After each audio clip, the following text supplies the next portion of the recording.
Black Panthers. Portraits from an Unfinished Revolution. Preface. The easiest way to say it is just to imagine worker bees. You've got one queen, everybody else works. Rank and file, those were the worker bees. We did it all. Claudia Chesson Williams. We worked a lot, but it was good work, it was great work. Honestly, it was the best job I ever had. Madeline Carroll Rucker. There are always two people in every picture, the celebrated photographer Ansel Adams once observed, the photographer and the viewer. But what of the subject of both the photographer and the viewer's gaze? The year 2016 marked the 50th anniversary of the Black Panther Party for Self-Defense, BPP, an organization that remains largely frozen in the popular narrative portrait of the 1960s as the most fearsome and violent of extremist organizations. These labels have stuck despite an explosion of books, articles, movies, and several documentaries meant to shine a brighter light on its activities. Notwithstanding these efforts, the BPP remains one of the most misunderstood organizations of the 20th century. Founded by Merritt Junior College students Huey Newton and Bobby Seale in Oakland in 1966, at its height the party boasted some 5,000 members nationally and even an international wing. Heavily influenced by the speeches and writings of Black Power luminaries such as Malcolm X and Stokely Carmichael, Kwame Ture, the party took its symbol from the Alabama Lowndes County Freedom Organization but fashioned a program that pledged revolutionary change, celebrated Third World revolutionary struggles, and made armed self-defense one of its cornerstones.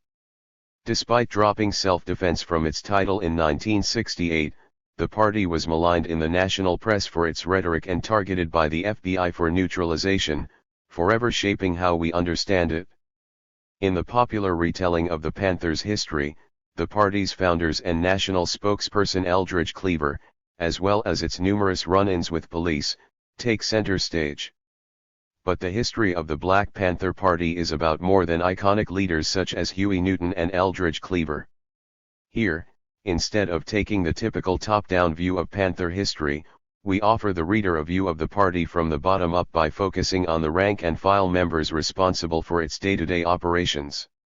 These women and men transformed the BPP from a small, Oakland-based organization into an influential national party with chapters in nearly every major city across the country.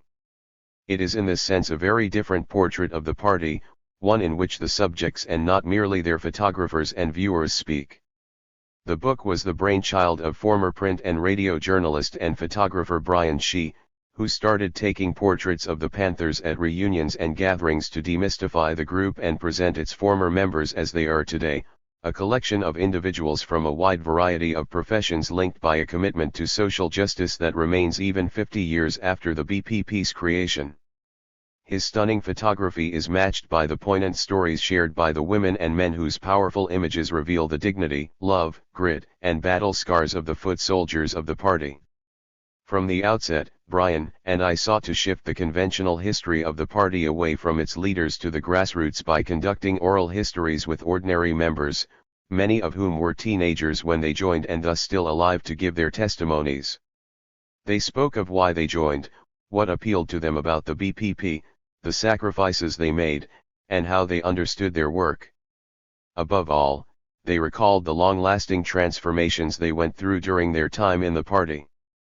Richard Brown says he joined for the gun and the chance to finally stand toe-to-toe with the police, but along the way found an unexpected talent for community organizing. Norma Mtum was a college student in Los Angeles with a flair for numbers when she joined the Panthers. She eventually rose to become the Minister of Finance for the entire party. Like so many of the subjects included in this book, both Brown and Mtum have dedicated much of their post-Panther lives to community and professional work whose roots stretch back to the original principles of the party. The interviews are divided loosely based on the content Bryan covered in his conversations with the Panthers, which took place sometime after their photo sessions.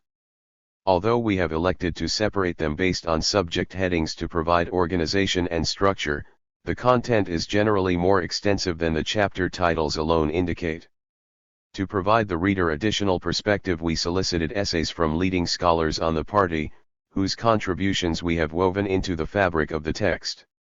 By no means exhaustive, the essays here are meant to highlight some of the more exciting avenues of research that complement the oral histories in this volume. In the introduction, for example, award-winning historian and Black Power Studies founder Penueli Joseph offers a brief sketch of the origins of the party and its connection to the Black Power movement.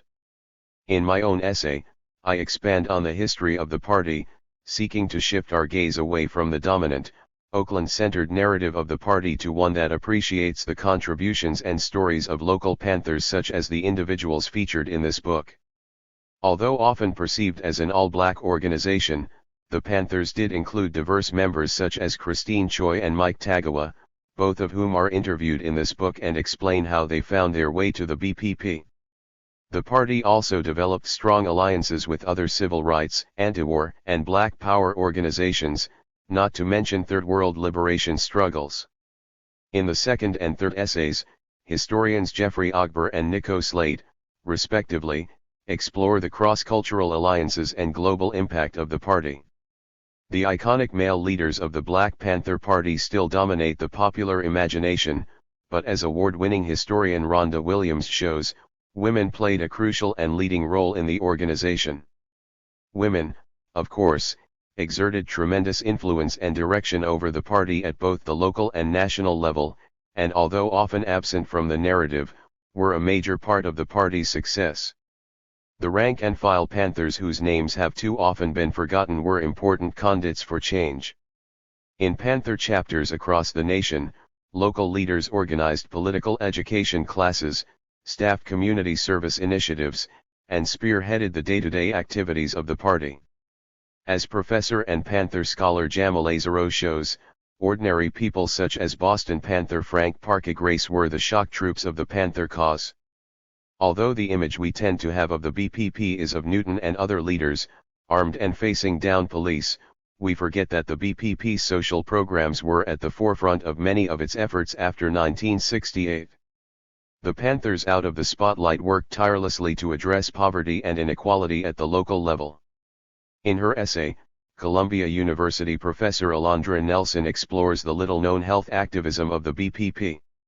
She illustrates the ways in which the party's activism went beyond self-defense and the more popularly known Panther programs such as the Breakfast for School Children program. The interviews, essays, and photographs herein offer readers a chance to reflect on the history of a radical organization whose name continues to elicit bitter rancor and strike fear in the hearts of its detractors. Any mention or use of Panther imagery is quickly condemned in an ongoing effort to narrow the focus on the party to the most sensational and unsavory events in its history. Doing so allows the Panthers to be dismissed simply as thugs and, what's worse, their demands for a more just society to be ignored. But as the men and women whose fascinating stories constitute this book make clear, they were truly inspired to act out of a sincere love for the people.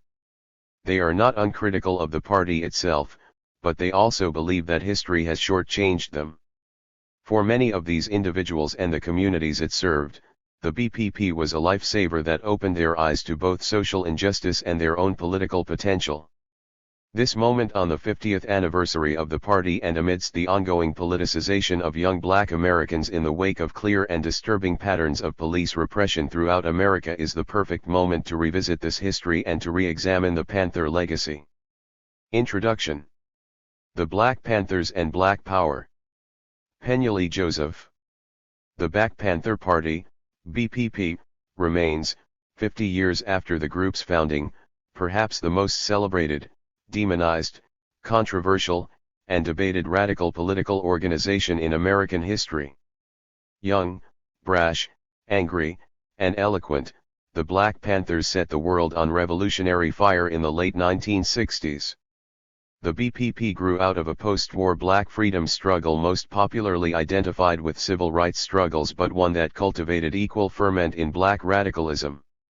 If Martin Luther King Jr. endeavored to use nonviolent civil disobedience as a shield against institutional racism and white supremacy, Malcolm X brought forth a gospel of self-defense and revolutionary violence that took hold, like Promethean fire, in small but significant pockets of Black America. Stokely Carmichael, the Student Nonviolent Coordinating Committee, SNCC, chair, who counted Malcolm and Martin as political mentors, became the nation's foremost spokesperson for black radicalism after Malcolm's February 21, 1965, assassination at the Audubon Ballroom in Washington Heights, New York. Carmichael's call for Black Power, in Greenwood, Mississippi, popularized a movement that paralleled, intersected, and overlapped national civil rights struggles. The Black Panthers emerged out of the oppressive racial conditions that Malcolm denounced, Martin sought to ameliorate, and the SNCC vowed to transform. Voting rights demonstrations in Alabama during the winter and spring of 1965 set the stage for state-sanctioned violence against innocent demonstrators that would come to be known as Bloody Sunday. The bloodshed triggered a crisis of race and democracy that drew 30,000 demonstrators to Selma, inspired President Lyndon Johnson to publicly embrace the civil rights movement before a joint session of Congress on March 15, and culminated in the August 6 passage of the Voting Rights Act. Against the backdrop of the Selma to Montgomery demonstration, SNCC activists led by Carmichael, Judy Richardson, Bob Mance, and local leaders such as John Hewlett entered Lowndes County, Alabama, a Black Belt county in the grips of racial and economic oppression. The Lowndes County Freedom Organization, LCFO, organized rural sharecroppers for political and economic self-determination and racial dignity. Racial terror practices by white authorities and plantation owners forced activists to build tent cities, raise money in urban cities, most notably Detroit, and organize self-defense patrols to protect civil rights workers. By the spring of 1966, LCFO adopted the Black Panther as a symbol of its newly formed independent political party and its fierce determination to break ancient bonds of oppression. The Black Panther served as a symbol of defiance and political engagement as LCFO candidates vied for several local offices including sheriff, coroner, tax assessor, and school board member, positions that remained exclusively white in a county that was 80% black. The LCFO held a successful primary in May 1966 that allowed the Black Panther candidates to compete in a November election marred by fraud and threats of violence. By the summer of 1966, the Black Panther symbol reverberated across the country, with Panther chapters being set up by various local militants. In October of that year, two Oakland activists, Huey P. Newton and Bobby Seale, formed their own group, the Black Panther Party for Self-Defense, BPP. The 24-year-old Newton and 30-year-old Seale were both Southern migrants whose families had moved, respectively, Pentelie III. from Louisiana and Texas in hopes of participating in Oakland's post-war economic boom. They found a city steeped in racial and economic segregation. Stubborn race and class hierarchies persisted in a post-war industrial Oakland where the police innovated new forms of racial profiling that snared virtually all young black men in a city-wide police dragnet that made them subject to harassment, brutality, arrest, and sometimes death. Newton and Seale cut their political teeth in local black nationalist study groups and political organizations during the early 1960s. Newton also spent time in prison for petty theft and fighting. Their lives also reflected the stark reality of urban life. Like many young black men of their generation, and those older, such as Malcolm X, Newton and Seale chafed against institutional racism, inadequate education, and police brutality. This original Black Panther Party chapter, founded by Newton and Seale, drew from extensive reading of Malcolm X and Black history, the political example of the Nation of Islam, and the anti-colonial struggles in Africa, Latin America, and the Caribbean. On October 15, 1966, at the North Oakland Anti-Poverty Center, a product of Lyndon Johnson's Great Society, the BPP was born, with Seale writing and serving as the practical sounding board for Newton's ideas about political revolution and self-determination. The resulting 10-point platform and program, included in this book's appendix, divided the black community's goals along dual tracks of political goals, what we want, and beliefs, what we believe. The Panthers called for an end to police brutality, exemption from military service, quality education, decent housing, land, peace, bread, and justice. The Panthers both derided American democracy as the pipe dream Malcolm X had ridiculed and, following Martin Luther King Jr., extolled the founding documents as expansive enough to allow the nation to march forward into an undiscovered country of racial equality and economic justice. The Black Panthers announced a bracing brand of revolutionary nationalism, a political philosophy influenced by Malcolm X, Negroes with Guns author Robert F. Williams, and black political theorist and former Marxist Harold W. Cruz. Revolutionary nationalism connected domestic anti-racist struggles to anti-colonial wars being waged around the world, all the while maintaining a fierce allegiance to the struggles, hopes, and dreams of indigenous people. Within 2 years the Black Panthers would emerge as the most visible revolutionary group in the world, having successfully absorbed, through alliance or intimidation, rival Panther groups and drafted a coterie of the era's most iconic Black Power revolutionaries into the group, most notably Stokely Carmichael as Prime Minister in 1968. Like the hashtag Black Lives Matter movement of today, the Black Panthers identified the American criminal justice system as a gateway to a wider, yet interconnected, system of racial and class oppression, global in its scope. Newton's arrest on charges of murdering an Oakland police officer, he was convicted of manslaughter in 1968, released in 1970, inspired the Free Huey movement, which, with the expert public relations work of Minister of Information Eldridge Cleaver and Communications Secretary Kathleen Neal Cleaver, turned a local group of militants into international icons. During the BPP's first 5 years of existence, the group deployed multiple and provocative organizing techniques ranging from early Panther patrols that pitted armed Panthers in showdowns with local police officers and teetered on the edge of violence to community programs that offered free breakfast, lunch, health care, and legal assistance to poor black folk. Dozens of chapters sprung up throughout the nation, with Chicago, New York, and Los Angeles emerging as key Panther sites outside of Oakland. The group's open advocacy of revolutionary socialism by 1968 pushed it to adopt a historical materialist, Marxist, critique of racial injustice and economic inequality. The BPP was the only major Black Power organization to openly align itself with whites, a position that put its members at odds with former allies.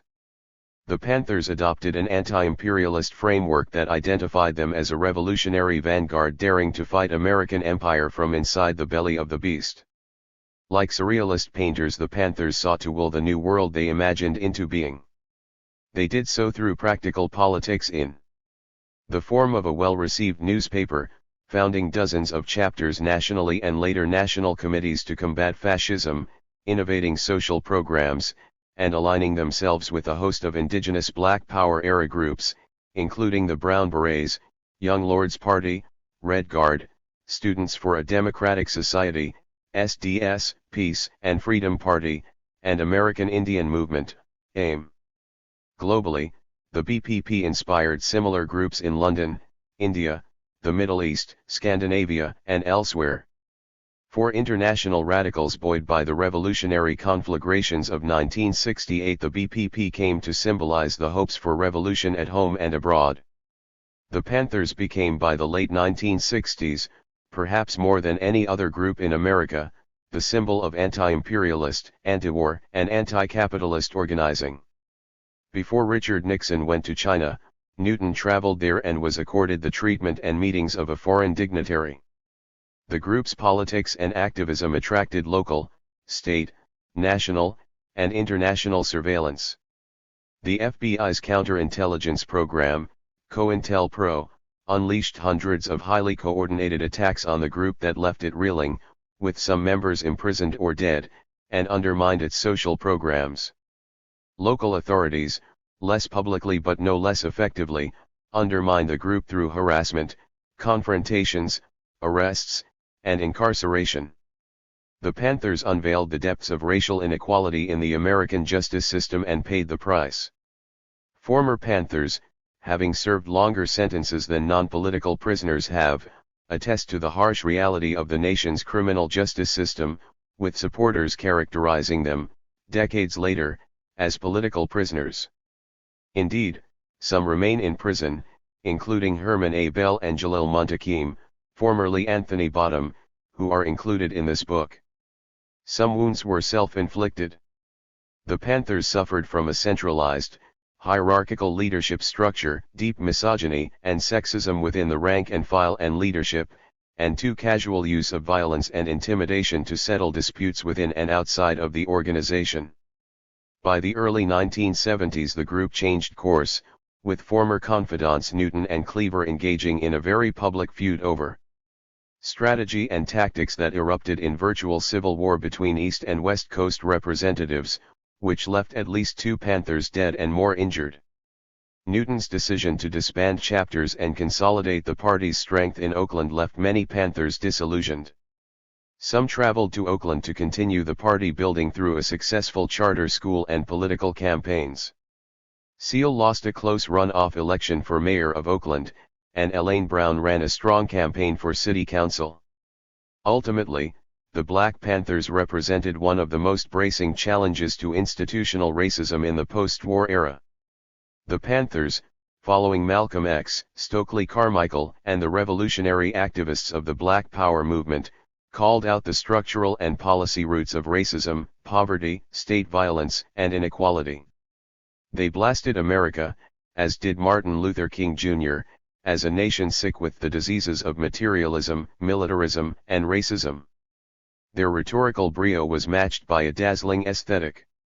Black men and women, telegenic and articulate, in black leather jackets, tilted berets, powder blue shirts, and armed with rifles, guns, and bandoliers marched in unison calling on America to end its long history of racial and class oppression.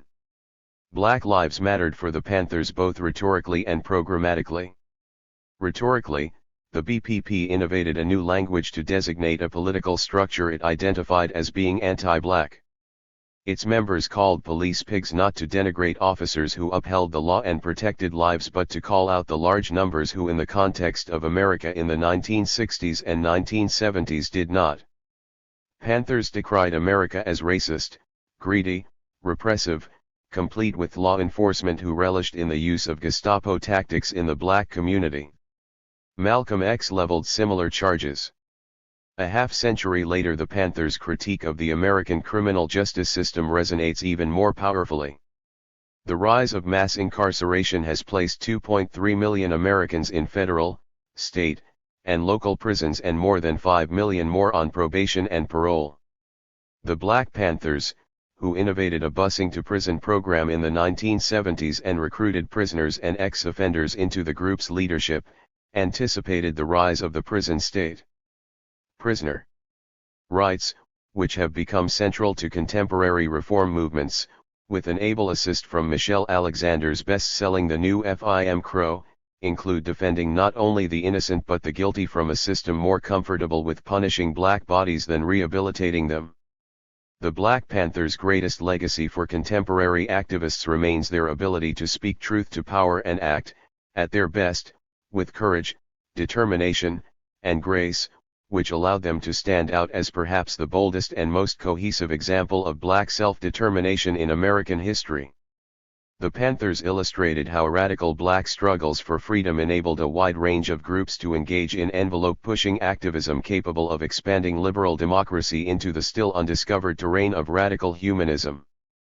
Penueli Joseph is Professor of History and the Barbara Jordan Chair in Political Values and Ethics at the Lyndon Baines Johnson School of Public Policy, where he serves as founding director of the Center for the Study of Race and Democracy at the University of Texas at Austin. He is the author of the award-winning Waiting Degree Till the Midnight Hour, A Narrative History of Black Power in America, Dark Days, Bright Nights, From Black Power to Barack Obama, and Stokely, A Life, which received the Benjamin Hooks Institute for Social Change National Book Award and was named a New York Times editor's pick. He is also the editor of the Black Power Movement and Neighborhood Rebels. A frequent national commentator on issues of race, democracy, and civil rights, he is a contributing editor at TheRoot.com whose writing has appeared in the New York Times, Washington Post, Reuters.com, and Newsweek.com. A Harvard alumnus Caperton Fellow at that university's Hutchins Center, he lives in Austin, Texas. Hashtag. Chapter 1. In Defense of Self-Defense. Pathways to the BPP. People join the BPP for many different reasons. The moment of politicization was different for everybody, but a few were commonly shared, including the 1963 bombing of the 16th Street Baptist Church in Birmingham, Alabama, and the 1965 Watts Urban Rebellion. A more general sense of frustration and alienation compelled others to join the Panthers' ranks. The party exerted enormous pull on the imaginations of the members, especially those who experienced police brutality. In the rebellious spirit of the times, the party's bold stance on self-defense resonated with those seeking fresh alternatives for achieving social justice and black liberation. Party members expressed a deep appreciation for other aspects of the Panthers program, including its community service programs, which grew out of a genuine love for the people. When you're young, fear is really not in your vocabulary. Claudia Chesson Williams, b. April 23, 1951, was a member of the Corona, Queens, branch of the Black Panther Party. She later worked in the Information Technology Department of Columbia University for 23 years, and then for Green Hope Services for Women, an alternative to incarceration program. She is part of the Black Panther Commemoration Committee New York, which hosts an annual film festival to raise money for political prisoners. My neighborhood friend, a sister that I've known since I was about 11 years old, said, "Claudia, I want you to go with me. We're going to go and hear these Panthers speak at PS 92, which was an elementary school in our community." I said, "Okay, I'll go. I'm down." I listened to these brothers speak, and I heard the pitch. I saw the determination, and I saw the compassion. I thought, wow, this is the feeling that I used to get when I went into clubs and popped my fingers and got on the dance floor. It was the same feeling, except it was bigger than me now. It was bigger than I. It was full of love of the people. No longer did we have to argue and fight about, "What are you looking at me like that for?" and "Don't step on my sneaker," and "This is my block." Now, we really had something to fight for. We had a people to fight for. That was bigger than any gang or any club. We had a goal. We had something to look forward to, which was the betterment of black people. It was most definitely something that I was searching for, but I didn't yet know that I was searching. I didn't find it. It fell on me. That was the first meeting. That's what actually started the wheels of my mind for me to become political. I was rank and file. I did a lot of things. The easiest way to say it is just to imagine worker bees. You've got one queen, everybody else works. Rank and file, those were the worker bees. We did it all. The one thing I enjoyed the most was teaching the political education, PE, classes on 7th Avenue in front of the Harlem office. That was the most fruitful, but anything I did, it was for the love of the people. Wherever I was sent, or whatever I had to do, it didn't matter anymore because it was for the love of the people. We were trying to get the word out. If I had to sell 125 papers in a day, and I got close to that goal, then I did a good job. I was originally from Queens and came out of the Corona branch of the Black Panther Party.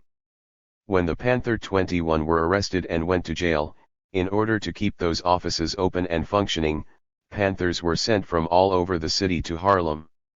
I was one of the Panthers that ended up in the Harlem branch. That's how I got to be there on Wednesday nights to give the PE classes. Was extremely nervous the first time, but once I found my voice, then it went like clockwork. A lot of the people in the community who were just walking by were like, "Well, let me stop and see what this little girl is talking about," because I was indeed a little girl at that time. We started off every PE class with the 10-point program, and we ended every PE class with, "Okay, let me hear from you guys. What do you want to see different in your community? How are you living? Then we would get the feedback, and then we would know how to concentrate our efforts. Rent strikes were crazy because if you had to live like that, why should you pay rent? We did clothing drives. We did food drives. We did, of course, the breakfast program. There were a lot of other things that happened, and they might have been more meaningful, but those PE classes stayed with me. We were outside on the street in front of the office. When you were giving a class or you were having a talk inside the office, and there were only panthers around you, the feeling was just different than outside on the street. The panthers knew what you were doing because they were panthers and they were doing the same thing. Outside, there were constant questions and answers with the people. You had to give yourself up when you were outside in that crowd. You never knew who was going to say, "We don't care about that, and we don't care about you. You need to go away." There were a lot. In April 1969, prominent New York Panthers were arrested and charged with a plot to carry out a series of bombings throughout the city. The charges against all 21 were eventually dropped, but high bail amounts leading to trademark extended jail time crippled the once vibrant chapter. A native son of people that just did not know where we were coming from and were afraid that if they were seen at the office or they were seen asking questions that they'd get the reprisals, that they would end up getting hurt. They were afraid. Things went so fast. Time seems to accelerate when you're always looking over your shoulder. At this time, it was all-out war against the Panthers, and brothers were being shot down in the street or set up or going to jail for years. We have brothers in jail since that time, 41 years. We've had brothers that we've lost on the inside that we can't let the world forget. The government said, "Okay, we're going to lock them up and throw away the key and nobody will ever care." That's not true. We want them out. We want freedom for all political prisoners. We don't want any more of them to die on the inside. That's the biggest injustice. There were times that our cadre consisted of almost nothing but women, and that was when the brothers were locked up or had to go underground. I remember being on a front line against a policeman on horseback and being 6 months pregnant. What we wanted was a simple street light, and we got the community out there, and we blocked traffic. I didn't know whether I was going to be trampled and my baby killed, but I knew that I had to be there. I was an active member of the party from 1968 to 1971, and in those few years, I aged 10, 15 years. We didn't have much time to be little girls. We went straight to womanhood. Talking about these things is bringing up all of these feelings, things that I haven't thought about or touched on for a long time. It seems that as you get older, and you look back on the things that you've done in your life, you say, "Oh my God, I could have gotten killed then." When you're young, fear is really not in your vocabulary, and once you look back, you wonder, why wasn't I afraid? We didn't have time to be afraid. It was all about survival. That's pretty much what it was. You worked hard, and you grew up fast. I knew I was fighting for my rights. I was fighting for something that I truly believed in my heart. Cyril Bullwhip Innes Jr. B. February 12, 1945, grew up in Queens, New York, where he joined the Corona branch of the party. He held several leadership positions, especially following the arrest of the Panther 21. He retired from the New York City Board of Education. He is part of the Black Panther Commemoration Committee New York, which hosts an annual film festival to raise money for political prisoners. Everybody had stopped jitterbugging, fighting, there were no more gangs. The people that I knew who were in gangs, the majority of them were at this cultural center, the Malcolm X Cultural Center. And I said, "Oh." I came in, and some of my old friends were there. I met Mr. Bill Brownville * and I asked, "Can I become part of this?" With the expanding knowledge of myself that I got through books such as From Superman to Man by J.A. Rogers, I figured this culture center would help me to learn even more about myself. I was more into the progressiveness of the Malcolm X Cultural Center. We were doing things in the community, which I like to do. Now, in 1968 the Black Panther Party had started. I heard about them. We all heard about them. They were already in New York, and the Jamaica branch of the Panther Party in Queens was functioning. The brothers and sisters from there came to our office in Corona, Queens, and we sat down and met. They asked, "Would you guys like to become part of the Black Panther Party?" I was attracted to the Black Panther Party. I was a reader and had read a lot about what they were doing in California. I embraced that military look. They had their little guns, and they were stepping to the man. And to me, I enjoy stepping to the man. I never had a fear of the police at all. But let me go back. There was a piece in my life that really hurt me at one point, and to this day I always think about that because never could understand it. It was back when they blew up the 16th Street Baptist Church in Alabama and killed those 4 little girls. Never knew that people could be so vicious and so deranged. And so racist that you could blow up a church. Now mind you that in the Corona, Queens East Elmhurst area we come from, a lot of our families were very church-going people. So even if I was a little, bad knucklehead, I still had that church thing. I went to Sunday school. I believed in the church. So when this happened I said, white people don't have any respect for our churches. They killed these 4 little girls. That stayed in me. And then, Emmett Till. I saw a picture, how they beat him and hung him. I said, wait a minute. This is crazy. All of that was festering in me, so for me to become a panther? I was already ready. You created me to become the one who's going to be against you. You're my adversary now. I'm going to defend my community, and this is what the Panthers were doing. I felt that I would be a hell of a fine panther. After Malcolm was assassinated, the Corona branch of the Black Panther Party became Sister Betty Shabazz's bodyguards for a while. It was an honor to make sure that we protected what we called the first family because of Malcolm. We were the seeds of Malcolm. I'm not talking just about the Corona branch, I'm saying the Black Panther Party as a whole. We did what Malcolm said needed to be done, and we weren't afraid to do it. One concept that I would tell people that they have to understand is that we were young, but you know what? We weren't afraid of death because we knew that was the epitome of being a true revolutionary. Che Guevara said it. Patrice Lumumba said it. A lot of people said that power leads to nothing but power, so it was an honor to be a panther, and if I were to die as a panther. I knew I was fighting for my rights. I was fighting for something that I truly believed in my heart. We were blinded by our love and devotion. Think that's what revolution is. J. Yasmeen Sutton, B. March 10, 1950, was on the finance committee of the Corona branch of the Black Panther Party in Queens, New York. Currently, she is senior accountant at the Center for Rapid Recovery, a mental health nonprofit organization in Hempstead, New York. Previously she was the vice president of finance and operations at Green Hope Services for Women in East Harlem, a criminal justice program offering alternatives to incarceration.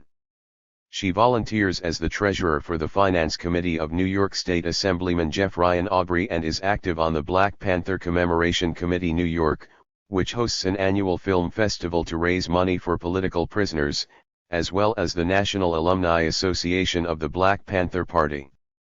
Unlike comrades that left home and lived in panther pads, I never left my house and still did panther work. I was in college at the time, and I stayed in college. Actually, I sold my papers on campus.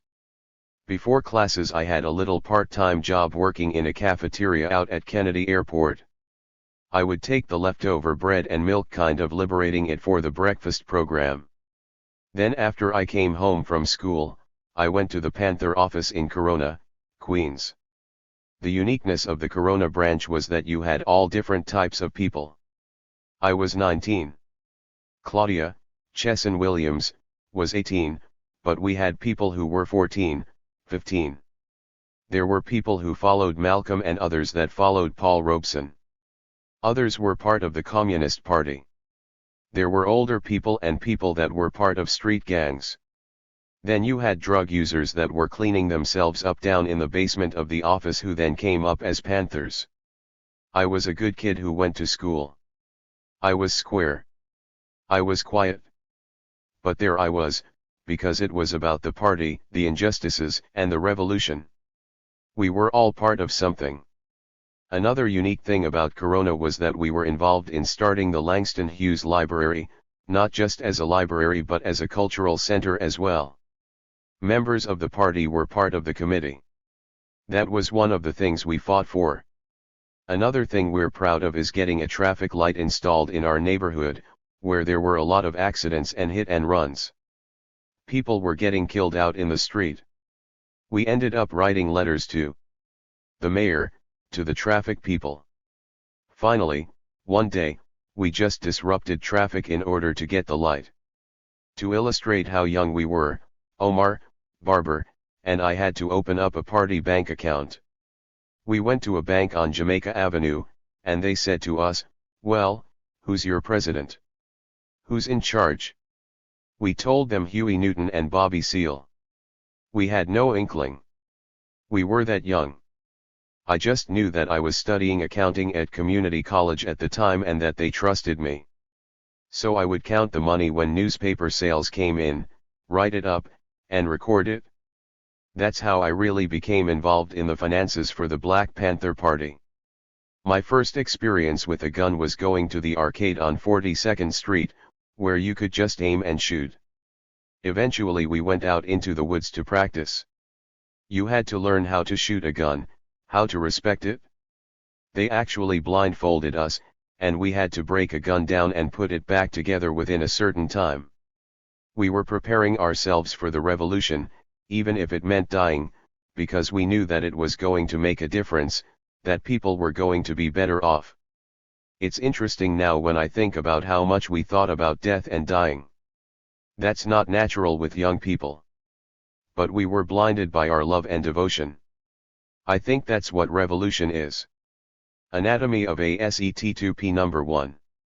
As told separately by Cyril Bullwhip Innes Jr., here's a story for you, and only Corona Panthers know it. As soon as we became Panthers we had an incident. It was 11:30, 12 o'clock at night, and we just came from a party at the office, brothers and sisters. We were walking down 102nd Street. Now mind you, we had just become members of the Panther Party, so we were celebrating. Yasmin Sutton, we used to be together all the time. After doing party work during the day we would sit up and drink bitter dog, red wine and lemon juice, and then go home. Well, one night, we're on our way home, singing Off the Pig and No More Pigs in the Community. Claudia Chesson Williams was in awe of some of these people I had known all my life. They were fierce, and they were determined, and they had on their fatigues and berets. It was just wonderful to be a part of something.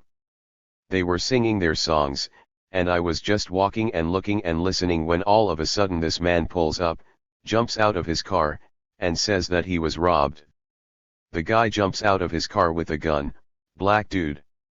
Where y'all going? Stop. I want y'all to stop now. Wait right here." So we're like, oh shit. He's got this gun, and I'm looking at the dude. He's got it pointed at Claudia's face. He says somebody stole his TV, record player, and all this other stuff from him. The gun was pointing right at my face, and the brothers surrounded me to protect me while they were trying to talk to him. One of the brothers named Dowd said, "Brother, we're Panthers. We don't steal from the people. If you tell us what was stolen, we'll try to help find it for you." So we're trying to negotiate with this guy, because he's got this gun out, but you could smell the liquor on him. This guy was drunk. While the other brothers were trying to talk to him to make him put the gun down, he fell. He was drunk. So, we're looking at each other, and we're looking at this guy, and don't know how it happened we closed in on him and hit him at the same time. We held his hand up so we could force the gun from him. We're hitting him, and as he goes to the ground, handcuffs come out. They pushed him over and took the gun, but while they were doing it, his handcuffs fell out of his pocket along with his shield. That night it was, they beat him up. We came to find out it was a policeman. I guess he figured if he locked up that many teenagers at one time, it would be a big feather in his cap. I see these cuffs, and I scream, "This motherfucker's a pig," because it blew my mind. And he's there on the ground. "No, don't hit me. Don't hit me no more." Well, I wanted to do things that my comrades stopped me from doing. I was no joke. I didn't care. They took his gun and his badge and the handcuffs. They took everything from him. That's why we always said, a pig is a pig is a pig is a pig. It didn't matter what color they were. If someone's going to brutalize you and victimize you, they are still a pig. The next day, the newspaper said young thugs had robbed this guy, but it wasn't true. When we opened up the trunk of his car, everything that the sucker said we stole was in his car. It was the first setup of the Corona branch of the Black Panther Party. A couple of days later, some of our guys were arrested, charged with robbing the cop. Protect and serve was really not what it was about. Ronnie got picked up. They came to us looking for the gun. We knew what to do. You let Ronnie go, no charges, you get the gun. Cyril Innes' father, J. Yasmin Sutton, and Claudia Chesson Williams 23. Back. That's all we said, because we had already given Bill Brownville the gun. Mr. Brownville had us go down to the Civilian Review Board and get signatures. He said, "Let's do it by the book. Let me show you how it is with the legal system and how to do things." We did that. We did that, and nothing ever happened. Two of the brothers that were with us were on probation and ended up going back to jail because of this arrest. That was the very first litmus test for us as Panthers, and we passed. After that, they knew we were not a group to play with. To this day, every group that has worked with us knows, those Corona Panthers. They don't play. The interesting thing about it was that 20 years later, this same cop was killed in an illegal after-hours spot, where he shouldn't have been anyway. He got a parade. He made it all the way to Gold Shield Detective. But we know. It was that particular night that always made me doubt and not trust the police. That was the turning point. That's what brought me into the Black Panther Party. Catherine Campbell, b. October 8, 1951, was raised in San Francisco, where she also first encountered the party. In addition to working on the newspaper, she was a longtime worker at the Oakland Community School, where she was in charge of preparing special menus for people with allergies. In an English class at San Francisco CRRY College, the teacher asked us to write a paper on the most beautiful animal in the world. I thought, everybody's going to write about a horse. I don't want to write about a horse. Want to write about something else. I came upon a book in the library, and on the cover was a panther, the cat. It looked fierce and scary. I read that it was very gentle and nice and less provoked, and I thought, wow, what a good thing to write about. So I wrote my paper on that and turned it into my English class. When the teacher handed the papers back, I didn't get mine, so I asked her, what happened to my paper? She said, well, you have to go to the dean for your paper. I was so excited. I thought, oh gosh. I'm going to get credit for this. They really liked my paper. So I go to the dean's office, and this man is sitting there furious. What's the meaning of writing this paper? You must belong to the Black Panthers. I didn't know anything about the Black Panthers at that time. My legs were wobbling. I said, I just wrote it. The teacher asked us to write on an animal, and I just chose that. I got scared. I went home and told my mother, I never want to go to college again, ever. My sister lived across the street from Sacred Heart Church at that time. She had a couple of children. She said, you know what? You can do some volunteer work. Why don't you go across the street to that church? They have a breakfast program. I send the kids there in the morning. I started volunteering there, and it turned out to be the Black Panthers Breakfast for School Children program. It was, like I was destined for it, like I couldn't get away from it. They gave me the newspaper, and I took it home and was reading it. I thought, wow, this is what's really going on? Gosh, I guess I'm not black enough. What I mean by that was I really had all these ideas and dreams of what I was going to be and how I was going to do it. I was going to go to university and get my degree. I was going to be really equal with people. My grandmother and grandfather had a church, and that's one thing that I did grow up in. They taught us there's no prejudice when you're Christian. Still, I didn't know what I was getting myself into until I started working on the newspaper and I started reading some of the articles that we had to cut out and put together. They were calling the police the pigs. Then there was the incident where the fire department came in, and they took their fire hoses and sprayed all the newspapers. We were just getting ready to take the newspapers to the airport to send them all over the world. They really destroyed them. They were really trying to break down our structure. I was there during the time someone blew up the office in San Francisco on Fillmore Street. My husband at the time was doing security. I got a call in the middle of the night that the office had been blown up after someone had been calling just about every day for weeks threatening to blow it up. We had a big printer that wasn't being used that was blown 10 feet from the wall. It blew the bathroom up right after my husband had just come out of there. Some people thought the Panthers were nothing but a gang. I got all kinds of negative comments about it from my family. We used to get together for Sunday dinners at my grandmother's. I remember one of my cousins coming up to me. I didn't know that they had been talking about me. My cousin decided to put me on the hot seat. Who do you think you are? You think you're real tough, don't you? You think you're a panther. You don't know what you're doing. A lot of people didn't know that some of us in the party were catching hell from our own families for it. The thing that I worried about a lot is that everybody hated me, but just because they didn't know what I was doing. The more I heard about us being a militant organization and a communist organization, the more I thought they were wrong. I thought, I'm in this, but am not a militant. My grandmother taught me to love people. People are hungry, feed them. People need clothes, if you've got any clothes to spare, give it to them. If they need help across the street, help them across the street. All of that was implanted in me, so that kept my strength up because I felt like I wasn't doing anything wrong. At that time they didn't realize that we were really putting our lives on the line for the future. I didn't think I was going to survive it, so I didn't have a plan for the future. I wish I had known that this was something that I was going to spend 5 years in and then remove myself. You couldn't do that in that type of organization or that type of movement, because you didn't know. I was there when some people died. That was scary, and we didn't have processing groups like today when traumatic things happen.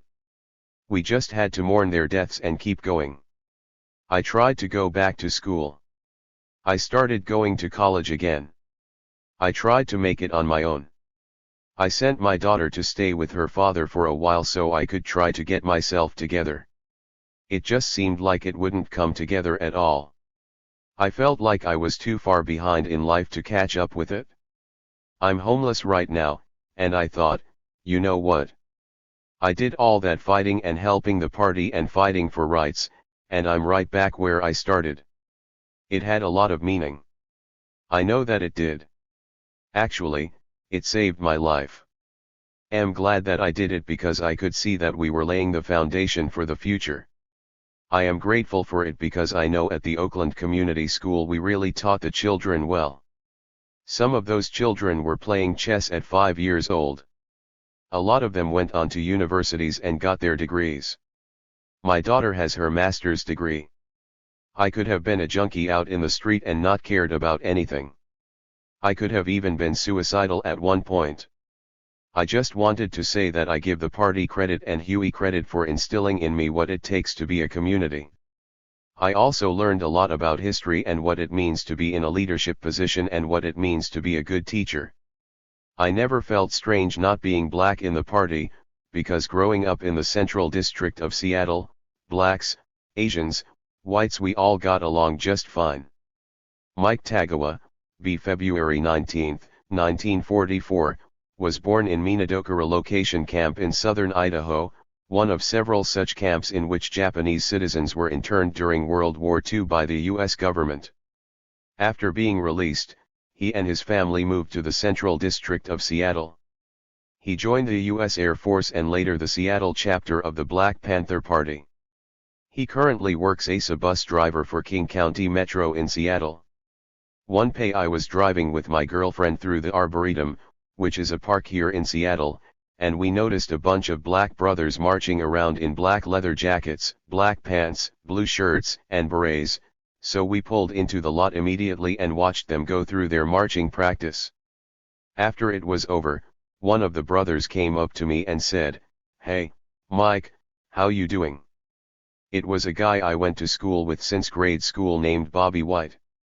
I said, "Hey, Bobby, what the hell is going on here, man? What is all this stuff?" He gave me a quick rundown of the Black Panther Party, a quick history and how they got started in Seattle. He ended by saying, "Hey, man, you've got to join the party with us." I said, "You want me to join the Black Panther Party? But I ain't black." He said, "You ain't white either." He was right. We weren't any different in the way the larger society was treating us.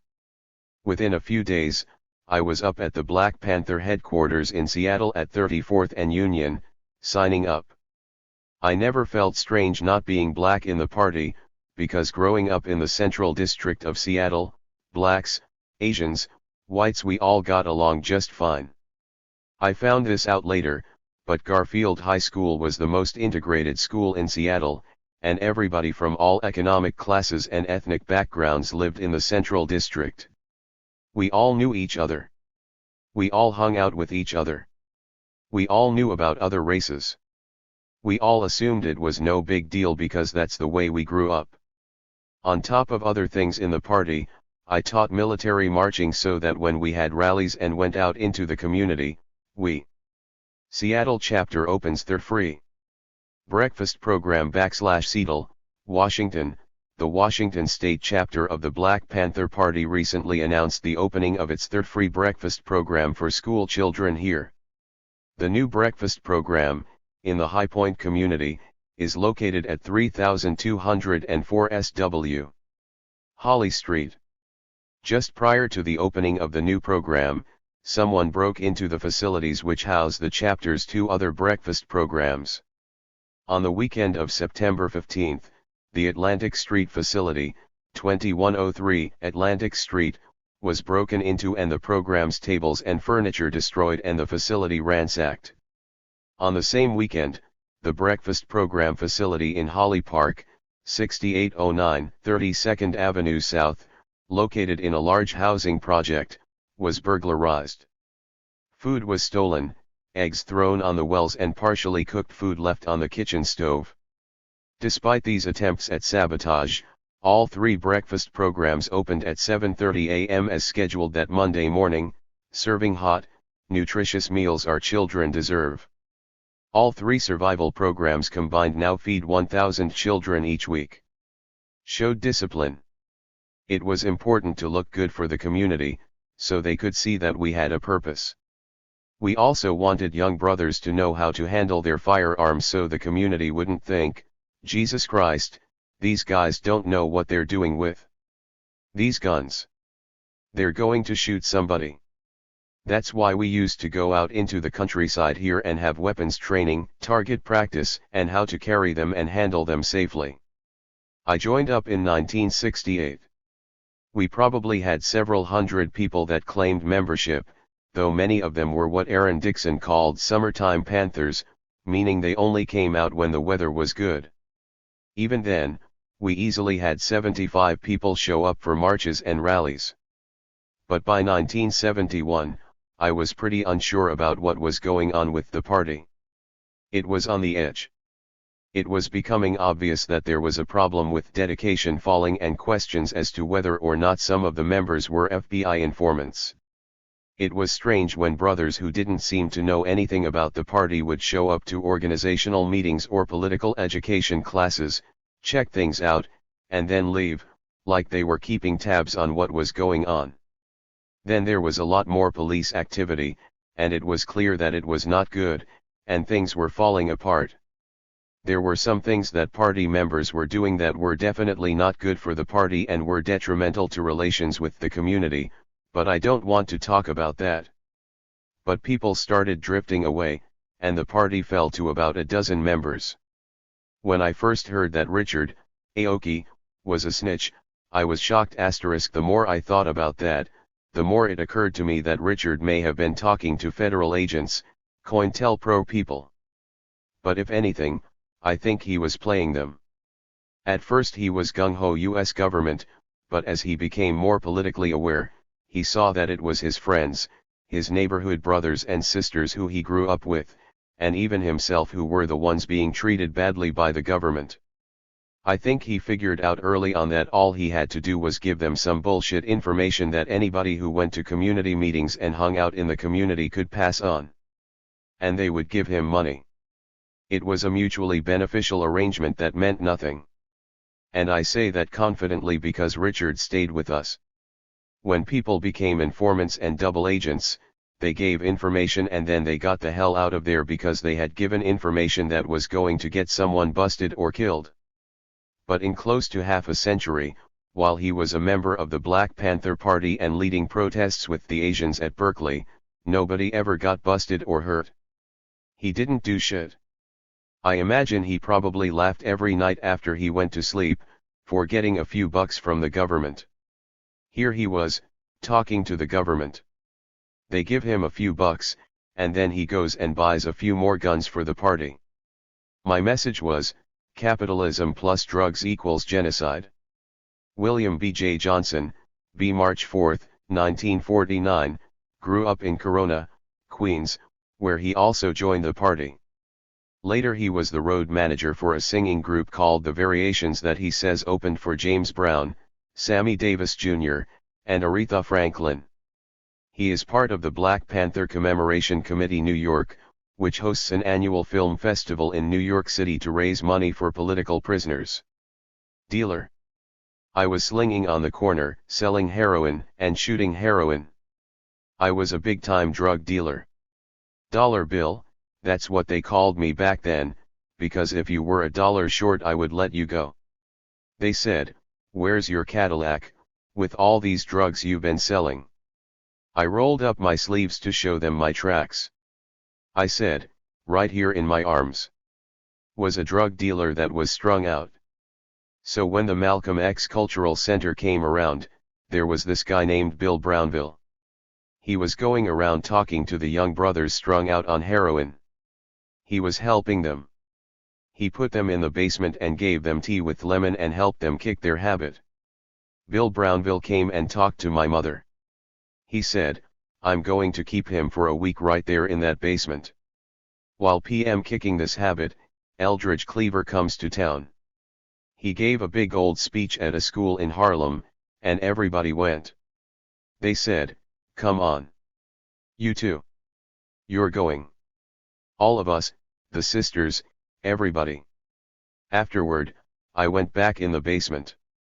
About 2 days later, I came out of the basement, and the Malcolm X Cultural Center was now the Black Panther Party office, subsection of Jamaica.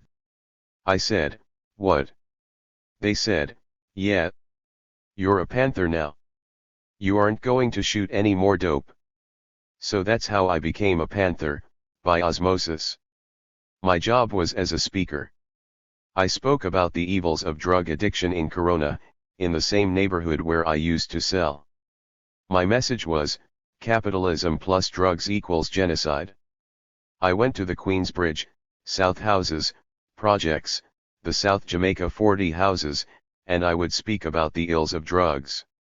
Said, "Join the Black Panther Party. They can help you kick.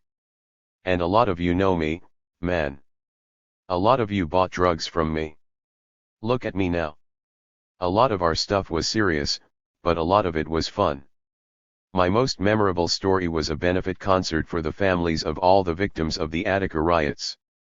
There were entertainers like Don Covey, Aretha Franklin, John Lennon, you name them, and they were there. So we get a call from Huey Newton.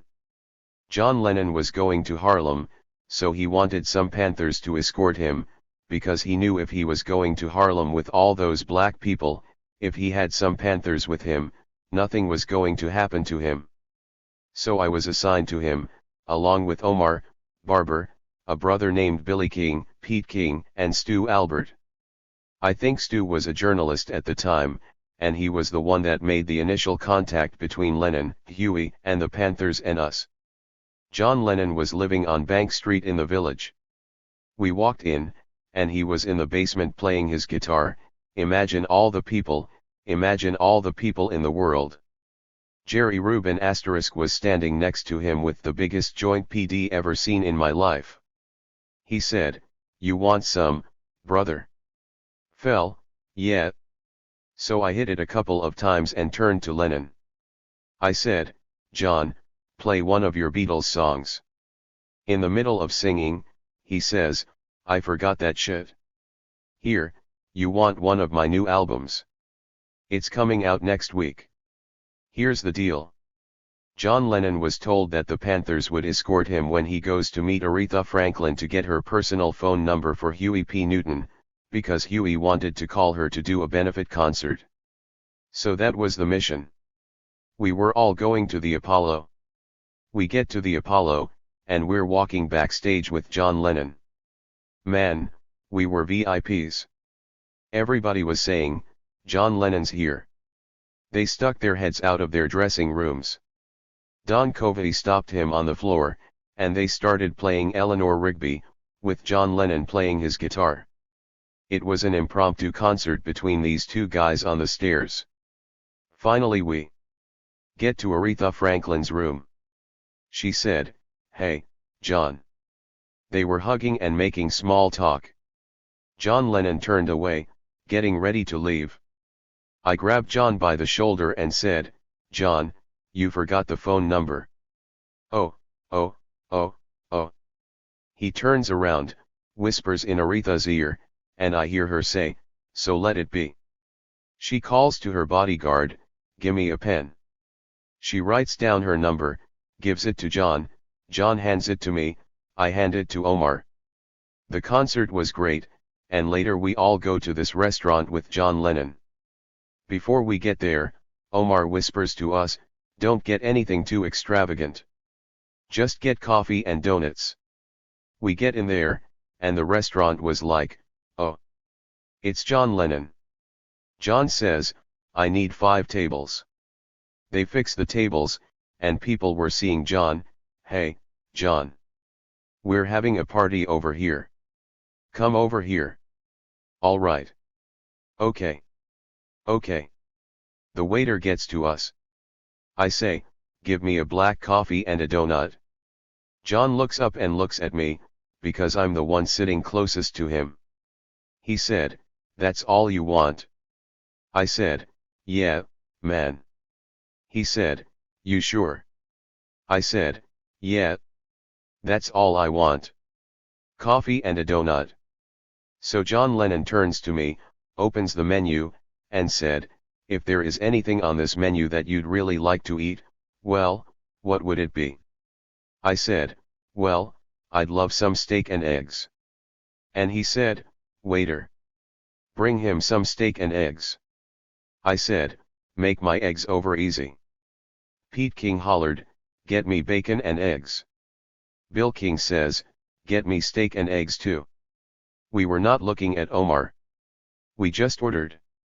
Like I said, we had a lot of fun, but I look at the 50th anniversary with great sadness. I'm lucky to be alive, but at that time I was willing to die for the people. The NAACP is still an organization. Marcus Garvey's organization is still going, and they still have members. So are the black Muslims, and they were attacked by the FBI. But our organization, the greatest organization for black people, was actually destroyed by this government. There is no longer an organization called the Black Panther Party. People get mad at me when I say I'm a former member of the Black Panther Party.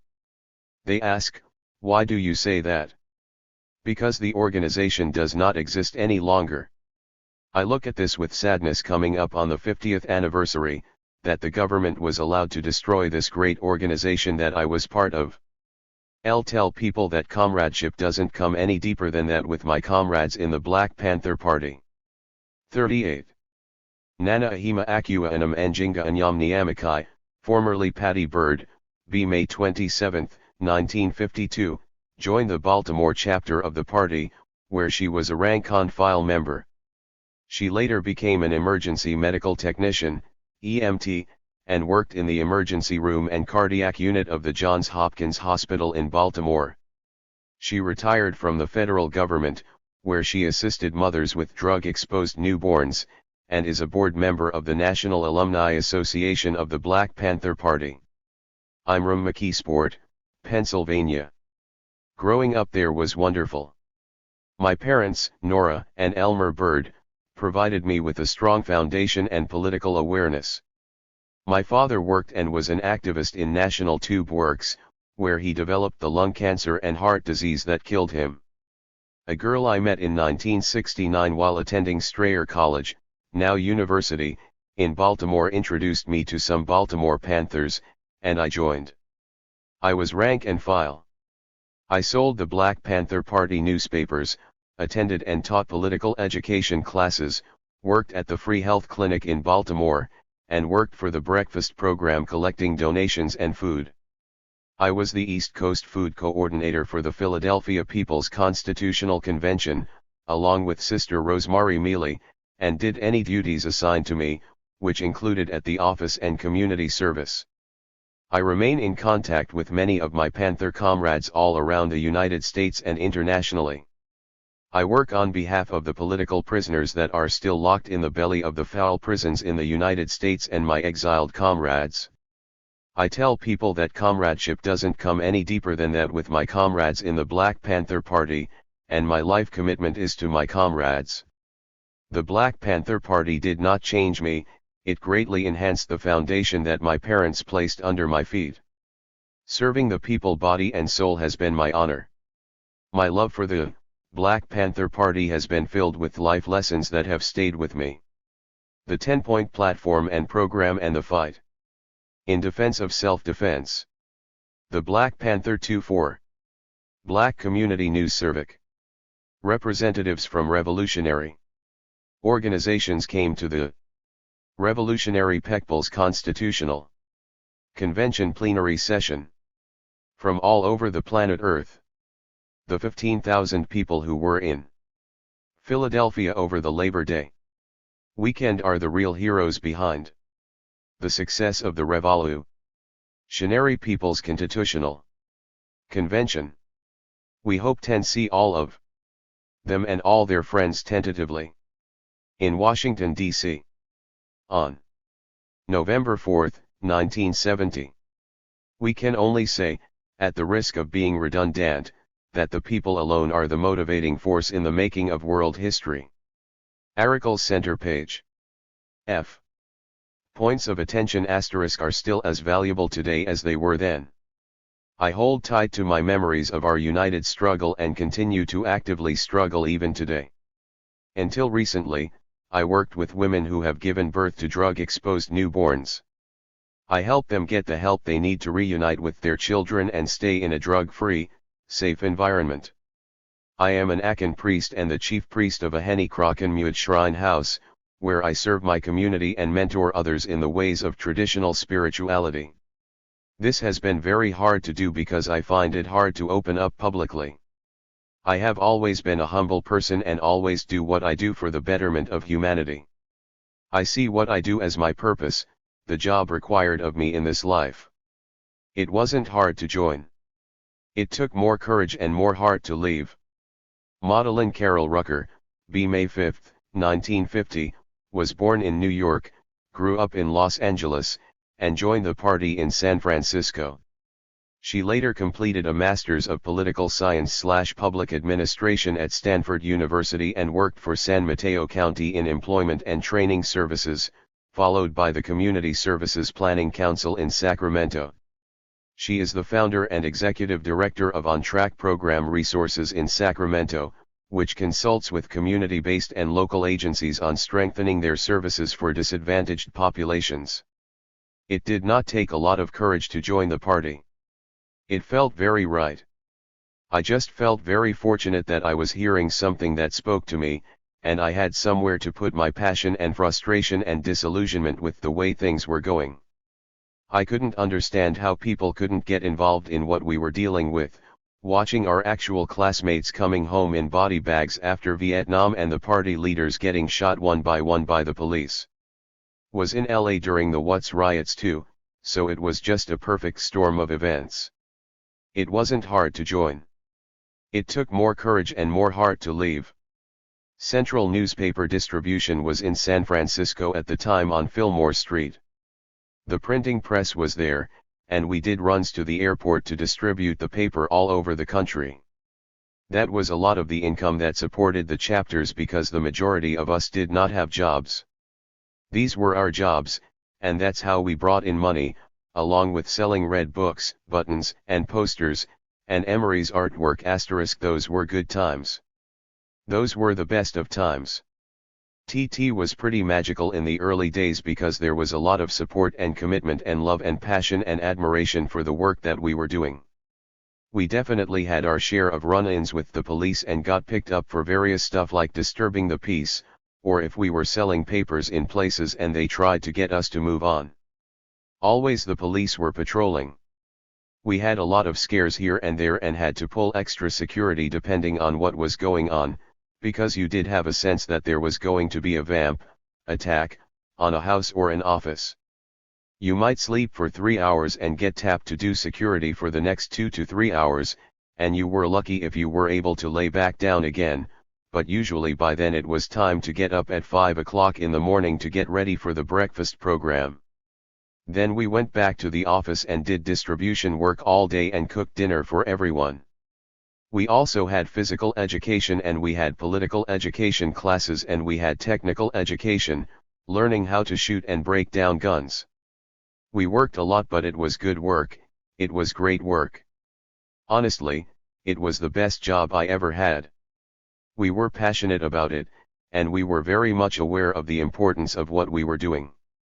When you joined the party, and you were there for a while, you gave up everything for the most part, your family, the friends you had. The party became your family. We had to protect each other and our facilities and our families. If you were in those spaces for any length of time, you knew that you were putting your life at risk, so most took it very seriously. Not that everyone loved each other, but we loved and respected that bond. We were brothers and sisters and lovers, and we were in that very vulnerable situation together, not unlike soldiers. You just trusted that people would have your back, and you had to be willing to have theirs because you never knew when you were going to get calls or something might happen. It was truly the most liberating experience of my life. It was just such a transformation to give up everything that you thought was important, any material possessions, and just be totally committed to the party and to the experience. It was the closest thing to freedom I think I ever will experience.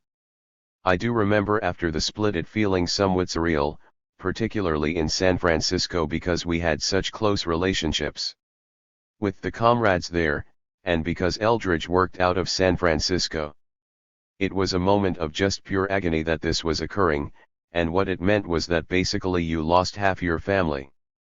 We got bombed after the defection, that's what we called the split, and I believe it was part of the defection rather than the police, but who knows now, because through the FBI counterintelligence program, COINTELPRO, they might have made us believe that. We had no idea.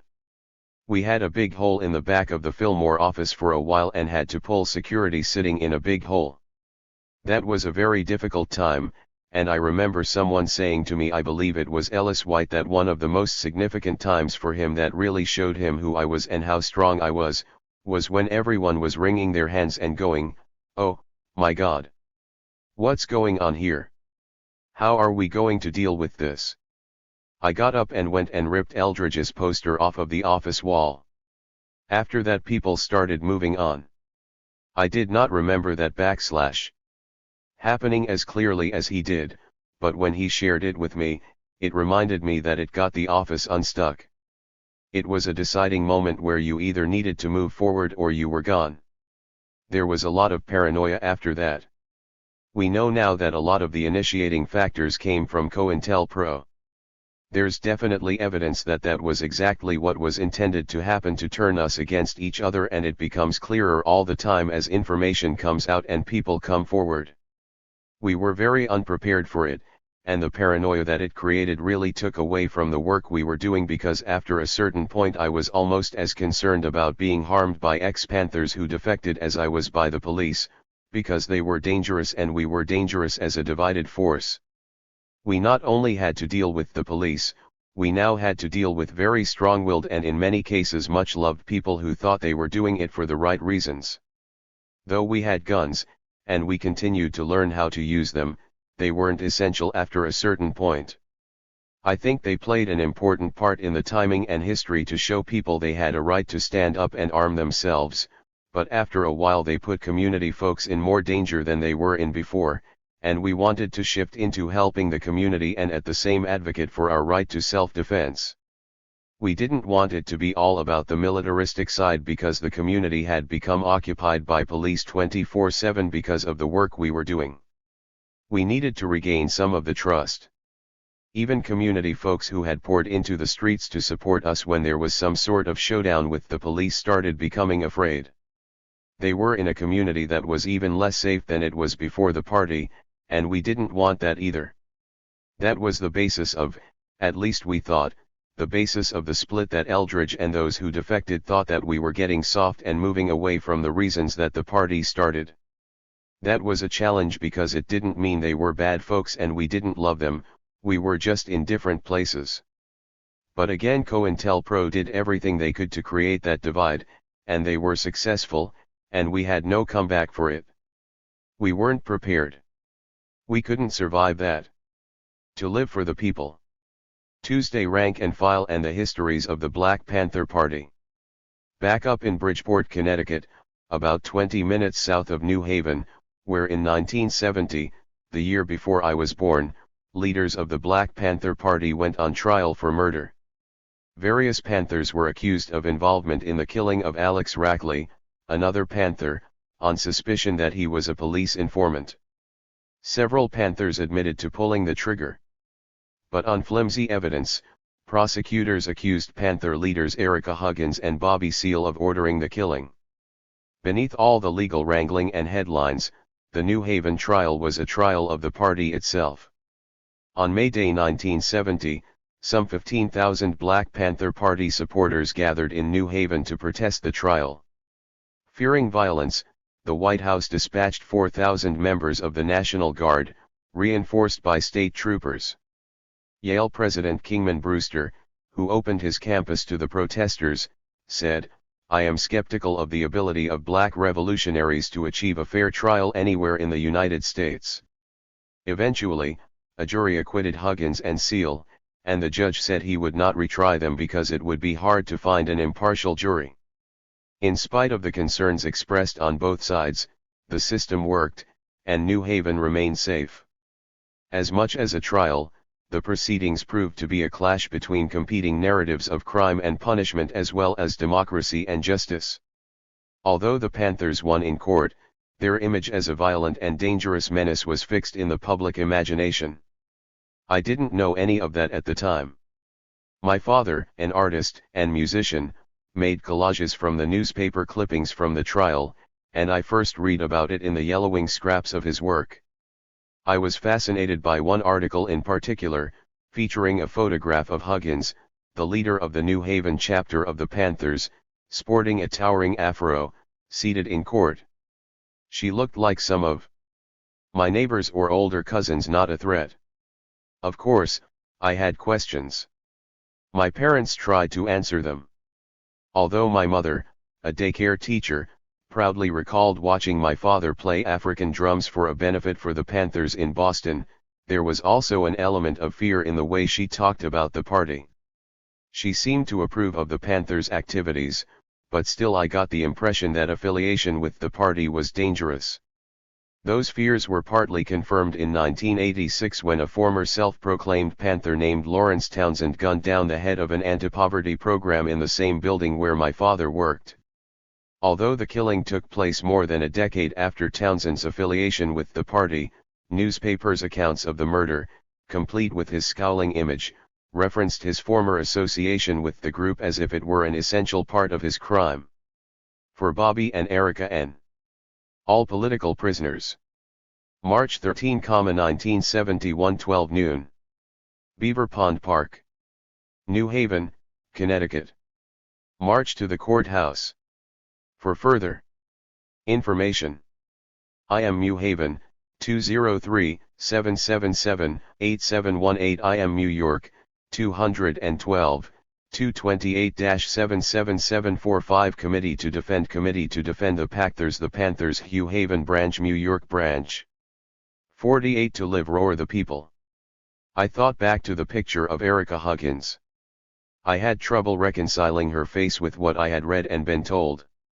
She didn't look dangerous. I also remembered a few former local Panthers I'd met, including a firefighter and civil rights activist Craig Kelly, who talked about the work of the party during meetings of the African Guides, a local rite of passage group for young men of color I attended. They didn't look dangerous either, but they alluded to the government's record of violence against them. They talked about themselves as community builders, but outsiders feared them or called them violent. I wanted to know why. When I was in college, in 1993, I wrote my senior thesis on the Black Panther Party. I found most journalistic accounts focused on the national organization, and I finally began to understand the perception of fear that followed the party.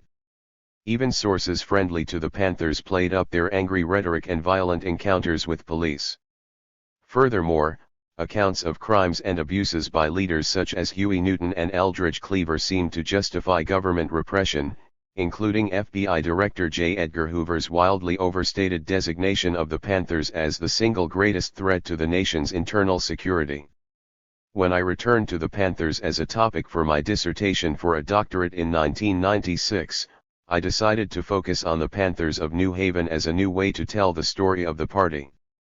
Over the course of my research, I developed a deep respect for the members the Panthers called the rank and file, the dedicated activists who carried out the day-to-day functions of the party, the women and men unheralded in national accounts who formed the backbone of the party.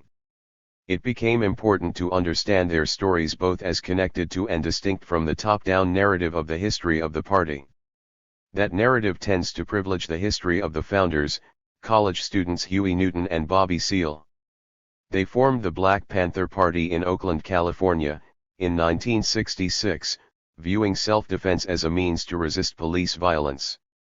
At the peak of their activism, mainstream authority figures such as the president of Yale and the judge at the New Haven trial might have appreciated aspects of their program as legitimate responses to deep-seated racial inequality.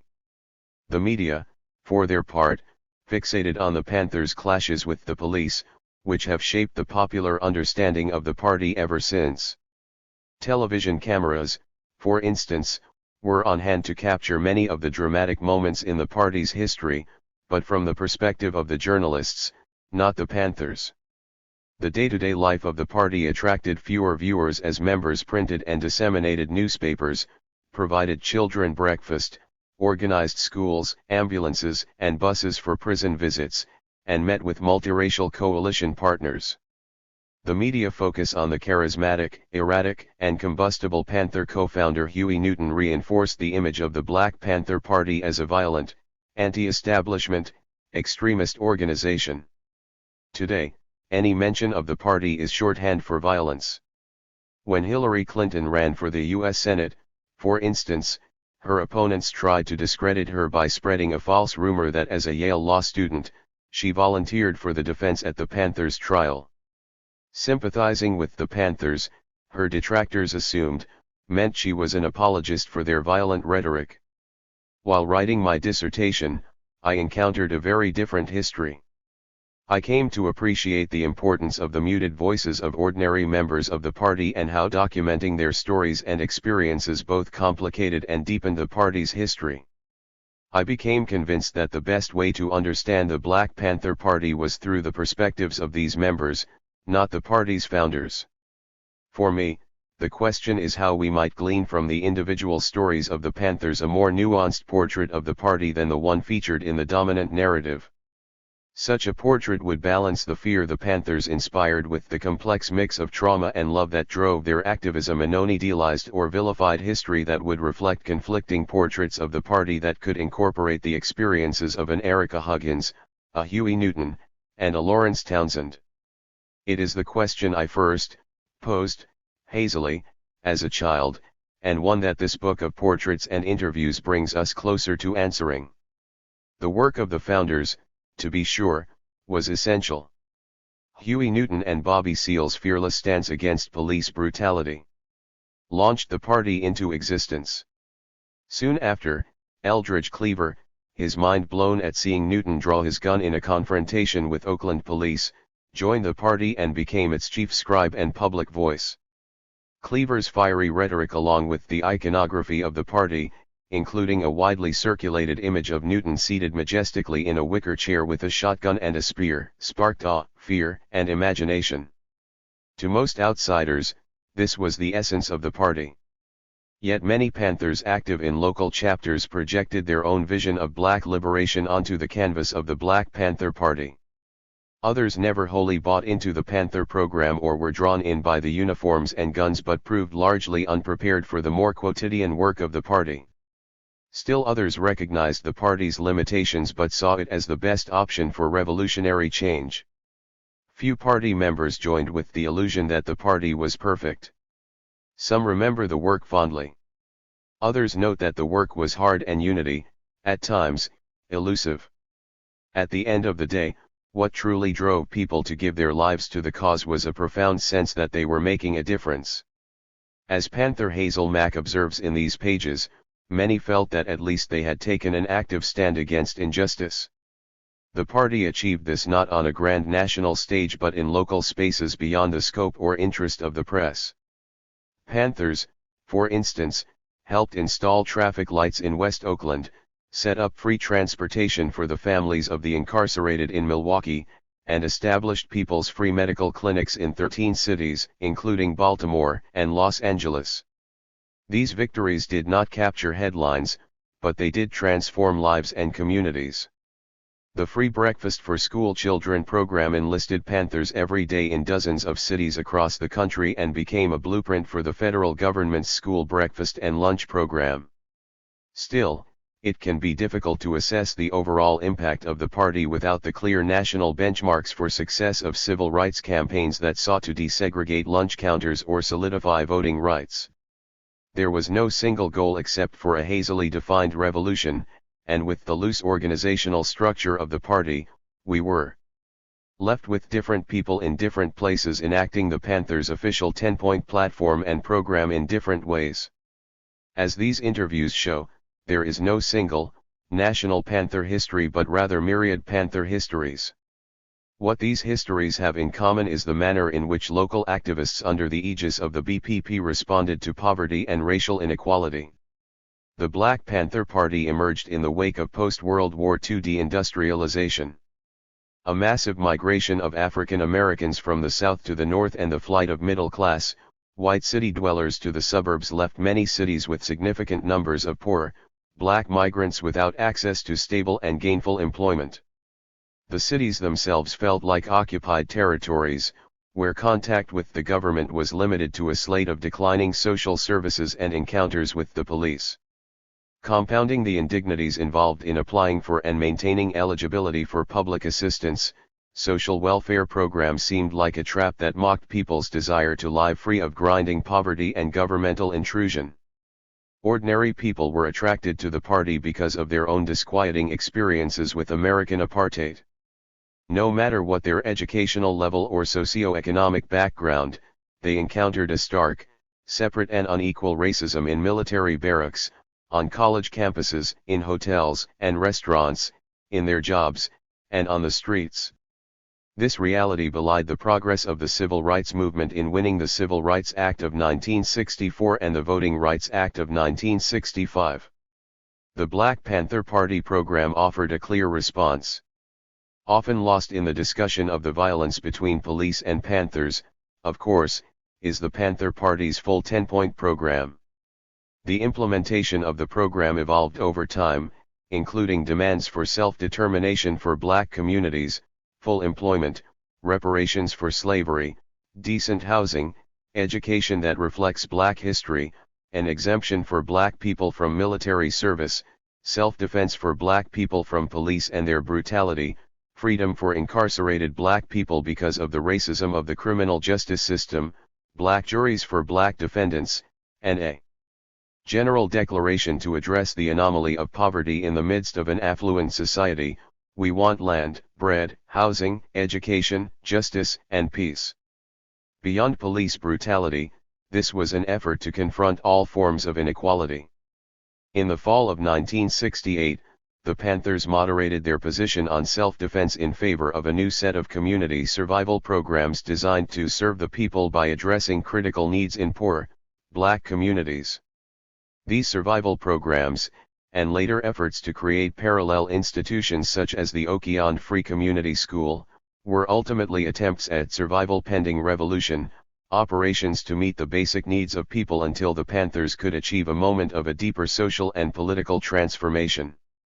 Political education classes were a staple at local Panther offices, to help those living near the margins in the United States see themselves as part of a much larger struggle against colonialism and capitalism.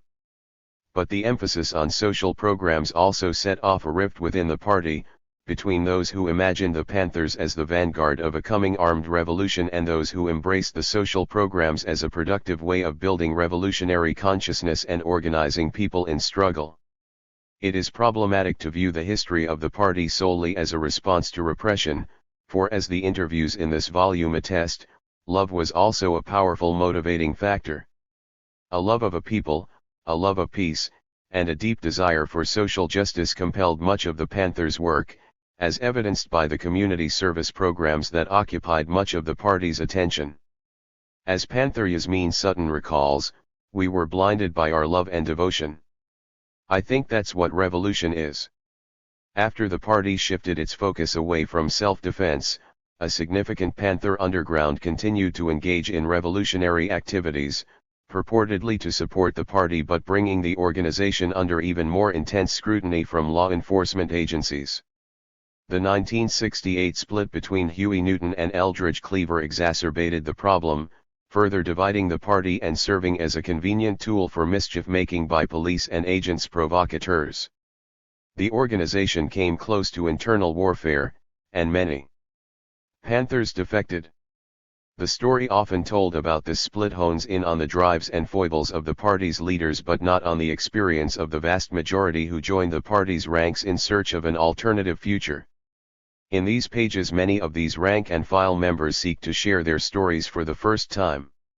In spite of the explosion in scholarship since I first sought to understand the BPP nearly 20 years ago, the true Panther history remains untold for rank-and-file members, primarily because with few exceptions they are unable to see themselves or their stories in the top-down narratives of the party.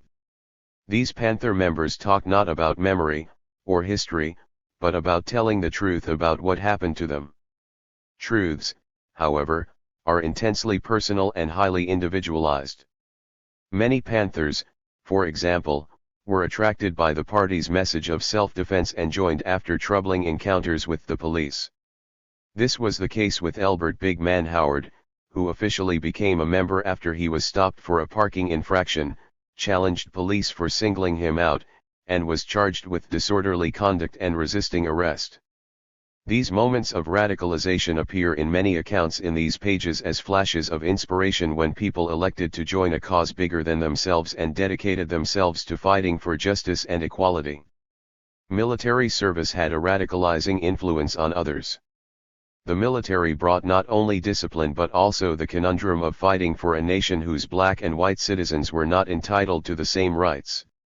In his 1978 autobiography, A Lonely Rage, Bobby Seale reveals that a bad conduct discharge ended his time in the Air Force, leaving him with indelible memories of racism and discrimination at the hands of his fellow airmen and nagging questions about the ethics of serving as an agent of U.S. imperialism.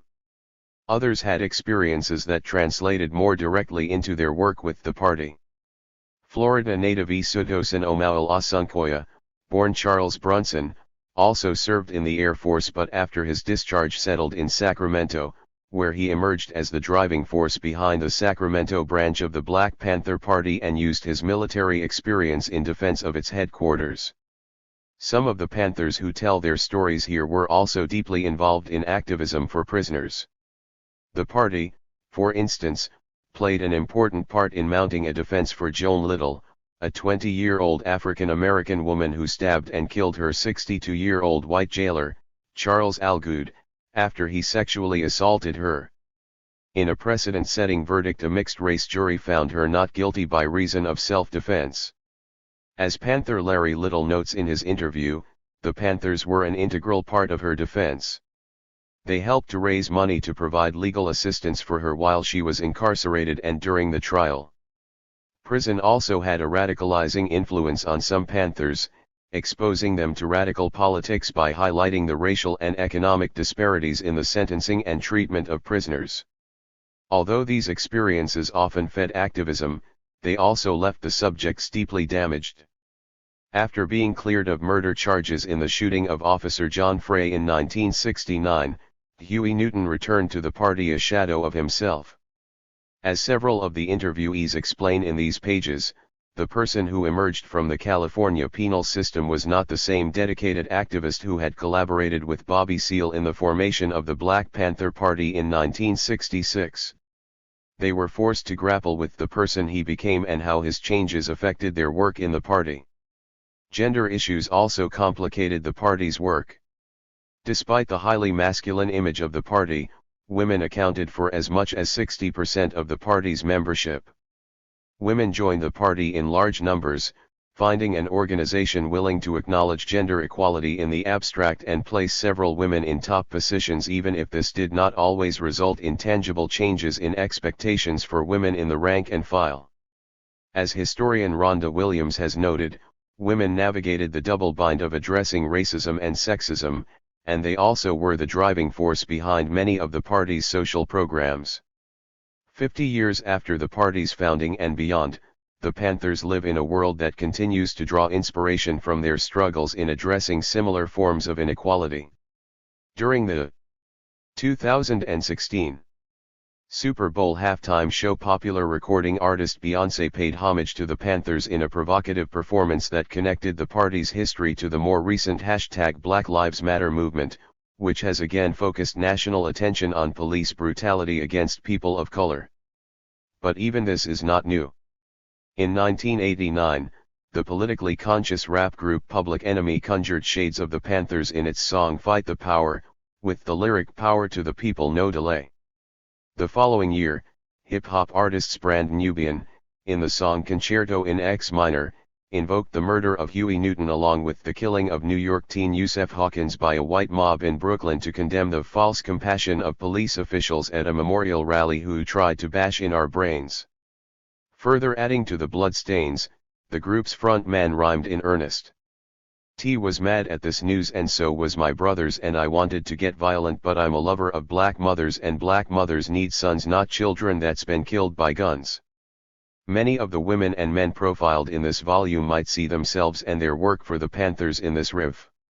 October 2016 marked the 50th anniversary of the founding of the Black Panther Party.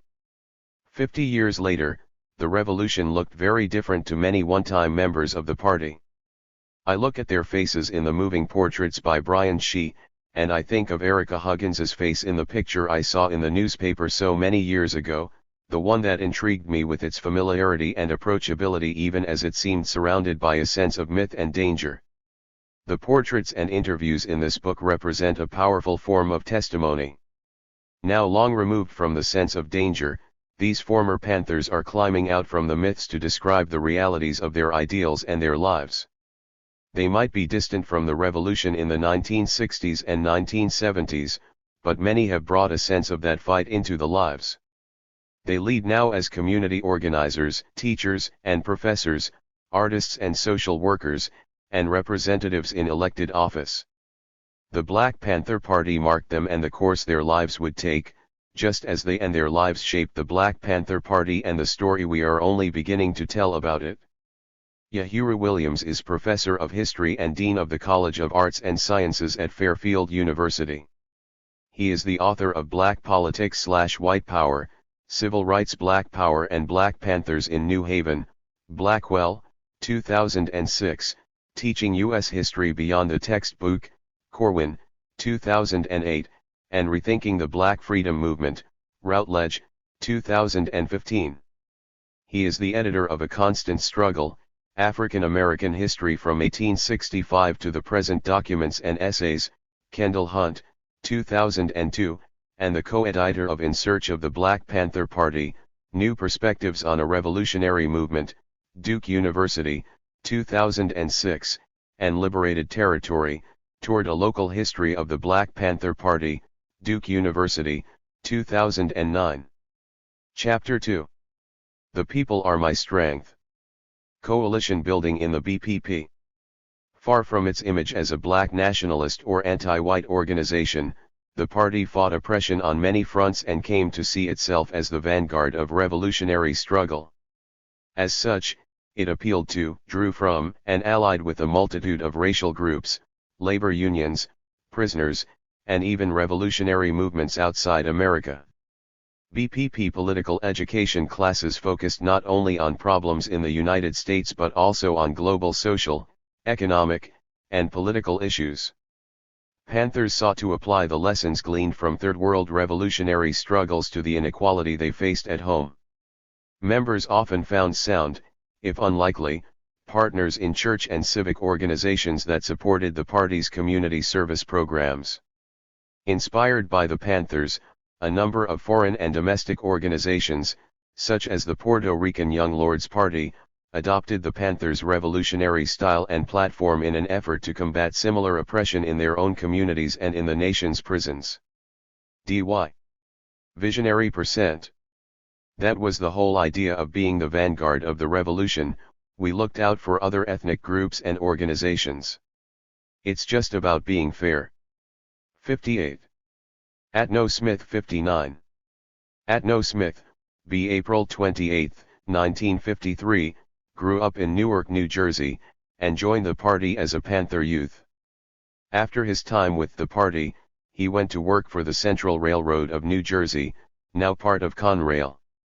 He became president of the United Railroad Supervisors Association, which later merged with the United Transportation Union. He also worked for the Federal Railroad Administration of the U.S. Department of Transportation, investigating the safety of railroad workers. I became a Panther in the summer of 1968. At 15, I was one of the younger members. Captain Nicholas was the chapter head, and Ali Bey, Hassan, of the Panther 21 was also one of the leaders. He was originally from Newark. We were basically in high school, and we couldn't be like the adults, who were working for a living.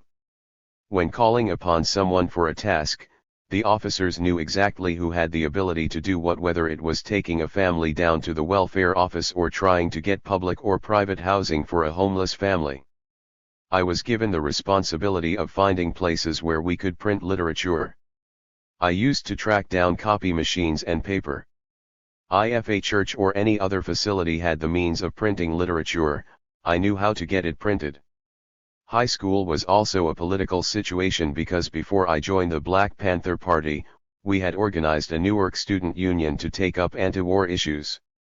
We made alliances with the local Youth International Party, YIPI, group and Students for a Democratic Society, SDS, and we were able to bring out a massive amount of people from the universities and the community. We shut down a lot of the high schools and brought out a lot of those students too. Not only did we educate them about imperialism, but we also shut down the commercial district in Newark over the US Army in Cambodia and the escalation of the war. For some people, it was strange to see black groups and white groups and Latino groups working together. Newark was a segregated town. But there was a natural alliance with the Latino groups. We always had a good relationship with the Young Lords chapter in Newark. We formed coalitions with the white radical groups to bring out more people so that the Newark Police Department and the National Guard wouldn't have any opportunities to beat up on individual people. We had strength in numbers. Amory Baraka's people said that the whites were using us. We said in fact it was the government that was using us. They were recruiting and drafting blacks into the army. Meanwhile, in the United States, black soldiers didn't have the rights that white soldiers had. One of my best friends, Joe Myron, was the president of SDS. I met him on the Rutgers campus in Newark. He was also a well-known friend of several Panther leaders in New Jersey. He brought together the Yippies and the SDS. He also brought out the Youth League and the Socialist Workers' Party. They had ideological differences over Trotsky and Marx, but he was able to figure it out and bring them to the table to mobilize the anti-war movement. I was active as a Newark Student Union member and as a member of the Black Panther Party Newark chapter. The unifying factors among all these diverse coalitions were anti-war and also civil rights, because I felt that the foundation of the Black Panther Party was built on the whole idea of fighting against the war in Vietnam, along with the civil rights struggle. Thought that Martin Luther King Jr. had reached a limit. Requesting your rights is one thing, but demanding your rights, like the Black Panther Party did, is another. As a coalition, we took over the Essex Newark Legal Services Board because the people that were running it didn't have the interests of the people at heart. All they were interested in was going to conferences and traveling on legal services funds, when in fact, the organization was created to give legal advice and to help poor people with their issues. We went into the board meeting and had to literally threaten people that if they were not going to work for the people, then they should resign. We got enough votes to elect a young law student as director, and we were able to also facilitate with more community groups. There weren't any Latinos on the board, so we got the first Latino on the board. We also had to make sure that they recruited Latino attorneys that could communicate with the Latino population. That was the whole idea of being the vanguard of the revolution. We looked out for other ethnic groups and organizations. It's just about being fair. We had comrades all over the country who helped us in so many ways. It was a modern underground railroad. 61. Charlotte Mama C. O'Neill, B. March 9, 1951, joined the Kansas City chapter of the party, but not long after fled the United States with her husband and chapter founder Pete O'Neill, after he was convicted of transporting a gun across state lines. They currently reside in Tanzania, where they created the United African Alliance Community Center, which offers a variety of arts and educational programs. She is a musician, poet, speaker, and writer. When I was 17, joined the Kansas City School of Human Dignity, and we started exploring African history. Of course, the civil rights movement was going on. Then I started seeing these images of the Panthers on TV and in the newspaper just about every day. It was just a really exciting time. I always have to laugh about this, but seeing the brothers in their black leather and their shades and their berets, they looked really good. Then, when I started hearing about the community service programs, that just cinched it for me. I was in the 12th grade actually, and I started skipping school to go to the Panther rallies. Then I started visiting the Breakfast for School Children program and hanging out when I could at the Panther pads. I literally ran away from home to start living in the Panther pads. After got my political education, training, and all the other things you had to do, signed on the dotted line, and I was in. That's when I met Brother Pete. He was the founder and chair of the Kansas City chapter. I had cut out clippings from local newspapers of him and the other brothers announcing the formation of the Kansas City chapter and had them on my wall. I never thought that I would actually meet him.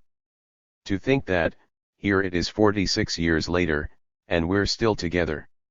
When he met me, I was being disciplined along with some other young panthers for breaking some of the rules. To put it mildly, you were not supposed to be high during party business, and there were several of us who were zonked out of our heads. We had to do calisthenics in front of the whole community and carry each other on our backs. Then we had this little cabinet that was used for a kind of holding cell, and we were locked up in that for several hours. We were so zonked, we didn't know what was going. Rules of the Black Panther Party. Central Headquarters. Oakland, California. Every member of the Black Panther Party throughout this country of racist America must abide by these rules as functional members of the party. Central Committee member, central staffs, and local staffs, including all captains subordinate to either rational, state, and local leadership of the Black Panther Party will enforce these rules. Length of suspension or other disciplinary action necessary for violation of these rules will depend on national decisions by national, state or state ARCU, and local committees and stuffs where said rule or rules of the Black Panther Party were violated. Every member of the party must know these verbatim by heart and apply them daily. Each member must report any violation of these rules to their leadership of their counter plus evolutionary and are also subjected to suspension by the Black Panther Party. The rules are: 1. No party member can have narcotics or weed in his possession while doing party work. 2. Any party member found shooting narcotics will be expelled from this party. 3. No party member can be drunk while doing daily party work. 4. No party member will violate rules relating to office work, general meetings of the Black Panther Party, and meetings of the Black Panther Party anywhere. 5. No party member will use, point, or fire a weapon of any kind unnecessarily or accidentally at anyone. 6. No party member can join any other army force other than the Black Liberation Army. 7. No party member can have weapon in his possession while drunk or loaded off narcotics or weed. 8. No party member will commit any crimes against other party members or black people at all, and cannot steal or take from the people, not even a needle or a piece of thread. 9. When arrested, Black Panther members will give only name, address, and will sign nothing. Legal first aid must be understood by all party members. 10. The 10-point program and platform of the Black Panther Party must be known and understood by each party member. 1. Party communications must be national and local. 12.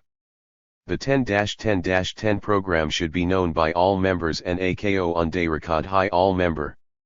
13. All finance officers will operate under the jurisdiction of the Ministry of Finance. 14. Each person will submit a report of daily work. One's box subsection leaders, section leaders, and lieutenants, captains must submit daily reports of work. 16. All Panthers must learn to operate and service weapons correctly. 17.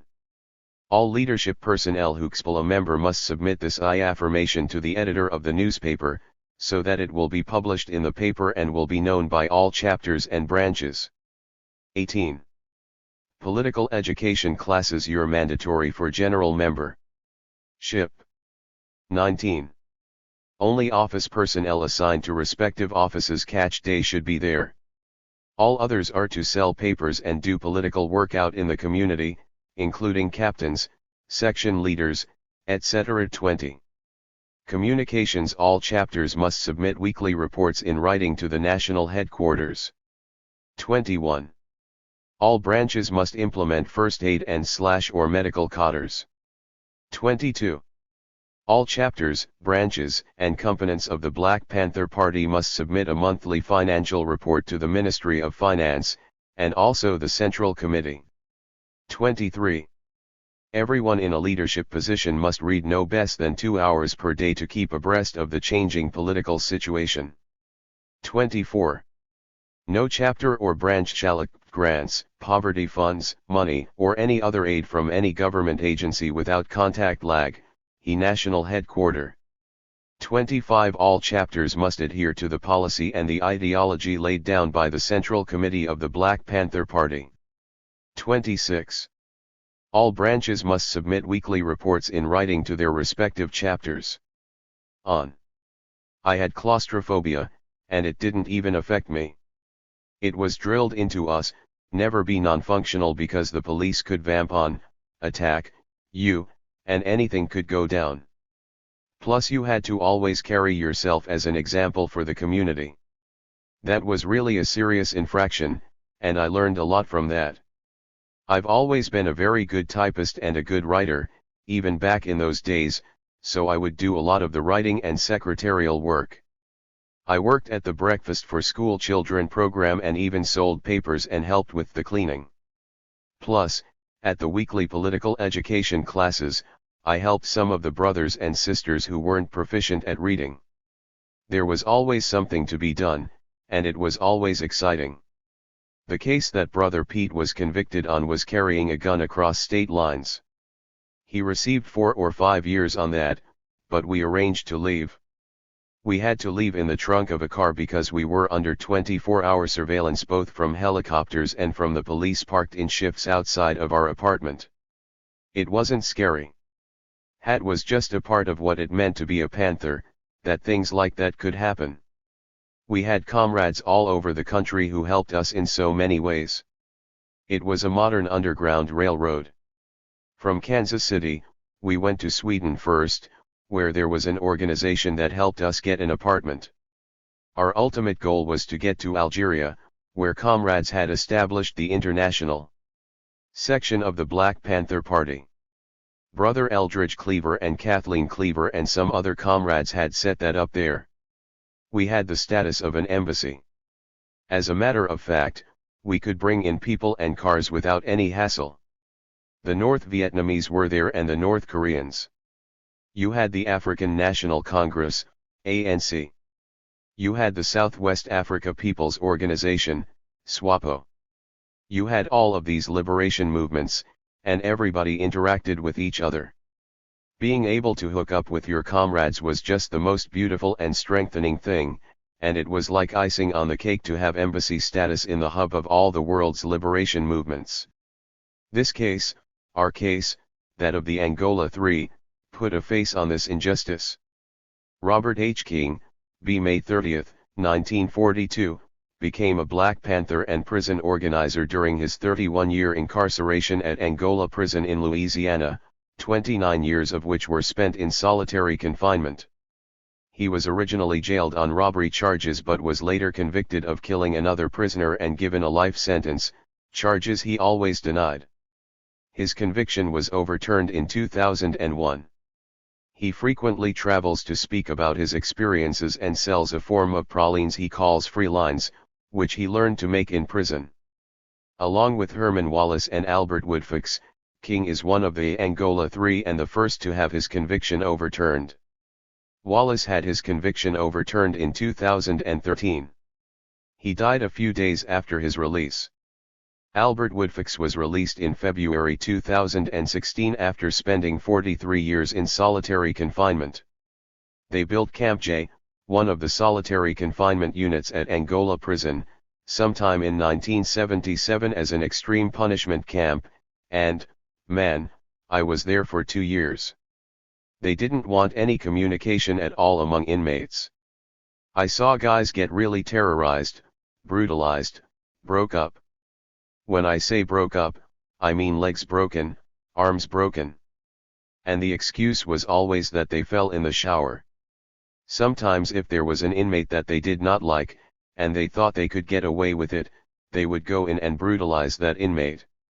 I was able to avoid that because I had been in prison for some time. Officers who had gone through the ranks all knew me, and they knew that if they would come at me then there would probably be some difficulties. So in other words, they did not treat me like they probably treated other lesser-known inmates. While I was at Camp J, we won a court decree overturning the use of the dehumanizing rectal search. So they eventually sent me away from Camp J because I was trying to organize. They sent me back to closed cell restricted, CCR, another solitary confinement classification at Angola. By this time, I was politically aware, and they were dealing with people becoming or already like me. They actually called our tier the Panther tier. So we were viewing our conditions differently, which we wrote about, sometimes using our typewriters, and shared with others. That's how we organized in prison. There were prisoner orderlies coming into the tier to feed us.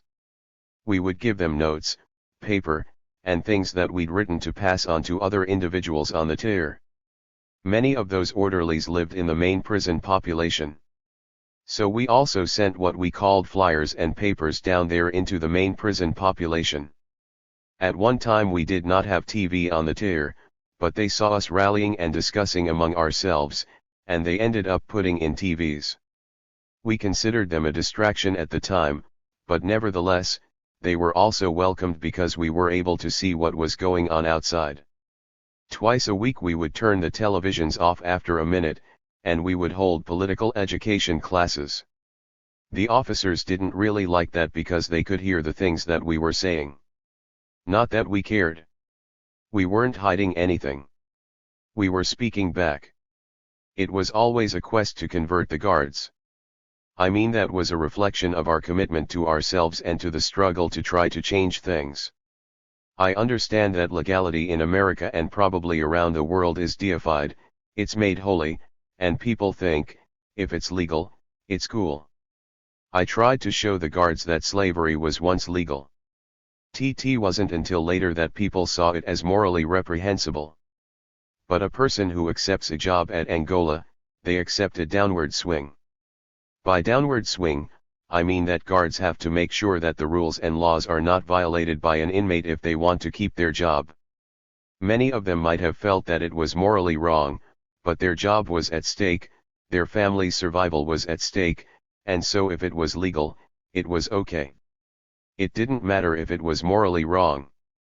There was a glaring injustice about our case.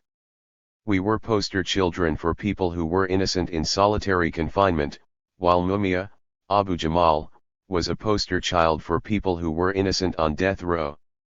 When you look at our particular case, with 3 men who combined have done nearly 100 years in solitary confinement based on suppositions that obviously the court didn't believe and does not believe, well, you would have to say this case is one of the more egregious. Our case became known around the world throughout the past decade as people began to see more and more exactly the injustice that is so pervasive in this country. This case, our case, that of the Angola 3, put a face on this injustice. When the party said, "All power to the people," it meant that B. Kwakaduran, B. April 14, 1943, was the coordinator of the reorganized Southern California chapter of the party, January 1977 – March 1982. After his sister was shot and killed by the police, he helped establish the Coalition Against Police Abuse, CAPA, which became the lead plaintiff in a lawsuit against the Los Angeles Police Department, LAPD, ultimately settled out of court in March 1983 for $1.8 million and led to the disbanding of the LAPD's Public Disorder and Intelligence Division, PDID. He also worked as a paralegal and lawyer in the South Central Office of the Legal Aid Foundation of Los Angeles from 1977 to 1990. My understanding of the role of the Black Panther Party is probably quite different than that of a lot of folks, who joined it emotionally. I joined it intellectually. I felt it was needed to build something that could effectively bring fundamental changes to America and to the world. We still need a Panther-like organization, and people must understand that the Black Panther Party considered itself a vanguard of the revolution in America. There was going to be a revolution, and we thought that black people had to be in the leadership. That's reflected in a lot of my organizing. In the initial period of reorganizing, we engaged the entire community, not just the black community, but the Mexican community, the white leftist community, the gay and lesbian community. It was an effort to get different kinds of perspectives by reaching out and forming alliances and coalitions. The party's history and perspective gave it the ability to do that. The party was based in the black community, but it was not a nationalist organization. The party developed its own theory called intercommunalism. When the party said, "all power to the people," it really meant that not just to black people, but to the people as a whole, as opposed to the power system. The system tried to, and still does to a certain extent, pit these communities against each other. You still have less so now than during the 1960s and 1970s competition between the people from Mexico and South and Central America coming to the United States intending to get jobs. The system encourages distrust and miscommunication between groups. It's a divide and conquer kind of strategy. 70 The P or PEL-TE are my strength. Community Hughes Service. The Black Panther Party. Southern California Chapter 4115, Central Avenue, LA. Fred Hampton. The MF 1948-1969. Stood up in Trey. Midst of Gestapo copyright forces and declared, M.A. Revolutionary. B. Quacaduran Val. We built Kappa as the beginning group because both the Mexican-American community and the black community were affected by police abuses of power, the function of which is to maintain the status quo. We both had an interest in opposing that force in our communities. Kappa was a political instrument to encourage a coming together of the black community and the Mexican-American community. We also did a lot in terms of trying to interface with some of the local gangs, Crips and Bloods. The original Los Angeles chapter under Bunchy Carter actually came from his leadership of the Slawsons, one of the largest black gangs. We tried to continue that legacy of organizing gangs and were quite successful. I think there's a tendency of the original party members not to give credit to the organizing that came later. But I think that's incorrect. There were good comrades who came later from different segments of the community who participated and were genuine in their support of the Black Panther Party and who would give their lives if that were required. This tendency is reflected in the lack of continuation of the party, and I think all efforts to keep the party's spirit alive are very important. The war is over, and they're still holding these people. Ronald Elder Freeman 18. Ronald Elder Freeman, birth date unknown, d. October 8, 2014, grew up in Detroit and in the early 1960s moved to California, where he became a founding member of the Southern California chapter of the party, along with his brother, Roland. He was a priest in the African Orthodox Church, was affiliated with the Marcus Garvey Universal Negro Improvement Association, and was a longtime prison reform advocate. Both brothers died of illness within a week of each other in October 2014, a few months after this interview was conducted. My grandfather was in the Marcus Garvey movement, so having respect for yourself and being able to get your own and do for yourself were embedded in me since I was first able to understand words. I wasn't raised to be aggressive, but if somebody hit me, my parents would be mad at me if I didn't hit him back. What made me get involved and become politically active, though, was the 1965 Watts Rebellion. I saw innocent black people being shot down by soldiers and the police, and ever since, I've been involved in one form or another in political activity in the black community. All of that played a part in me eventually joining the Black Panther Party, because we were being shot down in the streets. The police were killing us, and there was no justice at all. We had to develop self-defense groups to defend our communities. We took that as our right and our duty directly from the Declaration of Independence and the Second Amendment to the Constitution.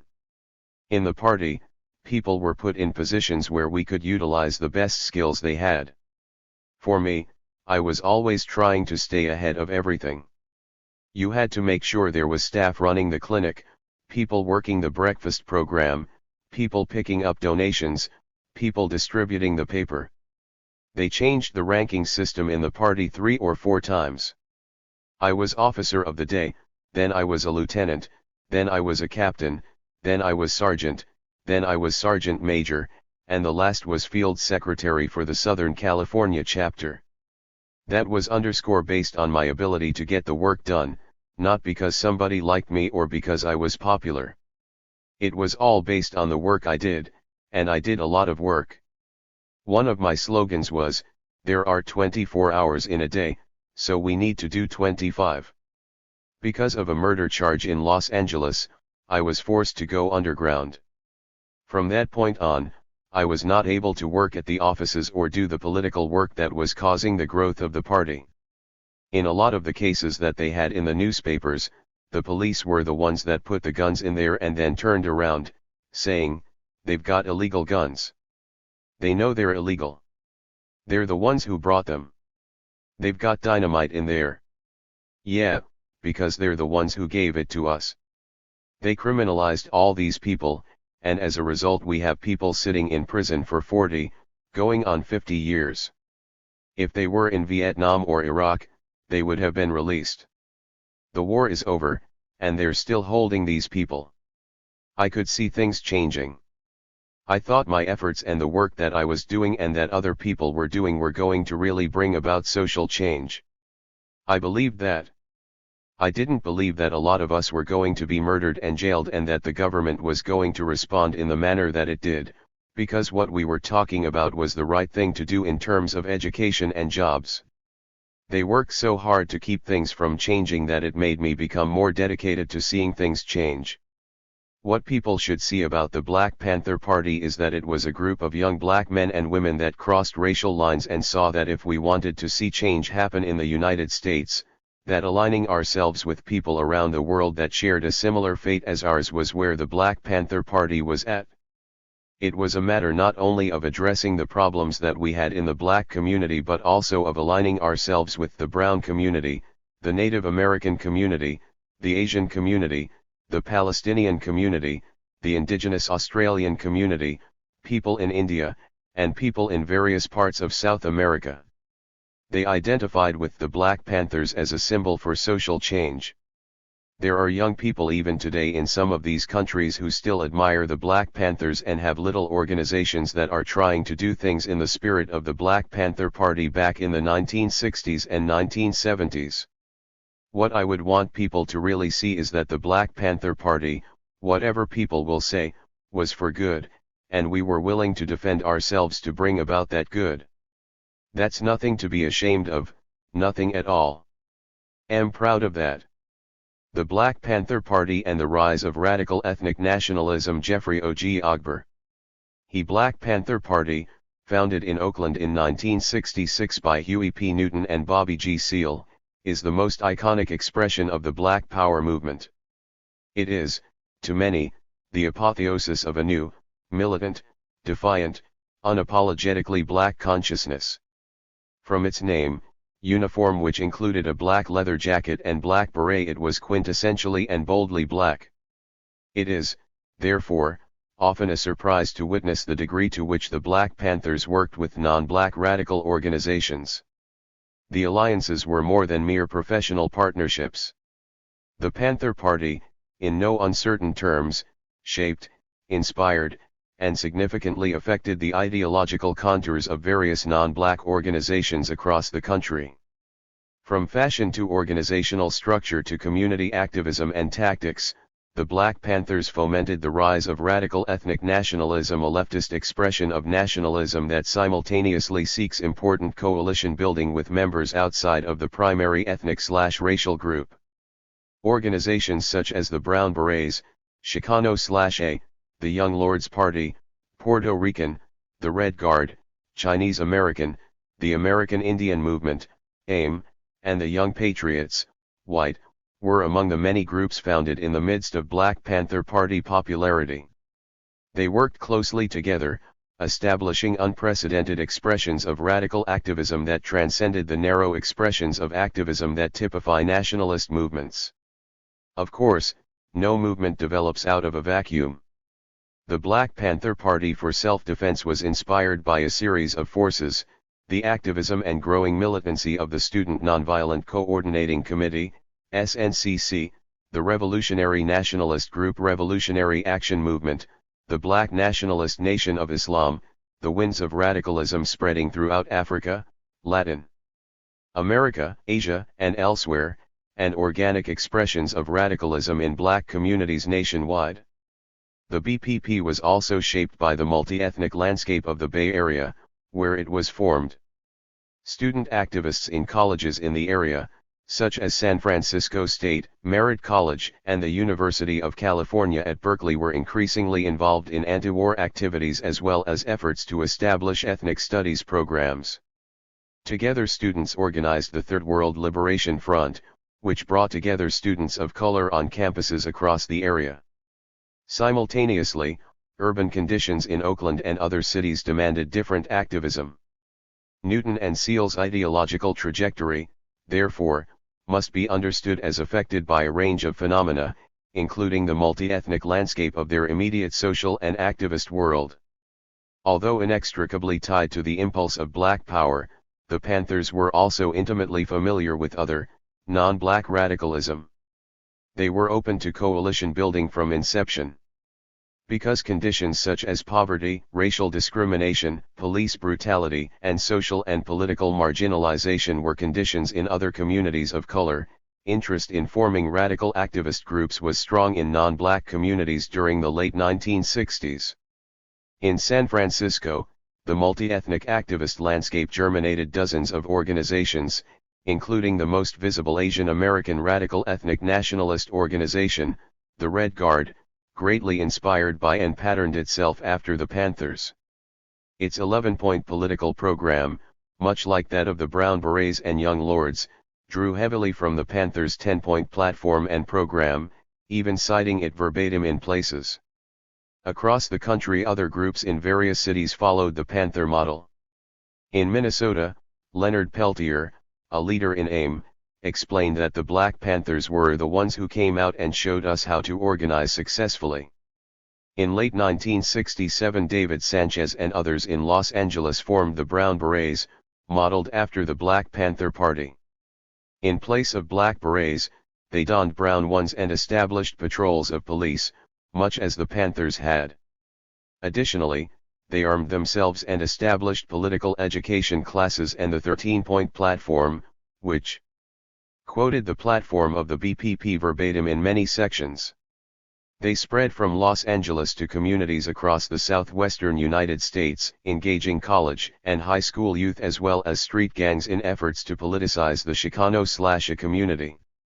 In a community burdened by similar forces to East Oakland, East Los Angeles, or South Central Los Angeles, working-class sections of the North Side in Chicago witnessed the Young Lords, a Chicago street gang, start to withdraw from criminal activities and, affected by the spirit of social justice and activism, morph into a reformist youth group.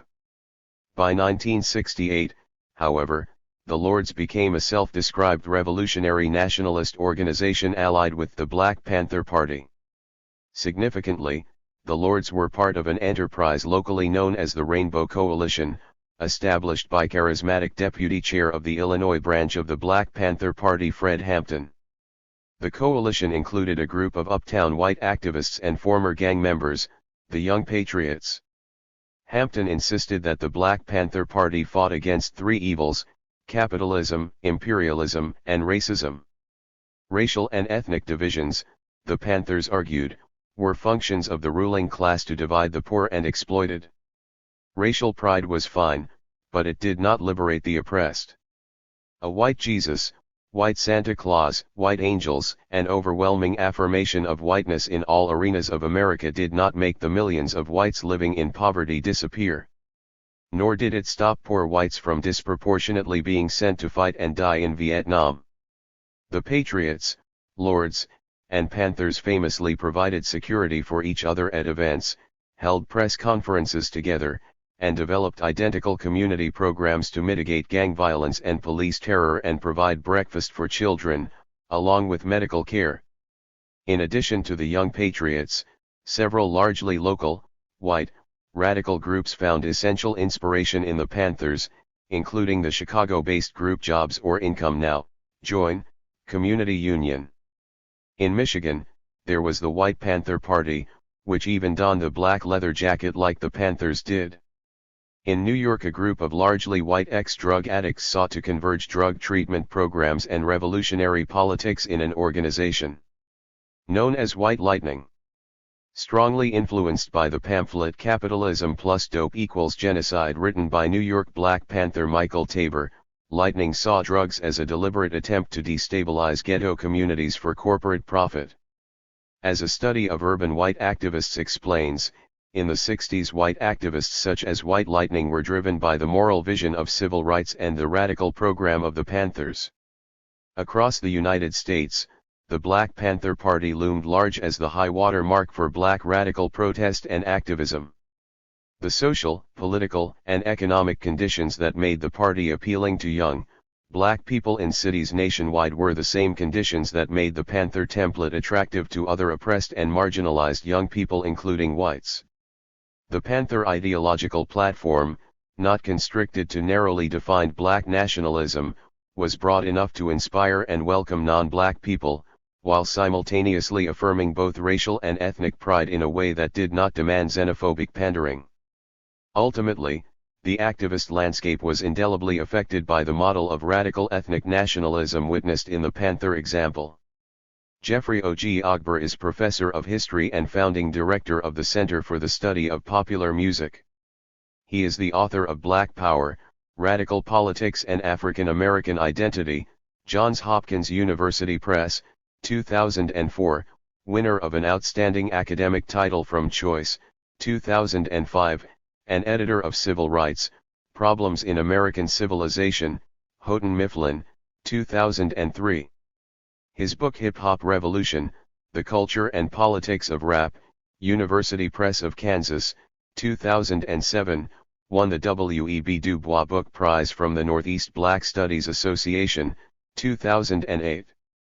He is also the author of The Harlem Renaissance Revisited, Politics, Arts, and Letters, an edited volume, Johns Hopkins University Press, 2010. Ogber's articles appear in the Journal of Religious Thought, Journal of Black Studies, Souls, Cenero, and Radical Society, among other academic journals. Raised in Los Angeles, California, Ogber is a member of Phi Beta Kappa International Honor Society. He received his bachelor's degree in history from Morehouse College and his master's and doctoral degrees in history from Indiana University. The Global Panthers Nico Slate. Due to the hideous plot of American imperialism, the Third Dalit World, that is, oppressed nations, and Dalit people are suffering. Even in America, a handful of reactionary whites are exploiting blacks. To meet the force of reaction and remove this exploitation, the Black Panther movement grew. From the Black Panthers, Black Power emerged. We claim a close relationship with this struggle. Dalit Panther Manifesto, Bombay, 1973. On August 15, 1973, the 26th anniversary of Indian independence, some 200 people marched through the streets of Bombay to mark what they called Kala Swatantraya Din, or Black Independence Day. The march was organized by a new organization with an unusual name, the Dalit Panthers.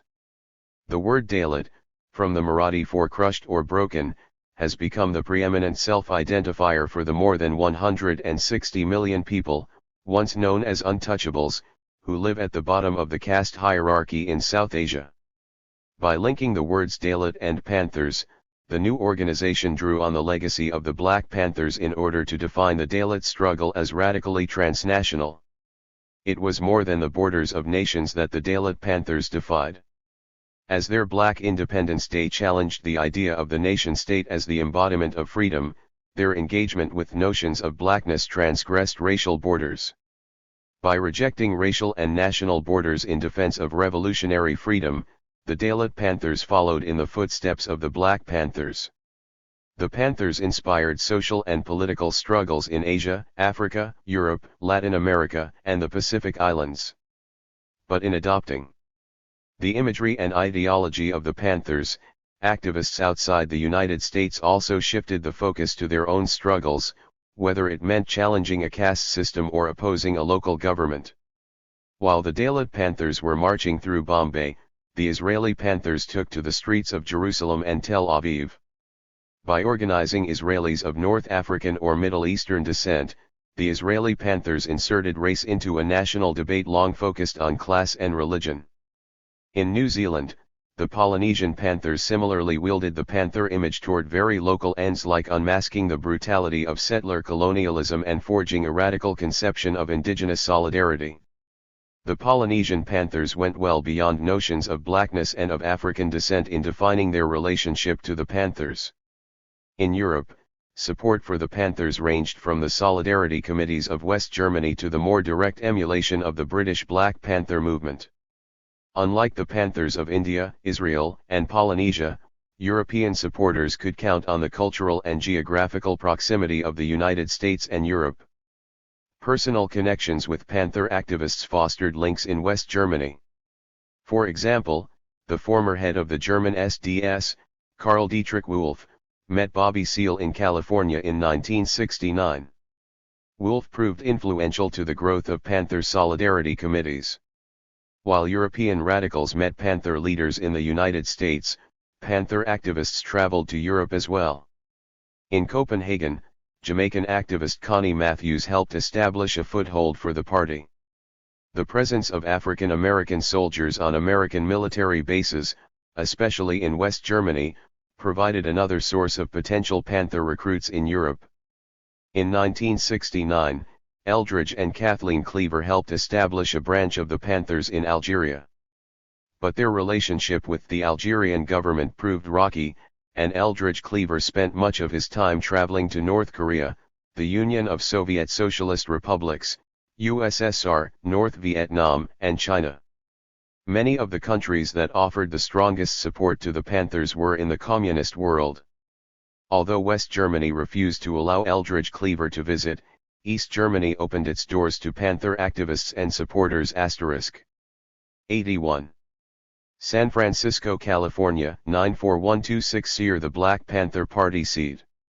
Black Panthers at Pan-African Cultural Festival. See inside. 82. The GLOBPAL Panthers. The iconography of the Panthers was often appropriated abroad in ways that demonstrated only superficial knowledge. Some communist supporters seemed less interested in the Panthers than in the opportunity to rub salt in an American wound. By contrast, the British Black Panthers mirrored many of the ideological and programmatic pillars of their American counterparts. For example, they rejected an exclusive black nationalism and instead fostered connections between Caribbean, African, and Indian communities. They also initiated several community-based projects. Based in the South London community of Brixton, the British Black Panthers helped run a Saturday school and contributed to the radical magazine Race Today. The global fame of the Panthers, an organization opposed to American imperialism, ironically demonstrates the global power of the United States itself. Many activists learned about the Panthers because of the ubiquity of American media. The fact that activists in so many parts of the world found the Panthers compelling demonstrated the influence of the United States on the global stage. It is telling that the Panthers found acclaim worldwide at precisely the moment that Cold War America was struggling to maintain its global predominance. But the global spread of the Panthers also demonstrates the resonance that many activists felt with the goals and strategies of the Panthers. Despite their limited knowledge of the Panthers and their program, the Dalit Panthers spoke for many by proclaiming a close relationship with the struggle they claimed as their own.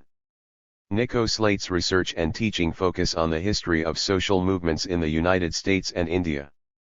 His first book, Colored Cosmopolitanism, The Shared Struggle for Freedom in the United States and India, Harvard University Press, 2012, argues that South Asians and African Americans learned from each other in ways that advanced their struggles for freedom. He is the editor of Black Power Beyond Borders, Palgrave Macmillan, 2013, a volume that tracks the global dimensions of the Black Power movement. His is also author of The Prism of Race, W.E.B. Du Bois, Langston Hughes, Paul Robeson, and The Colored World of Cedric Dover, Palgrave Macmillan, 2014. The Prism of Race examines a crucial moment in the history of race through the lens of a self-described Eurasian half-caste, born in Calcutta in 1904, and his relationships with leading African American artists and intellectuals. Slate plans to publish a study of race in Los Angeles after 1965, a biography of Mahatma Gandhi focused on his diet, and a history of connections between India and the United States from the 18th century to the present. Chapter 3. A Sister's Place in the Revolution. Women in Leadership in the BPP. Women played an integral part in the day-to-day activities of the Black Panther Party. They also occupied important leadership roles within the party structure. As leaders, in the broadest sense of the word, women helped shape the Panther agenda, had significant input into the party's program, and worked to create a climate of gender equality worthy of a truly revolutionary political organization. Although they still faced considerable sexism within the party, they remained committed to the Panther platform as the best option for achieving political autonomy and challenging racial inequality. Women in key leadership positions at the national headquarters as well as within key chapters promoted a more equitable division of labor within the party, including men serving breakfast to school children and women shouldering rifles to defend Panther offices. If put energy somewhere, want that to be what will uplift me and what will uplift the young people. Erica Huggins, b. January 5, 1948, was a leader of the Los Angeles chapter of the party, along with her husband, John Huggins, who was killed in a shootout on the University of California at Los Angeles, UCLA, campus. She was the longtime director of the party's Oakland Community School and has created or contributed to a variety of educational and social justice programs with an emphasis on spirituality. She is also a professor of sociology and women's studies at several California colleges and universities. I do believe that people's views of the Panthers are changing as time goes on because young people are more open to the truth, especially the last 2 or maybe even 3 generations of young people, because of the obvious violence all over our world.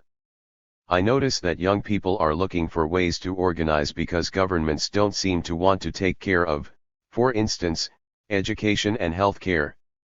My heart is so open to young people because they can see past the mass media narratives to what we were really doing because they investigate, because they're finding out about the party's programs. That's really heartening. I get a lot of requests to travel and speak where they'll ask, how did the party do it? How did the party create a school? How did the party create free clinics? How did you do that? They want to know how we organized the people. When mainstream journalists talk to me, they want to know what really happened, whereas young people are looking back and saying, wow, 50 years ago you fed people. 45 years ago you created schools that were student-centered and community-based. You had clinics. You had bus-to-prison programs that were free. How did you do that without social media?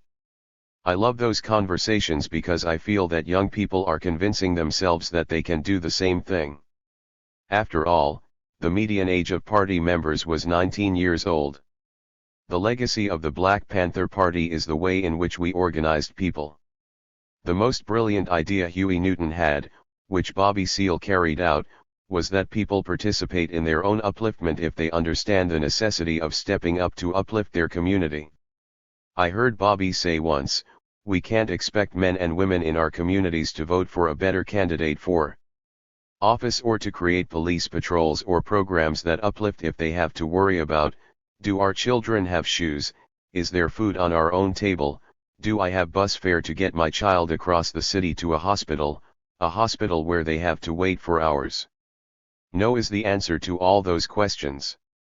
Our community survival programs helped people to see how communities could be transformed by seeing it in their own lives, and then they would want to support that which transformed them. That's exactly what happened. All the community survival programs were supported by volunteers from the community, not just party members. Their social understanding grew when their lives were changed without any strings attached. We did everything we did so that people would feel empowered to make changes in the world they live in and then go beyond that smaller circle to the larger one and develop a global understanding. I saw this with my own eyes. It was brilliant. I reconcile the good and the bad things that happened in the party by really looking at what's important for me to remember. If put energy somewhere, I want that to be what will uplift me and what will uplift the young people. Huey's most favorite program ever was the Oakland Community School. When he was feeling burdened, he would come to the school and hang with the children and feel better. I know this because I saw it. That school was an oasis for everybody who stepped foot in it. It was a school created by the Black Panther Party. It wasn't created by the Oakland Unified School District. Party members poured their blood, sweat, and tears into it. It had a profound impact and it still does have impact. There's nothing that can change the brilliance of Huey Newton before he became really sick. These programs live today because of Huey, Bobby Seale, David Hilliard, Elaine Brown, Joan Kelly, Phyllis Jackson, Norma Mtuum, Donna Howell, Yvonne King, and a host of other women. The other thing is, when I reconcile, I forgive. I forgive myself, first, and others. I'm talking about a true forgiveness, not just the words I'm sorry, which can be very shallow, but true forgiveness, because what matters most is the love that the party had for people. It shined out of those programs. We really didn't have a lot of sleep. We worked 19 hours a day. There was nobody threatening us, nobody standing over us with some kind of weapon saying, "You need to work with those children after school." There were many threatening things within the party and definitely outside of the party. But the programs were the light of everybody's experience who had anything to do with them. That's how I reconcile. The school was a major pilot for what education could be. The busing to prisons program made a difference in the lives of people so that a father or mother would not lose contact with their babies, children, and their loved ones. The People's Free Medical Clinics saved lives, and the sickle cell anemia research and education programs educated the community and saved people from pain and also saved some people's lives. I'm just using these few examples to describe to you how I don't have to reconcile with what someone did or what someone said, because I have, in my heart, all these experiences of the great good. I don't make excuses for the bad things that happened. I say that they happened if they happened. I say if I had anything to do with them, please forgive me. I'm not in denial about it, but I just choose where I'm going to put my energy. We needed to come up with another mechanism to bring in money, and that meant becoming more mainstream so we could start getting grants.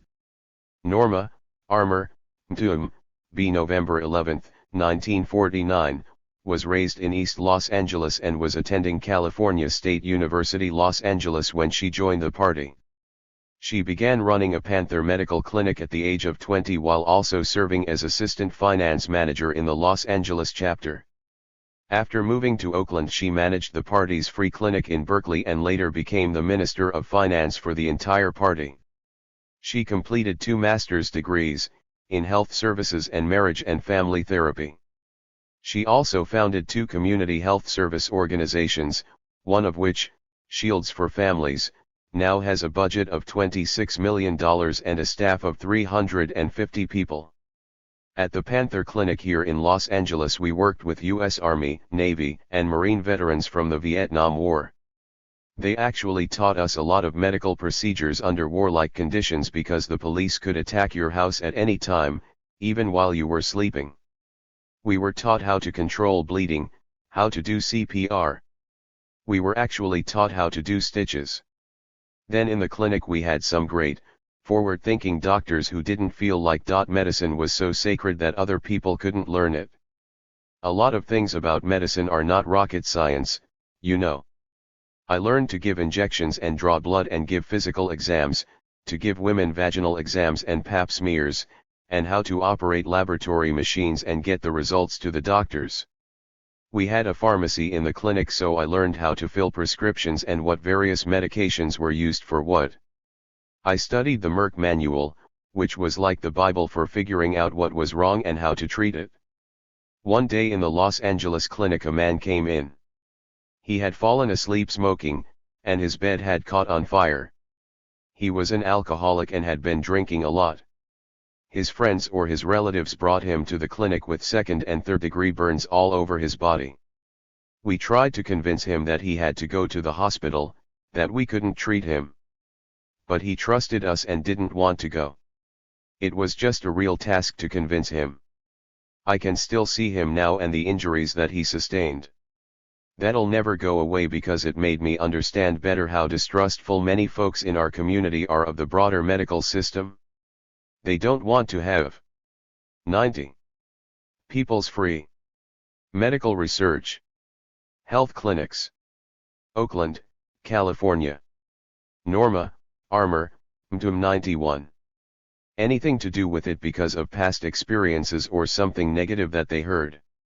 There's just not that trust.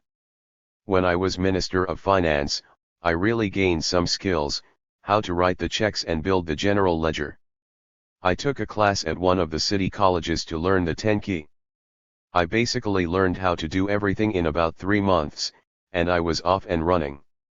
We actually had 2 nonprofit corporations, Educational Opportunities Corporation, EOC, for the Oakland Community School and other educational activities, and the EOC Service Corporation, which provided youth and senior activities, food programs, and everything else that wasn't educational.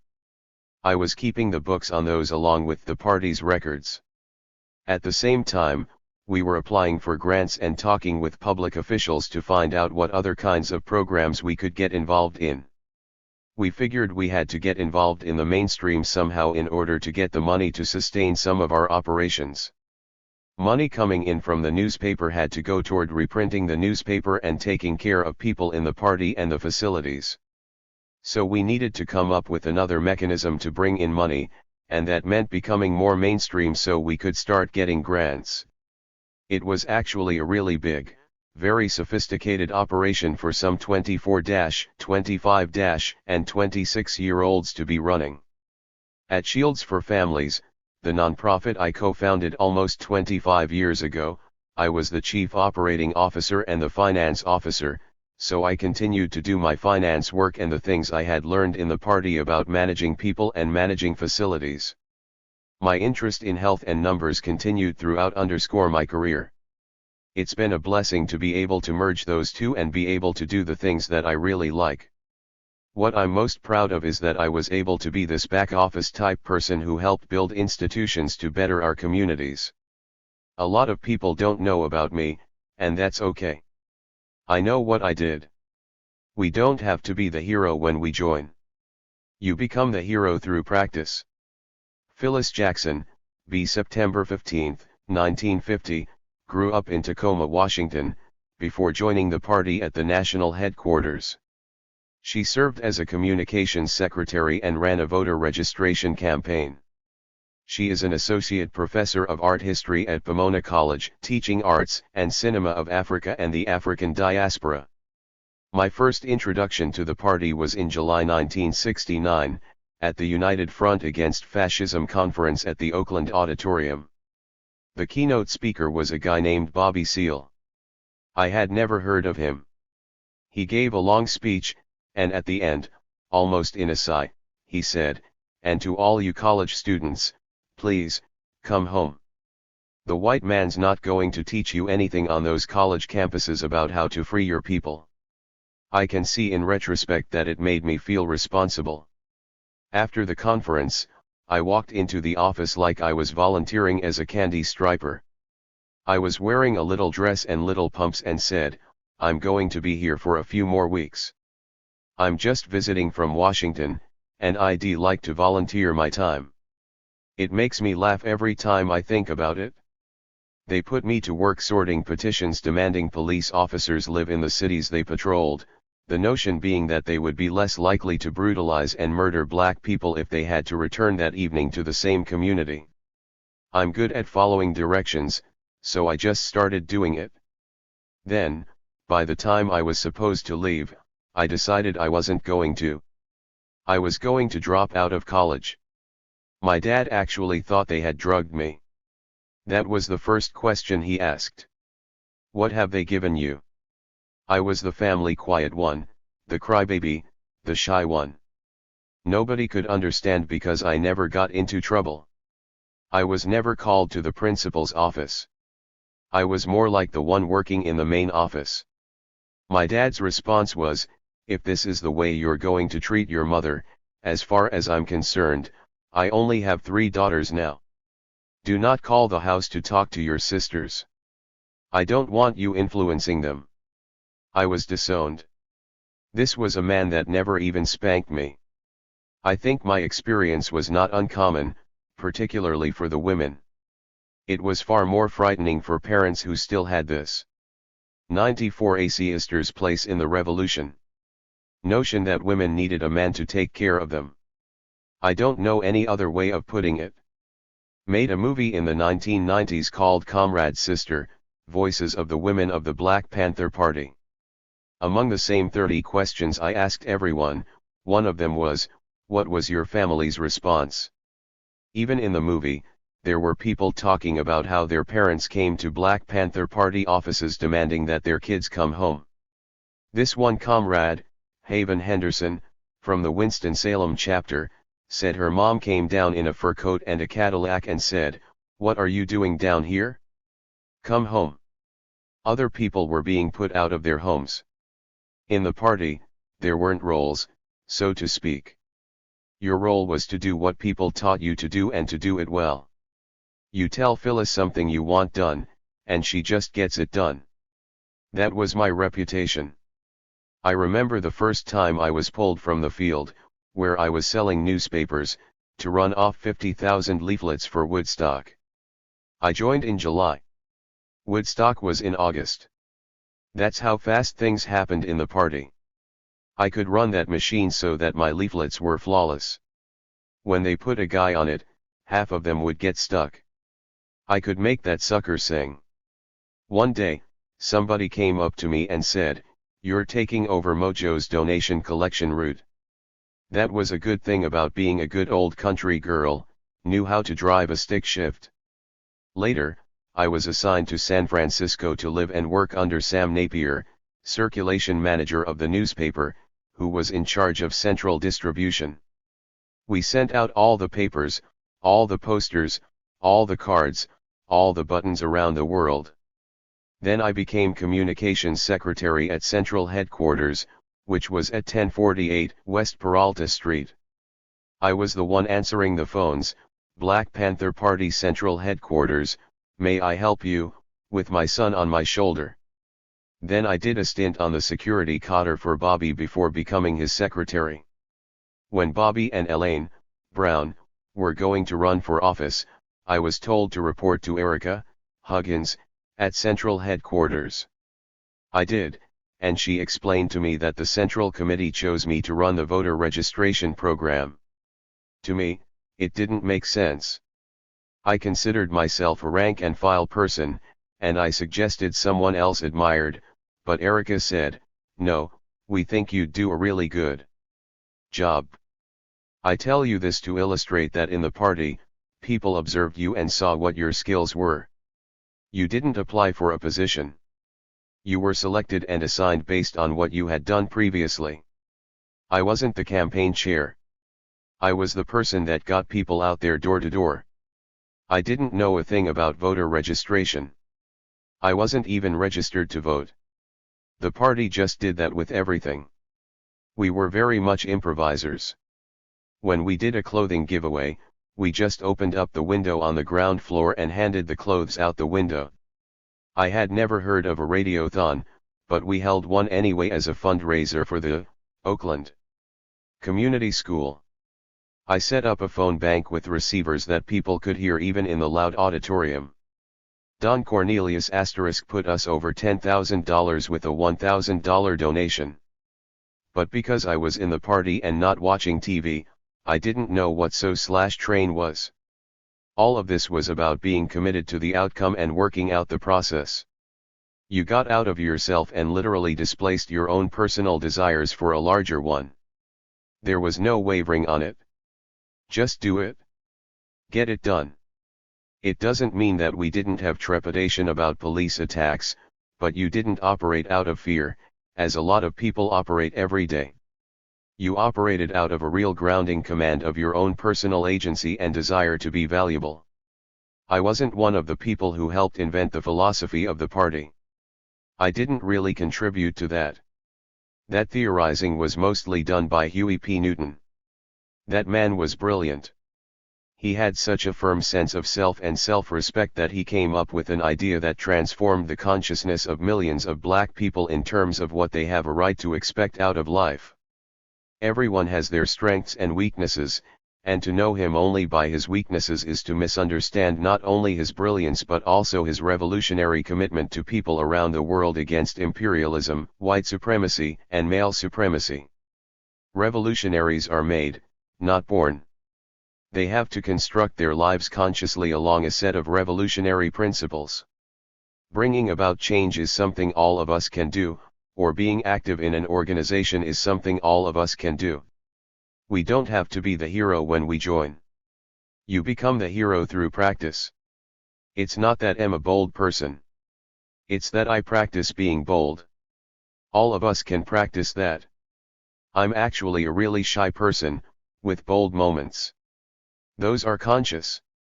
You actually have to work against your childhood training. You have to work against whatever you were born with.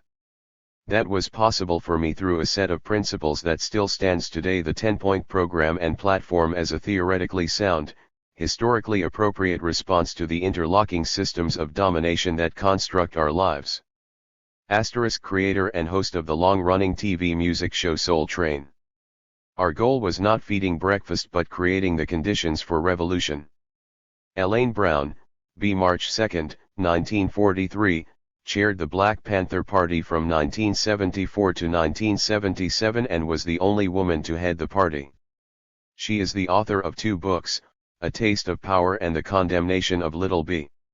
She is presently Executive Director of the Michael Lewis, Little B, Legal Defense Committee and Chief Executive Officer of Oakland and the World Enterprises, a nonprofit organization that develops for-profit businesses for cooperative ownership by formerly incarcerated people, the first of which is an urban farm in West Oakland, where the party was headquartered. The Black Panther Party's powerful, free breakfast for school children program, by which we provided free breakfasts daily to thousands and thousands of school children all over the United States for years, was more of an organizing tool than a social service program. Our goal was not feeding breakfast but creating the conditions for revolution. For example, this effort sparked the people to demand that schools throughout the country provide free breakfasts, and the people won. Our strategy was to inspire and organize the people to fight for their human rights, including the right to have food. If the people could force schools to serve free breakfasts, maybe they would demand that the establishment provide free dinners, housing, healthcare, and so forth, toward fundamental, revolutionary change. We called our free food, free clinics, and similar programs survival programs, operating under the slogan, Survival Pending Revolution. Defining ourselves as the revolutionary vanguard, after the Leninist analysis of the need for a vanguard organization, we tried to develop strategies to create the conditions for revolutionary change in the United States. This, of course, is why the government came down on us with all guns blazing. I assert that the Black Panther Party put forward the greatest effort ever in the history of this country for black liberation and left an indelible legacy. When Huey P. Newton, the guiding ideologue, co-founder, and leader of the party, decided in the early years that the party would patrol the streets of Oakland with guns to check police brutality, it wasn't to establish the party as the community police. The strategy was to educate the people as to their basic, human right to defend themselves against our oppressors. Today, we've lost that thread of revolutionary consciousness. The neoliberal agenda that has overtaken the country has inculcated blacks to believe, like racists, that all the wrongs we suffer in the black community, poverty, mass incarceration, are from self-inflicted wounds, as Obama would say it. We, ourselves, are disconnected from the relationship between our ongoing oppressive condition and how and why we got here. We are disconnected from the question of freedom. Today, fear has gripped the people, most significantly, young people, blacks, liberals, progressives. For example, when I talk with college students, I often say, look, you're mad because the college is investing in private prisons. Notwithstanding that, even if the college would disinvest, nothing fundamental would change as to the mass incarceration of blacks, As to mass incarceration, a victory of disinvestment would inspire the students to seek other victories, to move to address other outrages. So, I urge them to take action. Use the party's example, sit in or lock it down. The students don't want to do it because they're afraid. Afraid to lose their scholarships or Pell Grants. Afraid to lose their jobs or housing. And, this, without respect to the big fears of going to jail or getting hurt or even killed. That kind of consciousness and commitment has been lost in the night of time. They have the tools, the Facebook pages, internet sites, cell phones. They use them but not to organize action. Action is not some protest march. There are a million people out there marching for this or that, from time to time, none of which protests address or move on an agenda of revolutionary change. None of which have come to constitute a mass movement. The last hint of the prospect of a mass movement in the United States was the Occupy movement, which, although unorganized, was powerful in that it established in the mass mind the fact that there are two Americas: the very rich, the 1%, and the rest, the 99%, instigating an instant of outrage, leaving behind that consciousness. The police murder of Michael Brown in Ferguson, Missouri, in 2014, became significant with respect to the many, many other disregarded police shootings and murders of blacks only because the people tore up that city. The world was forced to pay attention. Similarly, the only reason the Oscar Grant case in Oakland spawned powerful actions is because the people tore up that city. I'm happy the people acted in this way, despite the lack of organization and the pathetic outcomes. It demonstrated that the people have the power. But there is still no serious, organized effort to address the ongoing, rampant police brutalization of blacks, the issue in these cases. Despite everything, there is no real scrutiny of police actions today, certainly not by any government agency. People are making challenges, such as putting cameras on police. Some cops have been arrested, though most have not. But at the end of the day, what does police scrutiny mean? It might be a tool to move the agenda, but if the result is replacing a racist police chief with a boot-licking Negro, nothing will have changed at all. We have come to a place where we accept these little pacifications, like changing one police chief for another. We have come to a place where all we really want is a pair of Nikes, and we are willing to take any job that will provide us the money to buy Nikes. We have come to a place where we would sign up as a prison guard to get those Nikes, without any consciousness of the nexus between why we don't have money to buy Nikes, much less make our own Nikes, and the mass incarceration of our people. The correct analysis has to be there. This is what the Black Panther Party attempted to do, to raise consciousness as to our oppressed condition and what change will be required to bring about our freedom, which is the goal. We have to understand what the hell is wrong here. If we think it's singularly a question of police brutality, we'll marginalize all the other ills and lose sight of freedom. We have to know what we want, analyze how we might get there, organize, and act. Quoting Che Guevara, as we did in the party, words are beautiful. Actions are supreme. But we've been driven into a corner by fear, overcome by the propaganda of the capitalists and government, which are one. The Black Panther Party should be studied as to what we did and why we did it, therefore, and not from a superficial point of view as to the look and feel of the party, not from some aging party members' personal recollections of his or her activities in the party, not focusing on questions like what it was like to be a woman in the party. The party had a big agenda. We carried out incredibly big and powerful and effective actions. We produced our own newspaper for 13 years. We launched and supported our various survival programs, including free groceries, free health clinics, low-cost housing, our model school. We formed active coalitions with other ethnic organizations and other organizations representing oppressed groups, from the American Indian Movement, AIM, to the Brown Berets, a pro-Chicano/I organization, to the Grey Panthers, an elders' rights organization, disabled rights groups, women's and gay liberation organizations, knowing we all stood on common ground, oppressed by a common enemy.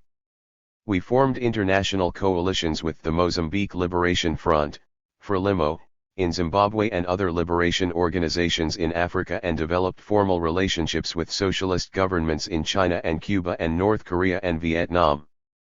So, it is my hope that blacks and radicals and progressives particularly will study the party's history to, perhaps, resurrect and adapt some of the things we did that might be relevant and useful today, or criticize and discard what is not useful, toward revolutionary change in America. Revolution, Struggle, and Resilience. WOMEN in the Black Panther Party. Ruanba Y. Williams. Ricka Jenkins was a student at Lincoln University when she decided to trek west to join the Black Panther Party for self-defense, founded in 1966. After reading in Ramparts magazine about the campaign to free Huey Newton, the Black Panther Party's co-founder with Bobby Seale, she and her soon-to-be husband, John Huggins, headed to Los Angeles. After they arrived, both immediately found factory work before eventually becoming full-time activists. Within a year, their lives would change in unimagined ways. 3 weeks after welcoming his baby girl, John Huggins was gunned down, along with Alprentice Bunchy Carter, on the campus of the University of California at Los Angeles, UCLA, by members of U.S., a cultural nationalist organization.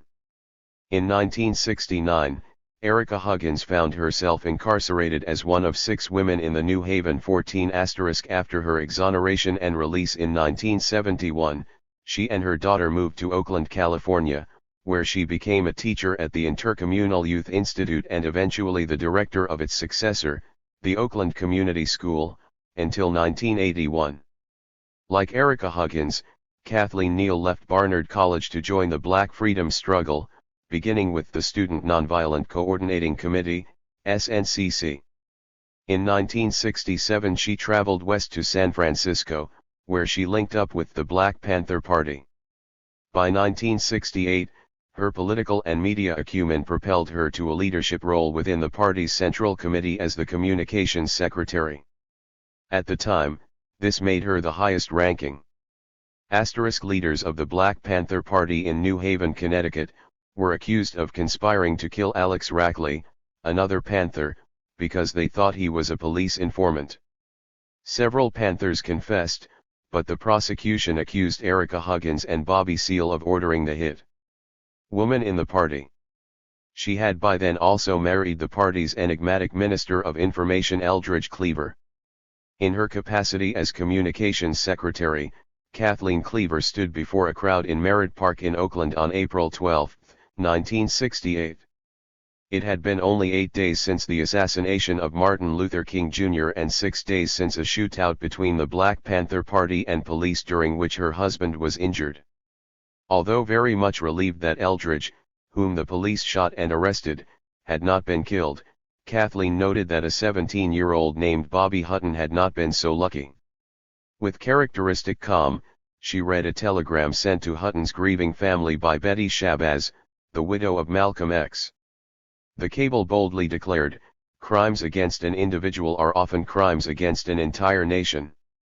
After reading the communiqué, she shared her own message, which summarized the travails of those heady days and prophetically foreshadowed those of the 21st century. From the streets, from the flying of this bullet in the air into the flesh of a black man, a whole structure proceeds: walls of courthouses, bars of jails, locked keys, billy clubs, police. She continued. Bobby Hutton took his stand, he gave his life. And here we are, we have our lives. He added something to them. It's up to us, to whether we can treasure that and carry that forward, or if we'll allow the walls of the jails and bullets of racist dog police to increasingly intimidate and encircle and murder us until we degenerate into a state maintained purely by brute police power. This time, this day, is not far off. For Erica Huggins and Kathleen Cleaver and for hundreds of Black Panther Party women and men, the forces of history, family, and then contemporary racial and economic inequalities, both at home and worldwide, propelled them into the liberation struggle. Whether poverty and racial discrimination, housing and educational inequality, assassinations of activists and politicians, police brutality, or the Vietnam War, these injustices fueled people's activist engagement and provided trenchant examples of why they must speak truth to power. The names and stories of these black women revolutionary internationalists come to us through news articles, oral interviews, commemorations, documentaries, and still surprisingly few memoirs, autobiographies, and biographies.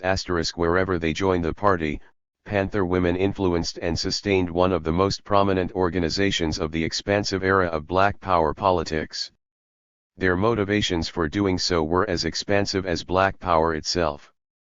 For example, after witnessing police misconduct, 16-year-old Terica Lewis became the first woman to join the party, in 1967.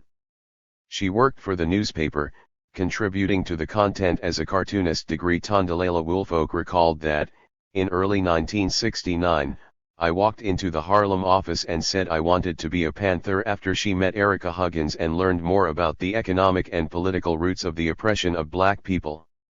She lived communally with other Panther women in a tenement slum and worked as a state food inspector while selling newspapers as a member of the Ministry of Information Cotter in New York.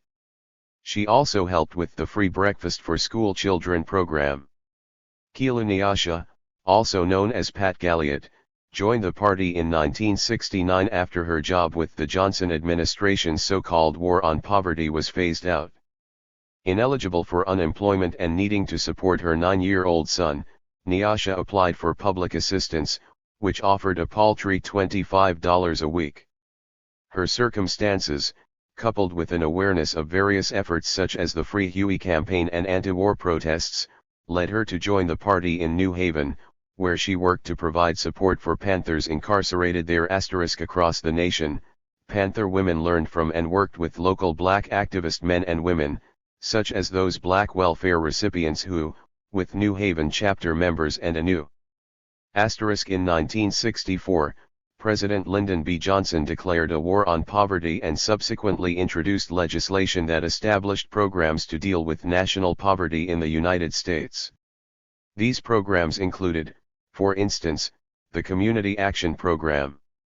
York Women's Liberation Group organized a rally on November 22, 1969, led by women to support the Panthers in New Haven and to highlight injustice at home and abroad.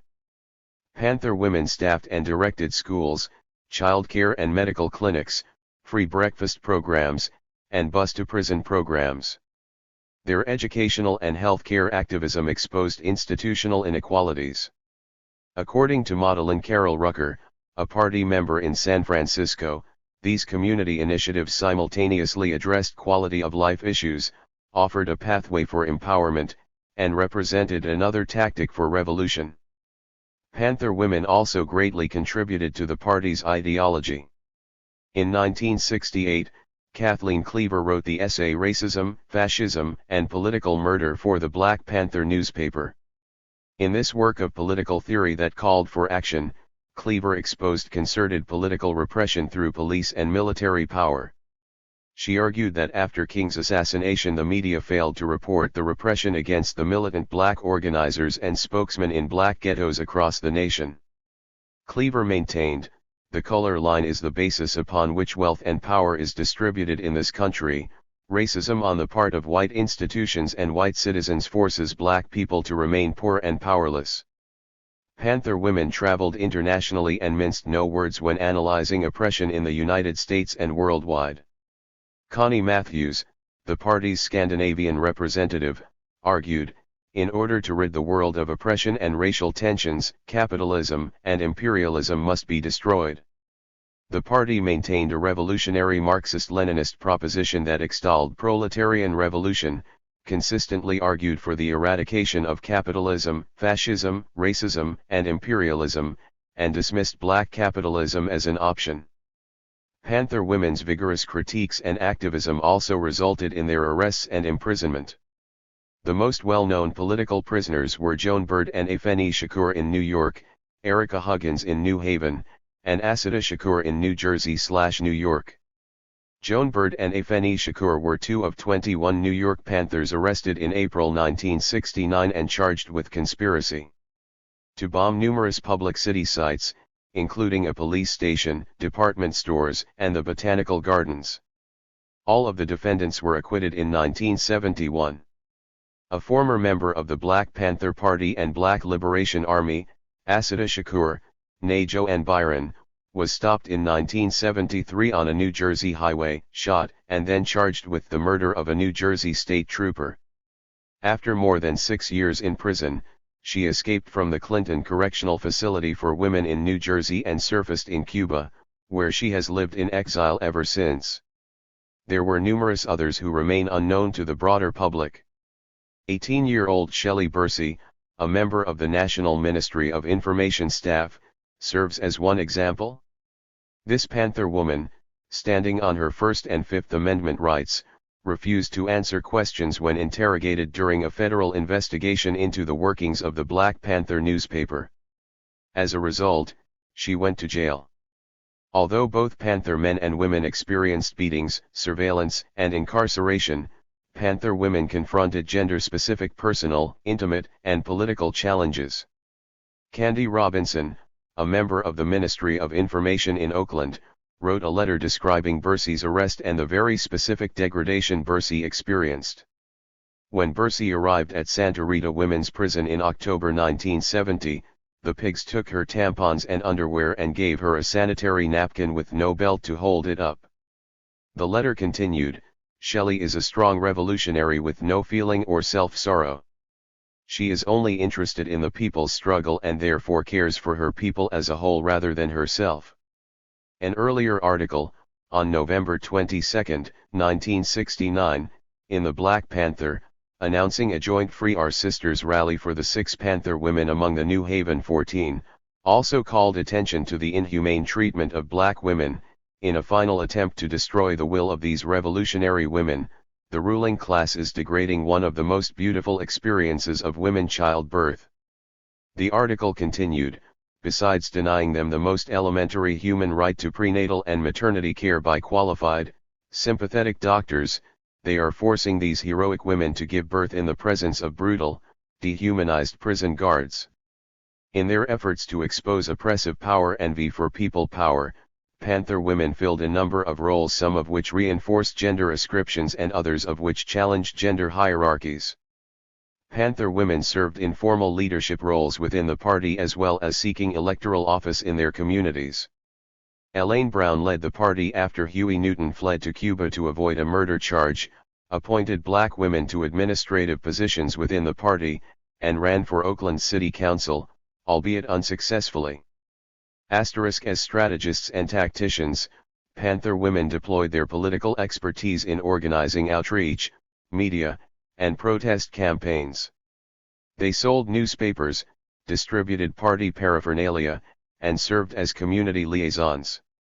They also wrote columns, editorials, and articles in the Black Panther newspaper covering a range of views and issues, such as the black woman as revolutionary and police brutality against men and women.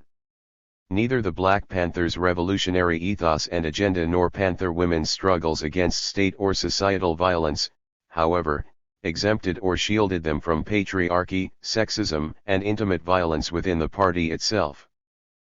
Panther women, just like other women, in the words of Erica Huggins, confronted sexist 9917 and abusive thinking and male chauvinism. Huggins Conton. Yud. Men and women don't stop being in the roles we were trained to play because we join an organization, right? The socialization was there before we joined the BPP. Registered as a result, Panther women confronted and challenged the isms not only outside but also inside their organizational ranks. The lives of Panther women indubitably reveal a great deal: black women's radical activism, varied expressions and sites of revolutionary internationalism, the range of societal inequalities experienced by black people and black women more specifically, and the prophetic work of the Black Panther Party as well as its contradictions. Their struggles expose even more the adversities and resilience as well as the spirit and poetics of living activist commitments. The first stanza of Erica Huggins's poem On Hearing Soul Serenade, which she wrote on June 7, 1969, while incarcerated, reads: 108 Revolution, Struggle, and Resilience. Tam in jail and I am alone with Francis, Rose, Peggy. I am a woman. Francis, Rose, and Peggy are women. They are strong and I hope stronger than I. Maybe I am tired, or maybe 2 years of working with, fighting for the end to oppression and brutality has weakened me. I have no right to be tired, but I am tired of not being able to work and struggle without the invisible enemy's attack. Degree. To channel her energy and particularly to stay present for her baby daughter when she visited, Huggins also practiced yoga and meditated. I taught myself to meditate to still the fear in my heart, Huggins explained. I'm so glad that I was able to do that. You can imagine that being away from a baby for 2 years means that the bond between that parent and that child is broken. Asterisk. Gloria Abernethy also recalled the difficulties of parenting a baby and trying to make our life as normal as possible: walks, regular trips to the doctor, etc. After I started working on the paper full-time, there were times where I had to withdraw from her, and let her just be the party's baby. Abernethy also worked in one of the party's free medical clinics. Numerous Panther women, like Huggins and Abernethy, became biological mothers in the middle of the liberation struggle they helped lead and sustain, and this often meant additional personal responsibilities, hardships, and sacrifices. Even with these serious challenges, however, the Black Panther Party spoke to Panther women's revolutionary hopes and provided an apparatus to enact anti-oppressive struggle. Ultimately, an emphasis on the quotidian strivings and humanity of those suffering oppression and their rights to just treatment and dignity undergirded the politics of the Black Panther Party. On that score, the party's 10-point platform and program is just as significant today, with its focus on self-determination, full employment, an end to police brutality, fair trials, and education that teaches us our true history and our role in present-day society. As a result, numerous Panther women have remained actively engaged in the liberation struggle in their own ways. They have become lawyers, professors, social service providers, and community institution builders. Norma Mtuum, who directed 2 different free medical clinics as a Panther Party member, co-founded Shields for Families, a nonprofit serving children and youth in Los Angeles. Continuing to address some of the issues that concerned her as a party member, Madeline Carroll Rucker started a consultation and training program focusing on substance abuse, mental health, domestic violence, and other health issues. Yasmeen Sutton works for Green Hope Incorporated, which helps women navigating substance abuse and the criminal justice system in New York. For these Panther women and other activists today, securing the basic necessities for a quality life, health care, land, food, and housing, alongside justice and peace, remains the world's crucial, enduring, and unfinished business in the 21st century.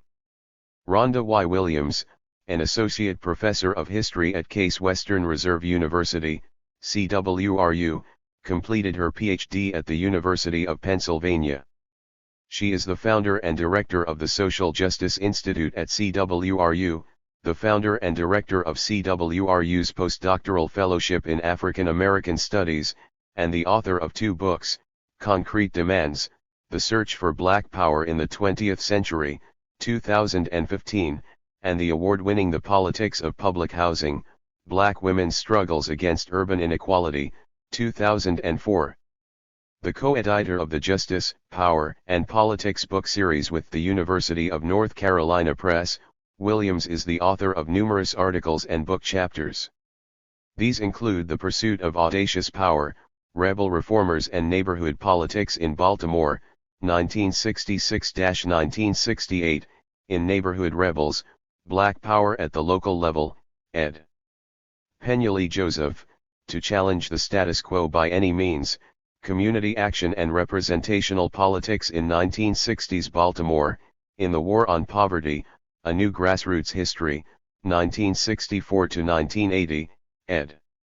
Annalise Orlick and Lisa Gale Hayes-Irjian, and Something's Wrong Down Here, Low-Income Black Women and Urban Struggles for Democracy, in African American Urban History Since World War II, ed. Kenneth L. Kusmer and Joe W. Trotter. She is also the co-editor of Teaching the American Civil Rights Movement, 2002. As an educator and scholar activist, she has delivered many presentations locally and nationally, appeared on MSNBC and Democracy Now!, and participated in local activist campaigns in Cleveland where she resides. She is from Baltimore. Chapter 4. Block by block, door to door. Building community support. By serving the people. Equipped with little more than rotary phones, neighborhood maps, and knuckles for door knocking, rank and file Panthers organized throughout the country, tailoring their messages and services to the unique needs of their own communities. Selling the party newspaper was required of every Panther, and those revenues were crucial to keeping the party going, but for many members, the programs were the real lifeblood of the party. By providing free breakfasts for school children, free health clinics, food and clothing giveaways, eviction intervention, buses to prisons, and even a free ambulance program in one chapter and a model school in another, the Panthers constructed mutually supportive community networks that fortified the party's growth and membership and even protected some Panther offices during police raids. However, as the party continued to come under increasingly intensive assault and as it split into two warring factions, that early swell of adulation receded just as quickly. 111. Pad Bonat Enrenier. It all started by going door to door. How else were you going to know who was in your territory? Billy X. Jennings, b. September 8, finished high school in San Diego and moved to Oakland to attend college and avoid the draft. The first day of his summer classes at Laney College, he found himself in the middle of a rally to free Huey Newton, who would later make Jennings his personal aide. In the party, Jennings ran the East Oakland office as well as Bobby Seale's main campaign office when he ran for Oakland mayor. He currently runs itsaboutttimebpp.com, an extensive archive of Panther materials and underground newspapers. In the early days, when I joined the Black Panther Perry, you had to go through a 6 to 8 week training period. One of the things that went along with that training period was working in the community, where we implemented the 10-in program. Every party member had a section to work in. My particular area was Brookfield, which is now off of 98th Avenue, right next to the freeway over by the Oakland Coliseum. Say I'm trying to get some information out. I would take a 10-block square area. In those 10 blocks, you had 10 people that you could contact. We're talking about telephone trees. I'd get on the phone. I'd call my 10 people. I'd say, we're going to have a rally down at the courthouse because some brothers were killed for no reason. Could you call 10 people? Boom. Those 10 get on the phone and call another 10 to get the word out. It all started by going door to door. How else were you going to know who was in your section? The church lady wouldn't stop and talk to you on the street. If you came up on her stoop, though, she might engage you in a conversation. That door-to-door thing was very important because it let people know there was a Panther in the neighborhood, and if they had a question, they had someone to ask. We had a grievance board. Instead of calling the police, where they might come and take both of you to jail, you could call the Panther office. We'd come out there and try to settle the argument. If there was a barking dog, and a guy got off his shift at 12, he didn't want to hear the damn dog. Maybe we would bring the dog in or do something else. There were various little things in the community that we did that people really liked about the party. To get food for the breakfast program, we went to mom and pop stores. They would tell us, "Oh, we're a small business. We don't have that much. We can only give you a gallon of milk, maybe 2 loaves of bread, and some grits." We'd say, "Okay, because if you multiply that by 12 mom and pop stores, you've got something." You start out with the basics. You start with getting contributions from those in your community, then you start going to the bigger institutions, such as the grocery stores and the churches, to ask for donations. Sometimes they'd give you money. One church gave us a van so we could go to San Leandro, where they had an egg depot. There was a place in Oakland we could go and pick up milk that didn't get delivered the day before. We would use it the next day at the breakfast program for cereal. People from the church would start volunteering, and the minister would soon start talking about the good work being done by the Panthers. Billy X. Fennings 115. You would knock on somebody's door. It might be a college student. They are progressive, forward thinkers. You might find somebody who just came back from Vietnam. He would say, "Hell, yeah. Call me, because I've been out there. I know how this shit is." There were church people who liked us because of our social programs. For instance, the people living directly behind central headquarters at 1048 Peralta would call us whenever the pigs came around to spy on the office. We had all these different eyes out on the terrain. We needed them because, at that time, Panther offices were being attacked, and we needed people. Hey, our offices are being surrounded. We need your support. Could you come to our office and bear witness? Having those eyes might act as a deterrent for the police, who tried to do things in the darkness. I'm going to tell you the story here. We had an office on 99th Avenue. It was the community center. The police department was drooling at the mouth to raid our office. This was around 1970. There was an alley in the back that wasn't lit up, so the police would be back there doing all kinds of mischief. What would give them away was our next door neighbor's dog, named Nigeria. Nigeria would bark like hell, and that's how we knew there were police back there. If somebody else was walking through the alley, Nigeria might bark a few times, but that would be it. If police were out there, he would keep going. That let us know to be on guard. One day, he gave their position away. I guess they were trying to pull a raid. The dog went crazy. The people of the neighborhood woke up, and they all came out so the police couldn't do what they wanted to do. The next day, the police came and let Nigeria out of the gate and then shot him, claiming that he was running around the neighborhood biting people. The people of that neighborhood got so mad at them that they put lights in the alley. Nobody could sneak around after that. I know party history because of the various roles I played. Not only that, but working at central headquarters, I received phone calls every day from all over the country. Detroit, Michigan. Des Moines, Iowa. Toledo, Ohio. Pittsburgh, Pennsylvania.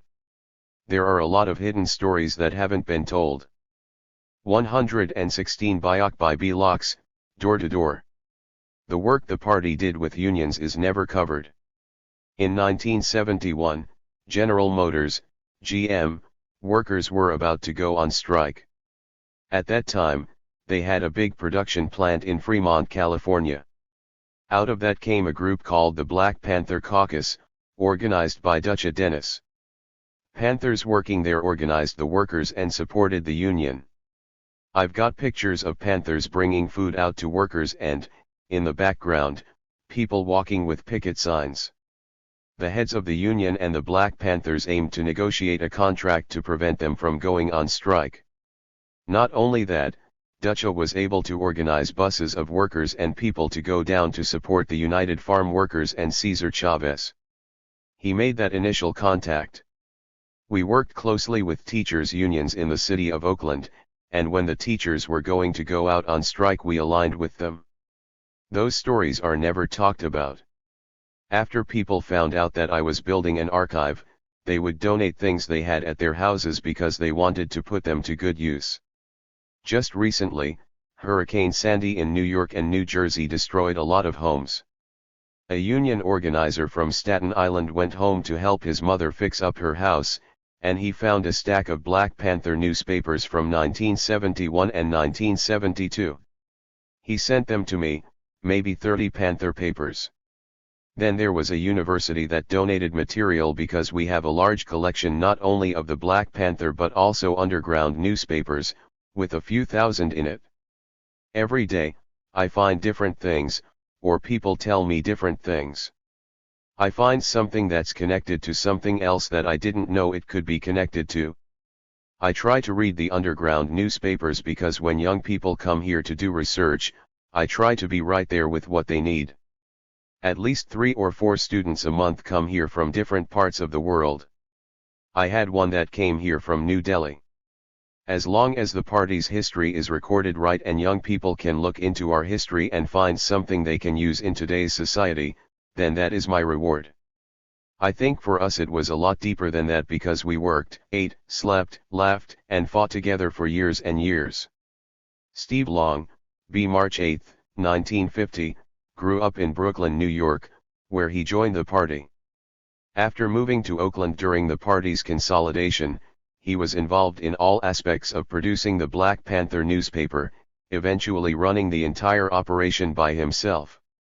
He later built his career in commercial printing. The main client of his last company was Howard Quinn Printing in San Francisco, which happened to be the former printer of the Black Panther newspaper. He is the communications director of the National Alumni Association of the Black Panther Party. I went by the Harlem office in the summer of 1969 and said, I want to volunteer. I want to help out on the breakfast program. PLL do anything. The guy said, you come to this church at 5:30 or 6 o'clock on Monday morning, and we'll work on the breakfast program. Going from Brooklyn to Harlem, I woke up very early and jumped on the subway. When I got there, nobody was there. I waited and found out that a bunch of party members had gotten arrested. I stayed throughout the day, feeding everybody that showed up at the breakfast program, even some adults. I then went to the office and went out again to sell papers. I experienced everything from arrests to survival programs on my first day in the party. I came back the next day and the next day. It got to the point where, rather than going home at 9 or 10 o'clock every night, I started staying in an apartment with 4 or 5 other prospective members. That was the beginning of the adventure. I remember there was a knock on the door. Without really thinking, I made a naive mistake and just opened the door. It was the police. The guy said, "You're going to die," and he walked away. That's all he said. They knew where we were. The threat itself was no big deal. After growing up in the projects, it was part of everyday life. But that visit brought it home for me. This organization was considered very dangerous by the authorities. I worked everywhere, Brooklyn, Queens. We used to have different campaigns with different advertisements. We took a bucket with some wheat paste and a big brush.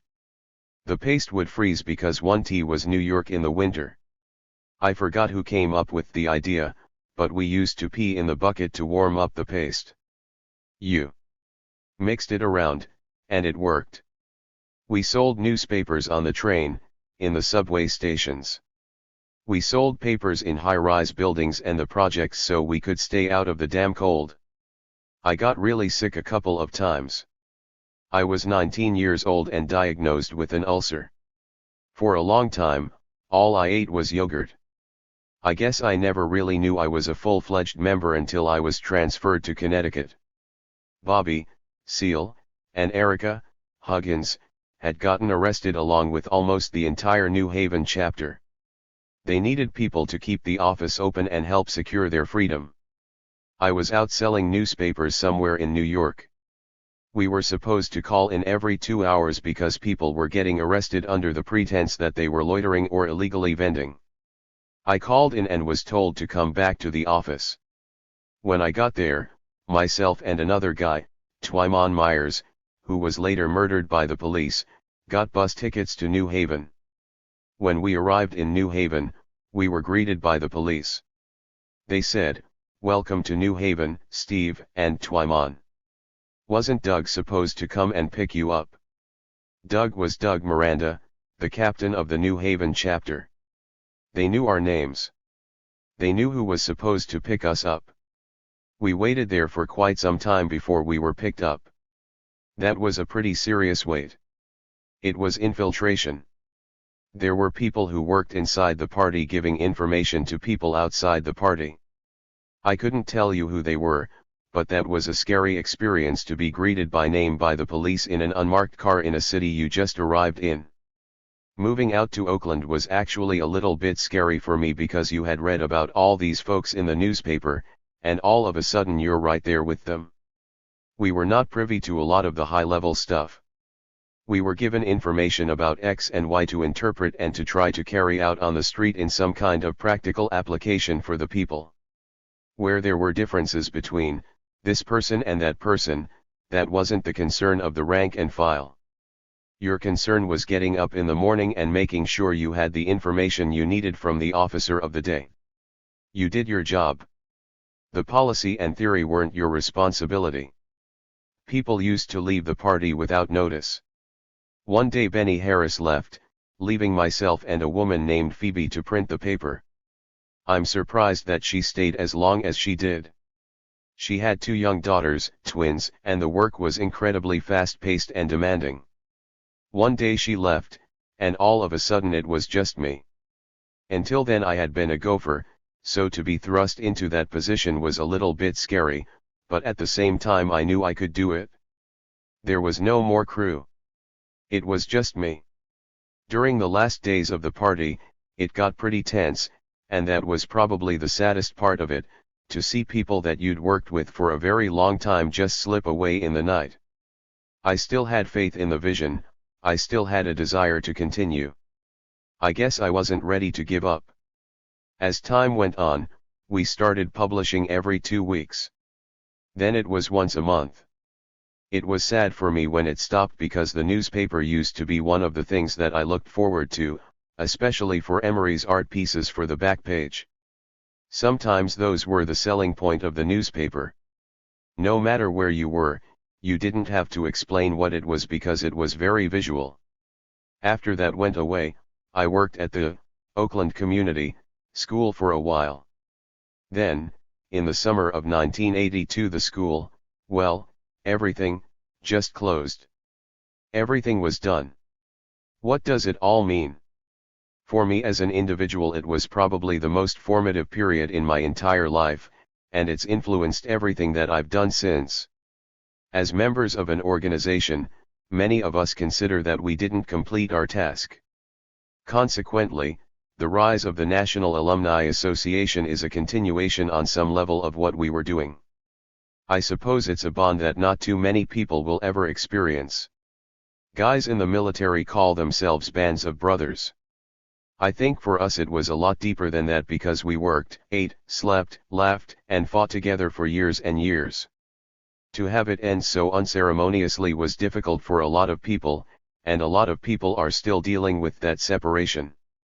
Isudosin Omawal Asunkoya, formerly Charles Brunson, b. September 18, 1943, grew up in Miami and served in the Air Force, finishing up his stint near Sacramento, where he settled and became a mail carrier for the U.S. Postal Service.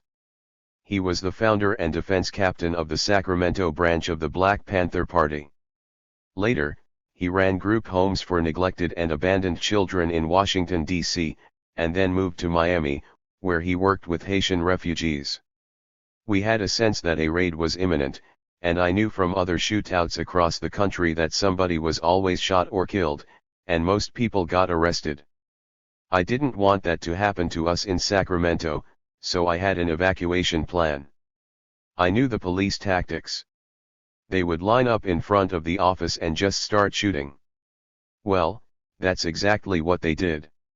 While everybody was running out of the park, we made sure they got through the office and out the back door, through the alleys and away from that area. Then we abandoned the building with nobody getting shot up. David Hilliard asked, "Why did you abandon the building?" "We told you to sandbag the window there." I had always argued in Oakland that sandbags wouldn't save our lives. Sandbags could only hold off so much before we were overrun. No Panther branch or chapter ever attacked a police station or home. They always came to our homes or offices. I knew that we couldn't defend those places. We had to abandon them. The police had enough equipment to stand out there for 2 days shooting us up, and we would still come out on stretchers or in handcuffs. It worked for us because nobody in the Sacramento branch was ever arrested, shot, or killed. The black folks of Sacramento came out in droves and helped us fight all night long. I always felt that if we hadn't been successful in doing what we were doing, the people wouldn't have helped us at all. We would have been in big trouble. We didn't understand at that point the extreme response that we were going to get for being Panthers. We just thought we were trying to help our community. Obviously, they were thinking further ahead on how to deal with us. If you look at history, no black settlement in this country was allowed to flourish. It was always destroyed first. Don Cox was impressed that when the police attacked us, no one was killed, so he sent me to Washington, D.C., to start up a new chapter. I didn't leave Sacramento right away because I felt that if the authorities knew I was leaving town to organize elsewhere, I probably would be dead before I got to the East Coast anyway. I had to pretend that I was no longer affiliated with the Panther Party to take the heat off me. Myself and my Lieutenant of Education, James Mott, Satchuru Ned, drafted up a letter that said I was expelled from the party because I was a thief who stole money. That worked perfectly. I got to DC in December of 1969. I didn't help organize the chapter there until March of 1970. By that time they had decided the Black Panthers would have a constitutional convention in DC around September. Therefore, we had to work fast in getting things off the ground. I not only helped coordinate the chapter there but also started the breakfast program and opened a clinic there. I was working as an orderly at a hospital, so I came in contact with some nurses and doctors who wanted to help get a clinic started. We also had a busing program to Lorton Prison. I ended up networking and organizing up and down the coast because I thought we could protect each other better that way. In 1970 Huey Newton finally came to the East Coast to speak at a plenary session in Philadelphia for the Black Panther Constitutional Convention before coming to DC. I knew him in 1965 or 1966, but the man who came out in 1970 was not the same man who went into prison in 1967. It became even more clear when I came out to Oakland to talk with them about DC. Huey didn't even recognize me. He didn't remember me. There was something strange going on. I didn't understand at that time the mind inducement drug program that the FBI or CIA had instituted on him. After the government compromised him, we were finished, without even realizing it. It was devastating to watch him deteriorate like that. His whole personality had been completely altered. I was impressed with him at the beginning, but later wouldn't have followed him across the street, let alone across the country. After that, each time I went out there, I never went to his penthouse. I didn't know the people surrounding him, so I stayed away. I came in specifically when they needed to talk to me about DC, and then I went back. It was 1972 when they decided to run Bobby Seale for mayor. I came back out here and met Huey at Bobby's house. He was explaining how Oakland was going to become the base of operations for the Panthers.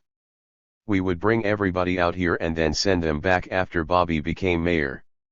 I thought that was the logic of a lunatic.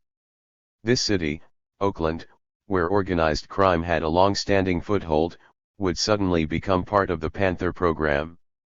I couldn't see that happening. I argued that if you want to break down all the chapters on the East Coast and in the South, leave skeleton crews because we had viable programs that people depended on. Huey said no, close all the programs too. In my mind, I was thinking, you close all the Panther programs across the country and bring everyone to Oakland, they could just wipe us out in one swoop. Bobby Seale was trying to tell me that it was alright, we should just follow the program because Huey had a lot on his mind. I said the only thing on his mind were vacuum cleaners, the way he was sucking up bottles and bottles of Remy Martin, and I couldn't remember ever signing up for that. I went back to close the chapters, but I also left them an option. Those that wanted to continue the programs would have to take the Panther symbol off the wall and just keep the programs going as community services. Had worked out in DC, which kept the clinic.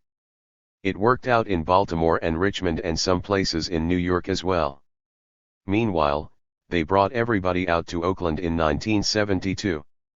Bobby Seale lost the mayoral contest, and by 1973, we started hearing things about drug dealers being robbed and other crimes being committed by Huey and his group. By the time 1974 came, a lot of people from the East Coast and the South wanted to go back home, but the Whisper group, that's what we called Huey's bodyguards because they were always whispering to each other, would go to the apartments of people trying to leave and start throwing things around. I had another group of people that would be there before the Whisper group arrived because all these people came out to Oakland on my word. I brought them out, and I wanted to make sure they got back safely. By the time the Whisper group started threatening me, I knew that my time with the party was going to be limited. We were going to end up shooting each other, so I stayed away from them except when somebody wanted to leave. There were too many different personalities for everybody to think we were always happy and laid back. 126. Margot Rose Brunson 1A. Margot Rose Brunson, b. June 14, 1950, was raised in Oak Park, Sacramento.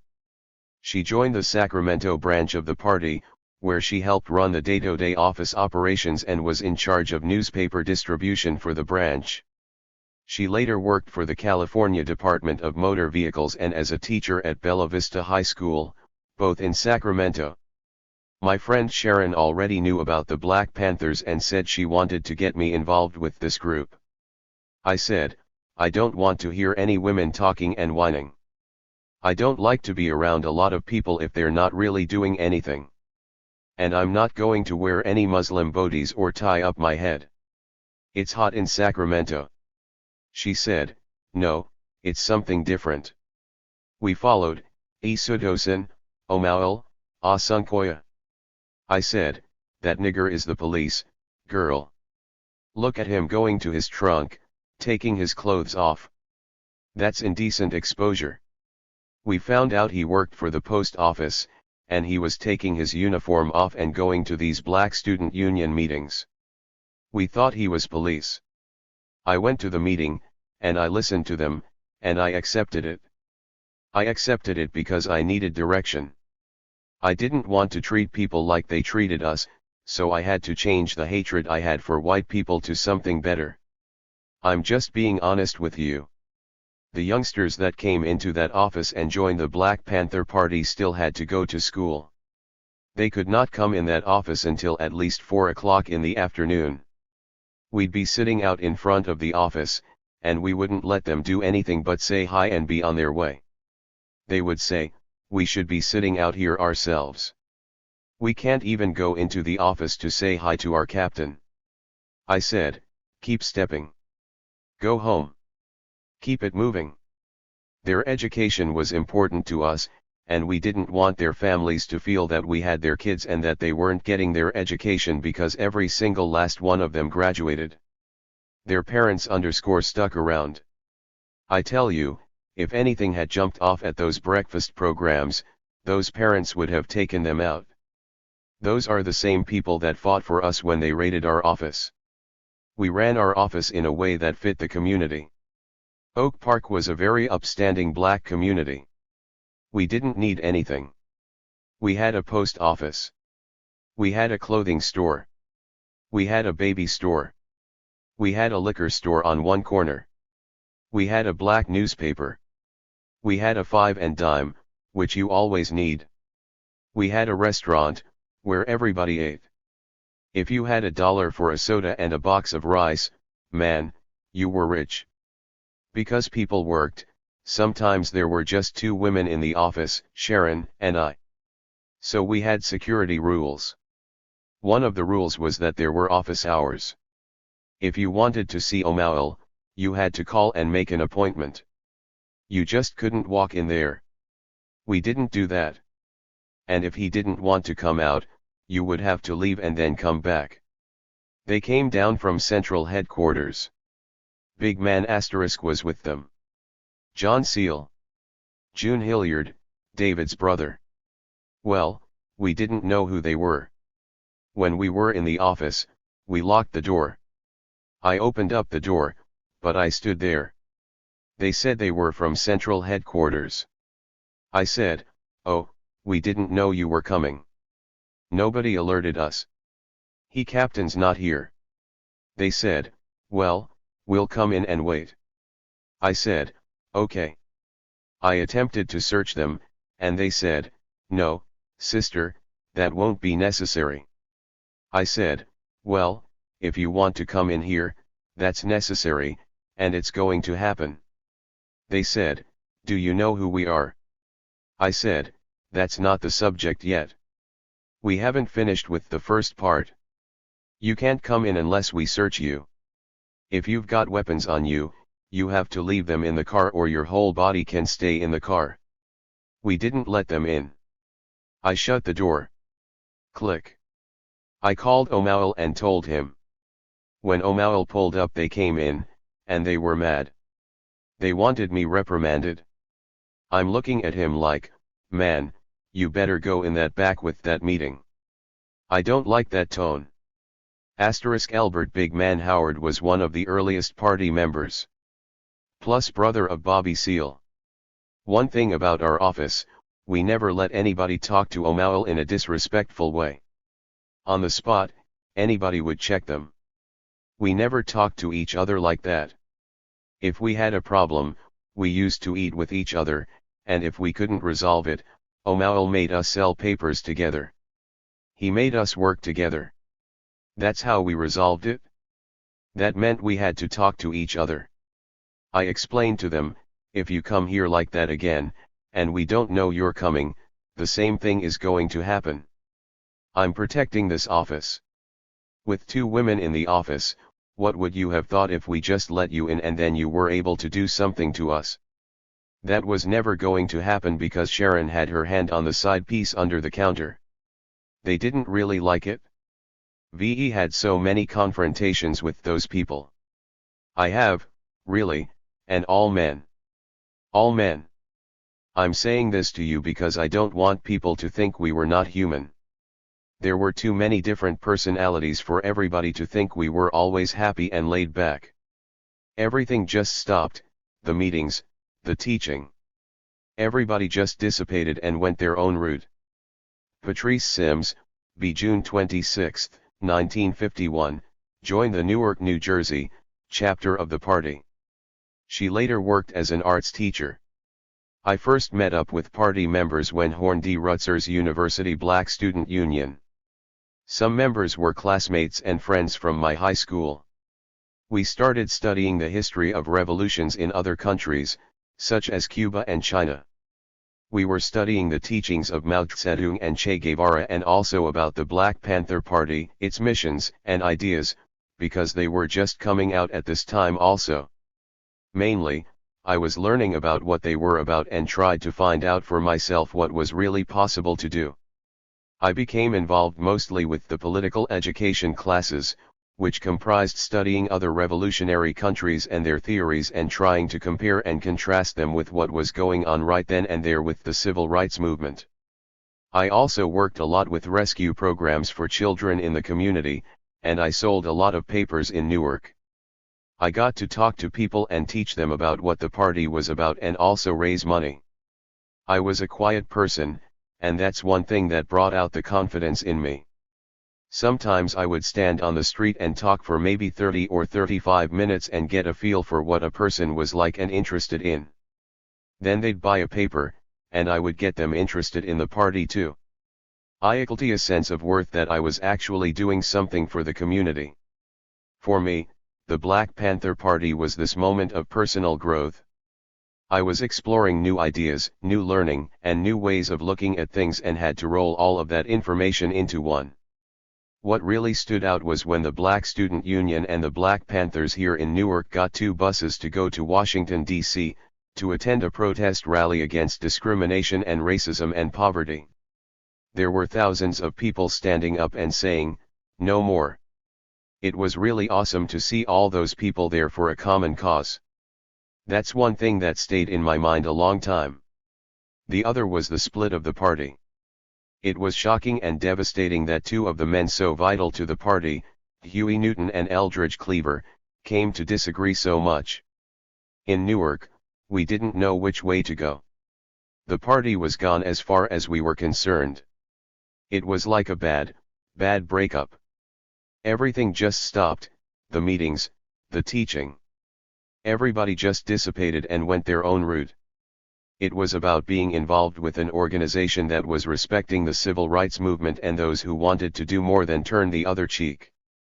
133. Emory Douglas, B. May 24, 1943, grew up in the San Francisco Bay Area and joined the party in 1967, a few months after its inception. He became Minister of Culture, and his artwork and design became a cornerstone of the Black Panther newspaper. He published a monograph of his work, Black Panther, The Revolutionary Art of Emory Douglas, and has had exhibitions at the Museum of Contemporary Art in Los Angeles and the New Museum in New York. They started the newspaper, but that was not necessarily my reason for joining the party. It was about being involved with an organization that was respecting the civil rights movement and those who wanted to do more than turn the other cheek. The first issue of the paper came out on April 25, 1967. The Denzel Dowell paper *. They worked on it in what used to be called the Black House in San Francisco, which had a lot of cultural events downstairs. Sonia Sanchez, Ed Bullins, Amory Baraka, Marvin X. All those folks used to come through there. Eldridge, Cleaver, lived upstairs. I believe Elbert, Howard, wrote the article, and Bobby Seale was cutting and pasting and laying it out on a legal-sized sheet of paper. Bobby Seale also typed out the first masthead on that sheet. That was the first issue of the Black Panther newspaper. I told them I could help them improve it and went home to get my materials, but when I came back, Bobby said they were just about finished, but they were impressed that I returned. That was when Huey and Bobby said they were going to start a tabloid paper, and they wanted me to be the paper's revolutionary artist. They had a whole vision of what the paper would be about, to tell our story from our perspective and to be like a double-edged sword. It could praise you on one side and criticize you on the other. Then we talked about how it would have large captions and photographs so that those in the *. Dowell was killed by the Richmond, California, police while fleeing an alleged burglary. The Panthers took up his cause and galvanized the community in what became one of their earliest organizing successes. Citizens. Denzel Dowell, age 22, was shot and killed by an officer of the Martinez Sheriff's Department, so read the newspaper. But there are too many unanswered questions that have been raised by the Dowell family and other neighbors in the North Richmond community. Questions that don't meet the satisfaction of the killing of Denzel. The Richmond Police, the Martinez Sheriff's Department, and the Richmond community who couldn't read or didn't want to read the long editorials could learn from just seeing the pictures or the captions. It was about the third or fourth paper, I think, when Huey asked me to do this artwork of a pig on four hoofs. They were going to include the badge numbers of the pigs harassing and intimidating people in the community, the bad actors. It just so happened that the first badge number that we put on there was of a policeman named Frey, who got killed when Huey got shot. That's when the Free Huey movement started. Our people responded in a humorous way to the art, so I knew that people had some emotional connection to those iconic images that transcended the black community. The pig drawings were something that people began to identify with as a symbol of oppression across borders. It was a visual language, but a visual language that reflected the party and its politics and ideological perspective through the 10-point platform and program. Also part of the artwork was listening to people's feelings and expressions about issues and interpreting those things, sometimes in a very positive way. When I drew images of black folks in the community, some people said they could see their uncle in the images or they were reminded of their father. They thought we were making them heroes or putting them on stage in the artwork itself. That was the evaluation after the fact, but that's what was really going on, and that's how they identified with the images. When the paper became a 24-hour, 7-day-a-week, 365-day operation, most of my time was either spent at the office working or even sleeping there day in and day out. At the same time, we had agents and police follow us everywhere. They used to tell me, well, since you won't talk to us, we need to take it to another level. So they used to try to harass me, and I would tell people out in the community, hey, this guy is the police or FBI. During Huey's trial we had a skeleton crew at the office. One day I had to get some paper and materials at the paper shop. When I came back, there were 5 or 6 guys out in front of the office, shouting, auction! Auction! Building for sale! I didn't pay it any mind at first. Then I went in and closed the door. They continued saying that, so I went back out and said, this isn't for sale. This building isn't for sale. They got very aggressive, and at that point I understood what was going on. I walked back in and closed the door. I went upstairs and looked out the window, where I saw a guy in a green car pull up. These guys outside started talking to the guy in the green car at the corner, and because I was looking down, I was able to see the guy in the car hand one of them a gun. I explained what was going on to the comrades in the office and then drove down to the courthouse to let them know what was going on. Court was recessed at that time, and just as I was explaining, the same guy who took the gun was coming out the back with the police. I pointed to him and said, this is the guy, right here, who was just at the house. I guess in their report on me they said, watch out. He's a hothead. You have to approach him differently. I assume they thought I was going to respond or react, and they would have an excuse to start something. No one was immune to this. The art was well known, but I was not. I never felt that I needed more credit for the work because I felt that the work would stand for itself if it was relevant. And it could always be improved to a consistent level based on what we had to work with, which we were able to do most of the time, not all of the time, but most of the time. You could say I did about 85 or 90% of the work, but there was still a huge volume of graphics that other artists contributed. I was always teaching people who worked with me. Some were much better artists than I am. I just had to show them how to integrate the politics into the artwork that they were doing and give them the opportunity to display their work on the back of the paper. Even someone like me was able to contribute. M. Gale Dixon, aka Astley, b. June 27, 1948, is a lifelong artist who drew for and helped put together the Black Panther newspaper in Oakland. She was also a teacher at the Oakland Community School. She received a Master of Divinity and is an ordained minister. Emory, Douglas, had us work together as a team. Here were about 5 of us, and we'd talk over ideas and come up with what to put in there. Putting together the newspaper was fun, but it was also deadly serious. It had to be error-free and really content-rich. We had a warehouse in Oakland that we had purchased. The graphics department, where I worked, was upstairs on the 2nd floor. Benny the printer was downstairs. We had everything right there. The editorial room was right next door to layout. We'd work around the clock. We'd sleep there. We'd eat there. It was an exciting time. It was a time of self-development whether I was aware of it or not. It was also very intense. I was 8 or 9 months pregnant and working on the paper when I dropped an X-Acto blade on my stomach. It didn't stab me deeply, but that's how driven we were. We had a typesetting machine that came up to about eye level, and we would sit at the machine and type in codes F42 to indent, F5 space to get a certain character to get those articles out. They came out in strips, which we proofread and corrected. Then we waxed the backs of those strips, cut them, and laid them in place. I and another woman named Leslie, I believe, did a lot of the typing. We had a friendly competition. How fast could we get stuff done without errors? T only had 1 error. T had none. That developed my speed and actually became a survival tool when I left, because I was typing 120 words a minute.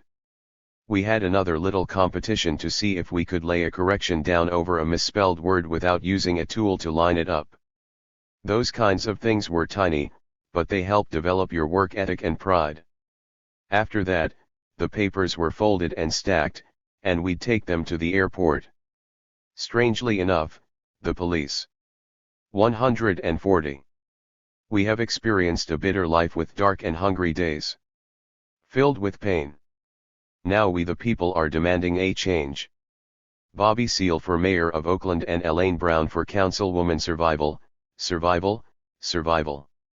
Never hassled us on the way, even though we must have driven 400 miles an hour to get them to the airport on time.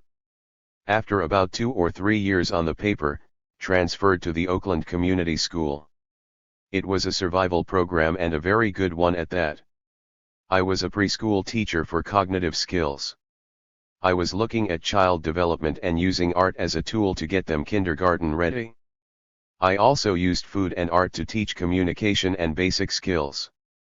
For some of us like myself not to be certified teachers, we taught those kids, and they learned so much. The school became so popular, to the point that there were too many kids. When you have an environment where children are encouraged to grow, they will grow in a positive direction. My fondest memory was of a young girl who could not formulate her words. She just made sing-song sounds. After coming back from a field trip, while the kids were napping, I drew the trip with stick figures leaving school, riding over the Bay Bridge, the fish below, all the way to the site. When the kids woke up we went over the story, and I told everybody, "You have to tell your parents what you did today." Her mother came to pick her up, and she took her mother to the drawing and explained the entire trip. She was articulating clearly. We could understand every word. I remember her mama looking at me with such happiness. That's how I used art as a tool. I could draw. That was me. The school was a new experience where I was able to use my art as a tool. It was a learning, growing experience. I didn't follow a lot of the stuff that was going on inside or outside the party. I knew the large picture, but I didn't know the details. Just think about that. Even someone like me was able to contribute. We believed in what we were doing and never really questioned it. Christine Choi was born in the People's Republic of China and moved to New York City when she was 14 years old. She co-founded Third World Newsreel, a film company focusing on people of color and social justice issues. As a documentary filmmaker, she has produced and directed more than 80 films, one of which, Who Killed Vincent Chin, was nominated for an Academy Award. She is a professor at New York University's Tisch School of the Arts. I was a volunteer for WBAI in high school. One of my duties was covering the Panther 21 trial at the Tombs. There were lots of supporters outside and inside, including a lot of white people. Because I came from China, they thought I was a big-time Maoist, which I was not. I understood it because in China we had to study Marxism-Leninism and dialectical materialism, and we had to memorize everything in Chinese. At the time, the Panthers were studying the same things. They were reading the Red Book. I fit in quite well, and through covering the trial I got to know some of the leaders indirectly. Of course, the Panther 21 were acquitted, and soon after I started doing errands for them because they trusted me. My parents were not with me. I was here by myself. I did whatever I wanted to. I believed in socialism in many ways. I really felt that black people were very much oppressed. That ideology came when I was young. In all the movies we saw in China, all the black people got beaten up. We saw films about African liberation. I was born in China under communism. I was brainwashed in many ways, but I really believed in anti-imperialism, anti-capitalism, anti-racism.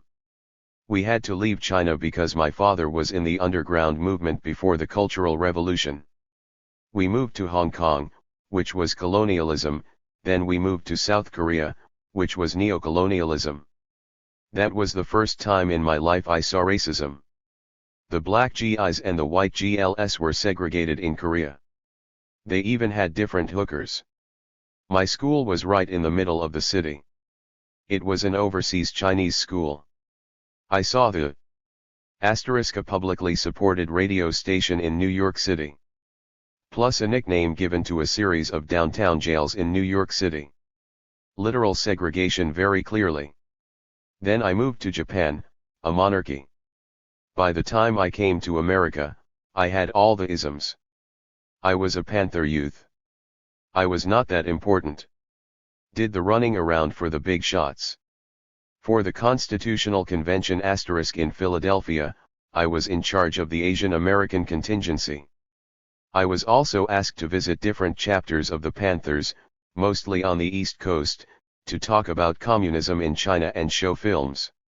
I was able to get some films from the Chinese embassy in Ottawa. That's why the FBI started visiting me.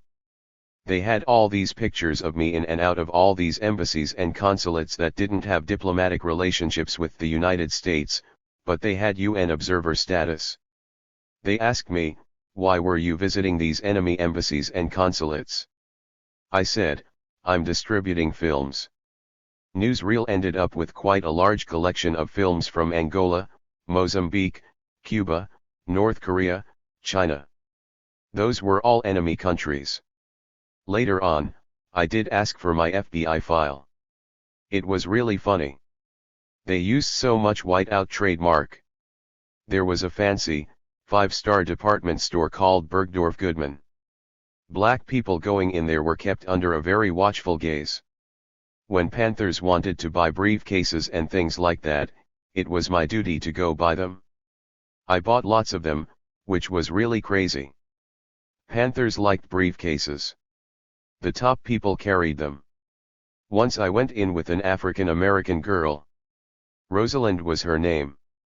We got caught using other people's credit cards. It was the first time we ever got caught. They obviously didn't arrest Asians. We looked so innocent. No one ever suspected Asians. Asians didn't steal. We were bookworms. Those were some of the things I did. There were some others that I cannot talk about. Those days I was really proud to do something against the system. The government was doing all these terrible things to black people. Fred Hampton got killed. In the anti-war movement, so many students were arrested. There was Watergate. You just felt you had to do something to try to destroy the government. Obvit enough power to be able to do that. The govern 5, usly there wasn't meant had the military. Ultimately, by the time I was 19, the movement died out. So I got scared. Organizing youth was got killed. Very easy because we were innocent. We believed in what we were, a lot of my friends doing, and never really questioned it. When you get older, then you start questioning a lot of things. It was an interesting period, I must say. We were so dedicated. The community was standing with the Black Panther Party to say, YG, this is something that we want. This is something that we need.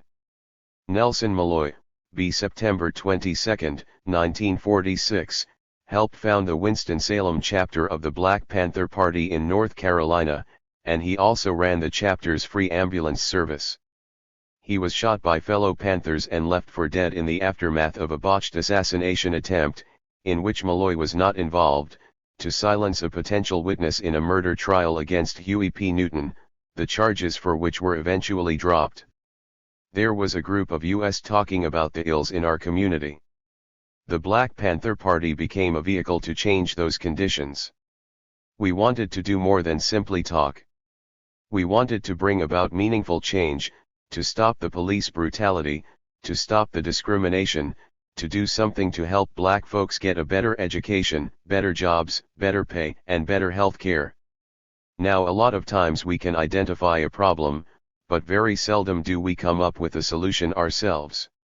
We take it to the powers that be, and we hope, pray, and leave it in their hands to implement a solution. One thing about the Black Panther Party, we believed that we could identify a problem and then institute a solution, as with the Joseph Waddell People's Free Ambulance Service, where I was the executive director. For a while in Winston-Salem, black morticians and funeral home directors were the ones who took black folks to the hospital.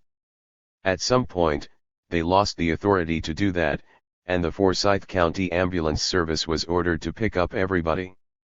But they often told black people, well, you're really not that sick, so we're not going to transport you. On more than one occasion, that person became very ill, and even then, they were refused again and died. These things were making headlines because people were complaining. At that point, we said, enough people have died, enough people have been discriminated against. We're going to start our own free ambulance service to deal with this problem. We applied to the national and local Episcopal Church for help. One prominent member in Winston-Salem said, "You guys stand about the chance of a snowball in hell of getting the support of the Episcopal Church in Winston-Salem to start a free ambulance service. You are the Black Panther Party." We overcame negative publicity surrounding the Black Panther Party, the onslaught of the FBI, and the Winston-Salem Police Department to get the ambulance service started, so I think that was one of the most important things that we did in the city. We transported a whole lot of white people with our services too. We would never have been able to get a certificate to operate if we discriminated. This service was for anybody and everybody who needed it.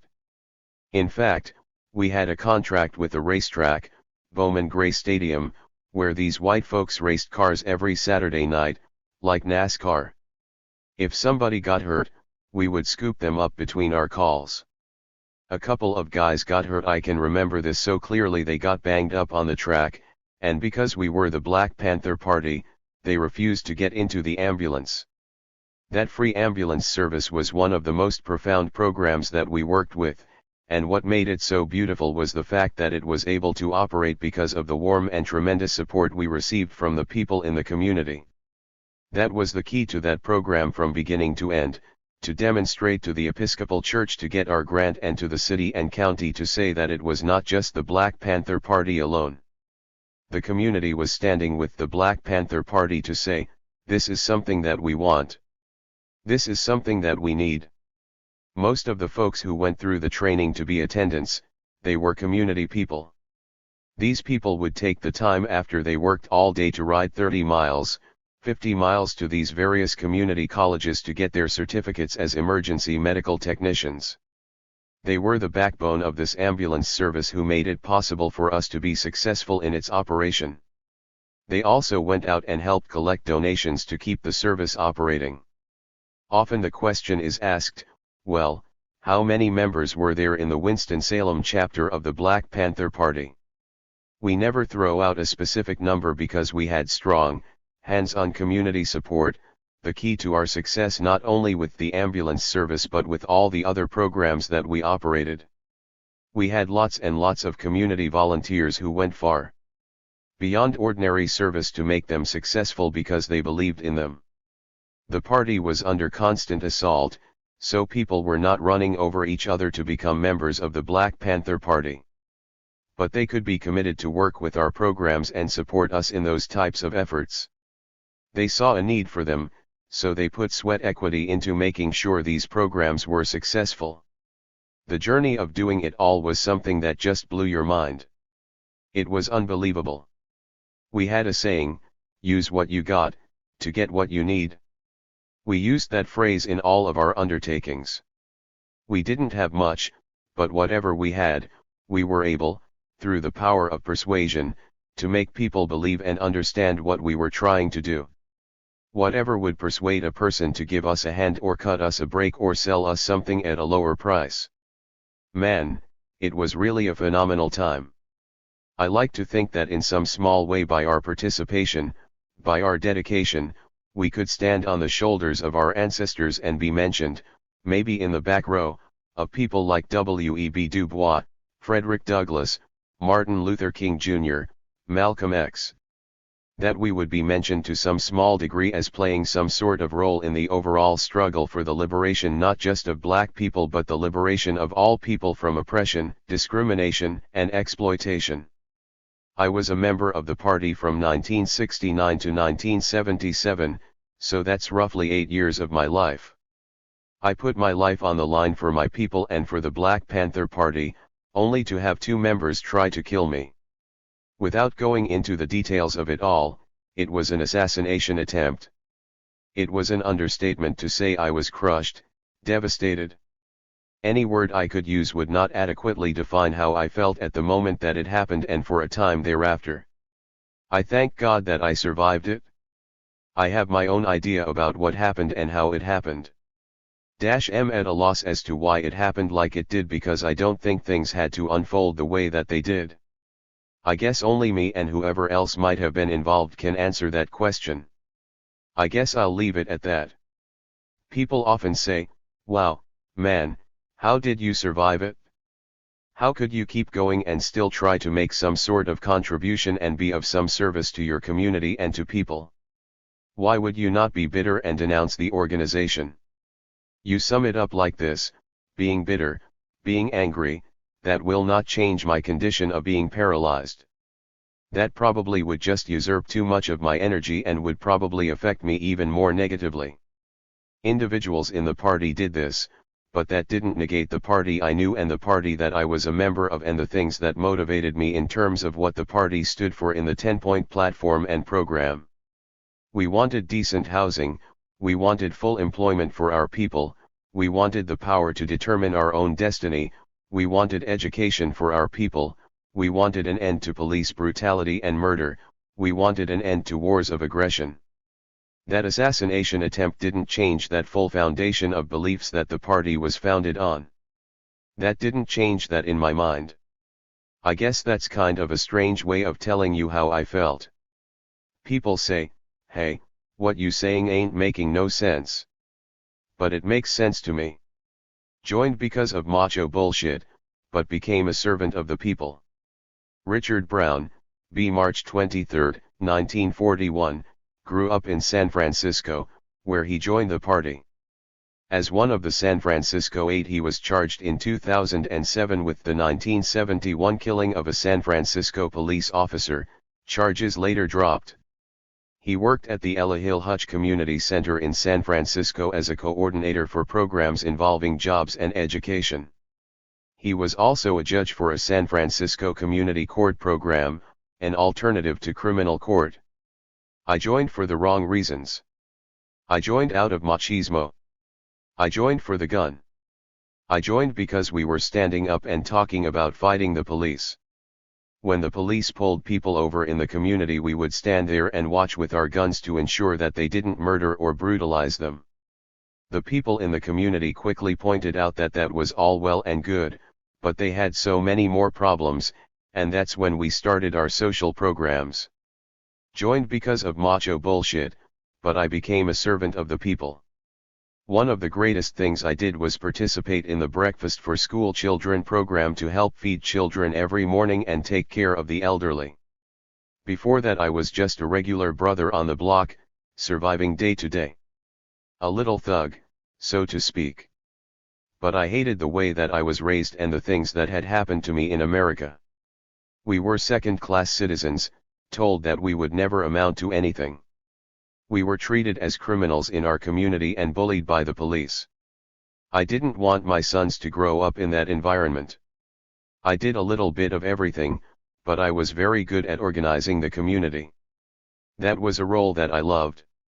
A brother by the name of John Bowman, deceased now, taught me a lot about working with people because at that time I didn't trust many people.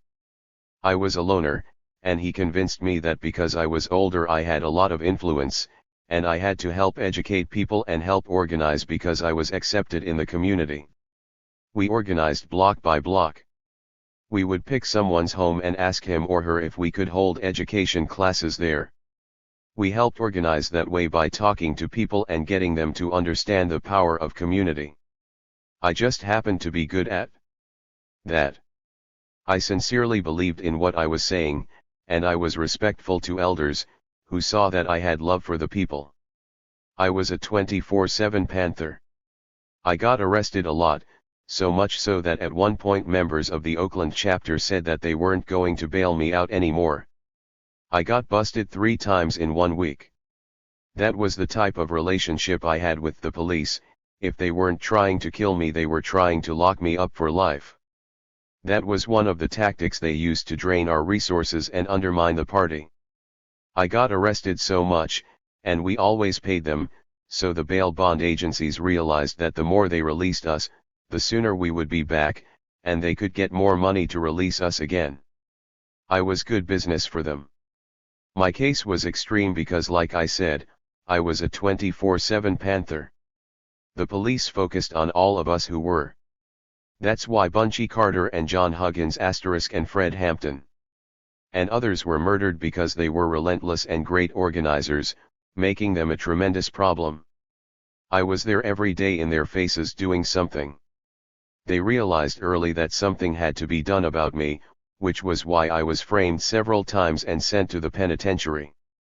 Each time I got out on appeal because they just railroaded me every time except one in which I was truly guilty, and I am not ashamed of the fact that I was guilty. That one time was for bank robbery. When I say that I was always doing something, I was always doing something. There. Carter and Huggins were leading members of the Los Angeles chapter killed on the University of California, UCLA, campus in January 1969 in a gunfight with members of rival organization U.S. An investigation into COINTELPRO by the Church Committee later revealed that the FBI had purposely provoked tensions between the groups. Plus, Hampton was a highly charismatic Panther leader from the Illinois chapter who was by all accounts a brilliant organizer who forged strong alliances with other revolutionary groups. Considered a serious threat by the FBI, he was killed in his sleep by Chicago police working closely with the FBI. Panther Mark Clark was also killed in the raid. The city of Chicago and the federal government later paid $1.85 million to settle a lawsuit brought by the families of Hampton and Clark as well as other survivors of the attack. Were brothers and sisters in jail who needed bail. The Breakfast for School Children program always needed money. We always needed money for attorneys to fight cases such as Huey's and those of other Panthers arrested throughout the United States. We always got donations from a lot of different people, but they were never enough. I decided that if I robbed a bank and got away with the money in the vault and not with the tellers, I would be able to help a lot of brothers and sisters throughout the United States. Unfortunately, I got caught. Sometimes the police would threaten me. They would pass by in a patrol car and take out their guns and point them at me while I was working in the community. They called me the N-word and told me they were going to kill me. I got threatened 2 or 3 times a week. At one time, honestly and truly, at the infamous Northern Station in San Francisco, the police had on the bulletin board my picture and a picture of the car I was driving along with a reward for the cop that killed me. I found out about it. I told an attorney. He went to the police commissioner, and he made them take it down. That was the attitude that they had toward me and the attitude I had toward them. We hated each other. There was a lieutenant at Northern Station who was sincere. One time got picked up for nothing, and they didn't even wait until I got inside the station. They started beating on me in the street with flashlights, stomping me and kicking me. They fractured my jaw that time. Unfortunately for the cops, all the witnesses were white, and they tried to stop it. The lieutenant came in and wanted to talk to me. He honestly and truly wanted me to press charges against the officers who did that. In my mind, that wasn't the way that I was going to get back at them. He stayed in my cell for almost an hour. He really wanted to understand what the Black Panther Party was about, why we were doing it, and if there was any way that we could eliminate the barriers between the party and the police and try to work together. He saw that we were trying to clean up our community from crime and drugs and prostitution, and technically that's what he was trying to do, even though a lot of the cops were on the take back then. I told him about the Black Panther Party and what we were trying to do. He kept saying that we should be on the same side, and I kept telling him that was not going to happen. I said, "It's not possible as long as you have thugs like the ones that just beat me up working for you. How the hell am I going to be on your side? They will never forgive the Black Panther Party because we exposed them for what they truly were." Before the Black Panther Party, the police were feared throughout every black community in the world. They were the bullies. They were the big dogs. When they came through, everybody cowered. They could kill people. They could beat up people. They could frame people. The Black Panther Party stood up and showed everybody the police were nothing but bullies. They hated the fact that little brothers and sisters, little thugs standing on the corner, organized and beat their ass to a certain extent. That's something that they have to live down, and they hate us for it. They said if you die, at least die fighting back. Hazel Mack, b. June 12, 1951, was a member of the Winston-Salem, North Carolina, chapter of the party. She graduated from Temple Law School and serves as Regional Managing Attorney for Legal Aid of North Carolina. She is also founder and board president of the Carter G. Woodson K-12 Charter School. The earliest memory of my life was sitting at the end of a cotton row while mommy and daddy picked cotton up and down. Now, I never thought I was poor. I never went hungry. But at a certain age, you realize the price and the pain that your parents paid to give you the basics of life. I was 16 in the middle of the 1960s, and the consciousness of what the world was like outside of my immediate surroundings started to flow in. At that point I came to understand that things were not right at all. That rushes right in on most black children around the teenage years. After the killing of Martin Luther King, Jr., I parted with the idea that it was okay to let people beat you down in the street and put dogs on you. I didn't understand that, so the party became far more attractive. They said if you die, at least die fighting back. I came up in the church in Sunday school. You participate in the programs. So being a part of and organizing something wasn't foreign to me. Bringing programs to the community, that's what really attracted me to the party.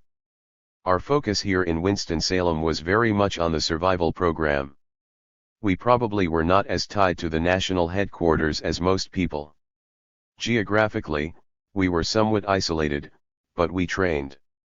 We sent family members out to Forsyth Technical College and brought back that training in order to alleviate the suffering in our community. We had a breakfast program and a clothing and shoes program. We had a pest control program because housing conditions were so bad. People had all kinds of infestations. We would periodically give away bags of groceries in different parts of town. My personal favorite was giving away 1,000 bags of groceries with a chicken in every bag. We had a free ambulance program because it was needed here. That's not something that existed anywhere else. It was a bold 158 Biak by Bealtok, door-to-door move. The community was very upset about the lack of service and access to the hospital. The National Association for the Advancement of Colored People, NAACP, and other organizations took the approach of confronting the leaders, to rally people. We took the approach that we will provide you the service. The support was overwhelming for that program. We didn't charge people. We took donations. We took whoever called. We actually served many low-income white people. Our community was very receptive. We have people now that still talk about those days, children we served in the breakfast program who are now grown. We were taught, in terms of organizing, that it wasn't a matter of just giving something away free. It was also necessary to harness, to educate. We used those programs to get people involved in the policies of the community. Because we had done the breakfast program and the food program, when we wanted to start the ambulance program, we already had addresses and phone numbers for people. The programs were a means of getting trust from the community in the belief that we were there to serve them. Because of that practice, we got the participation. With J. Edgar Hoover and COINTELPRO, the media wanted to produce a narrative that the Black Panther Party people were anti-white. Not true. That we were violent. Not true. We believed in self-defense. Yohuru Party always had alliances.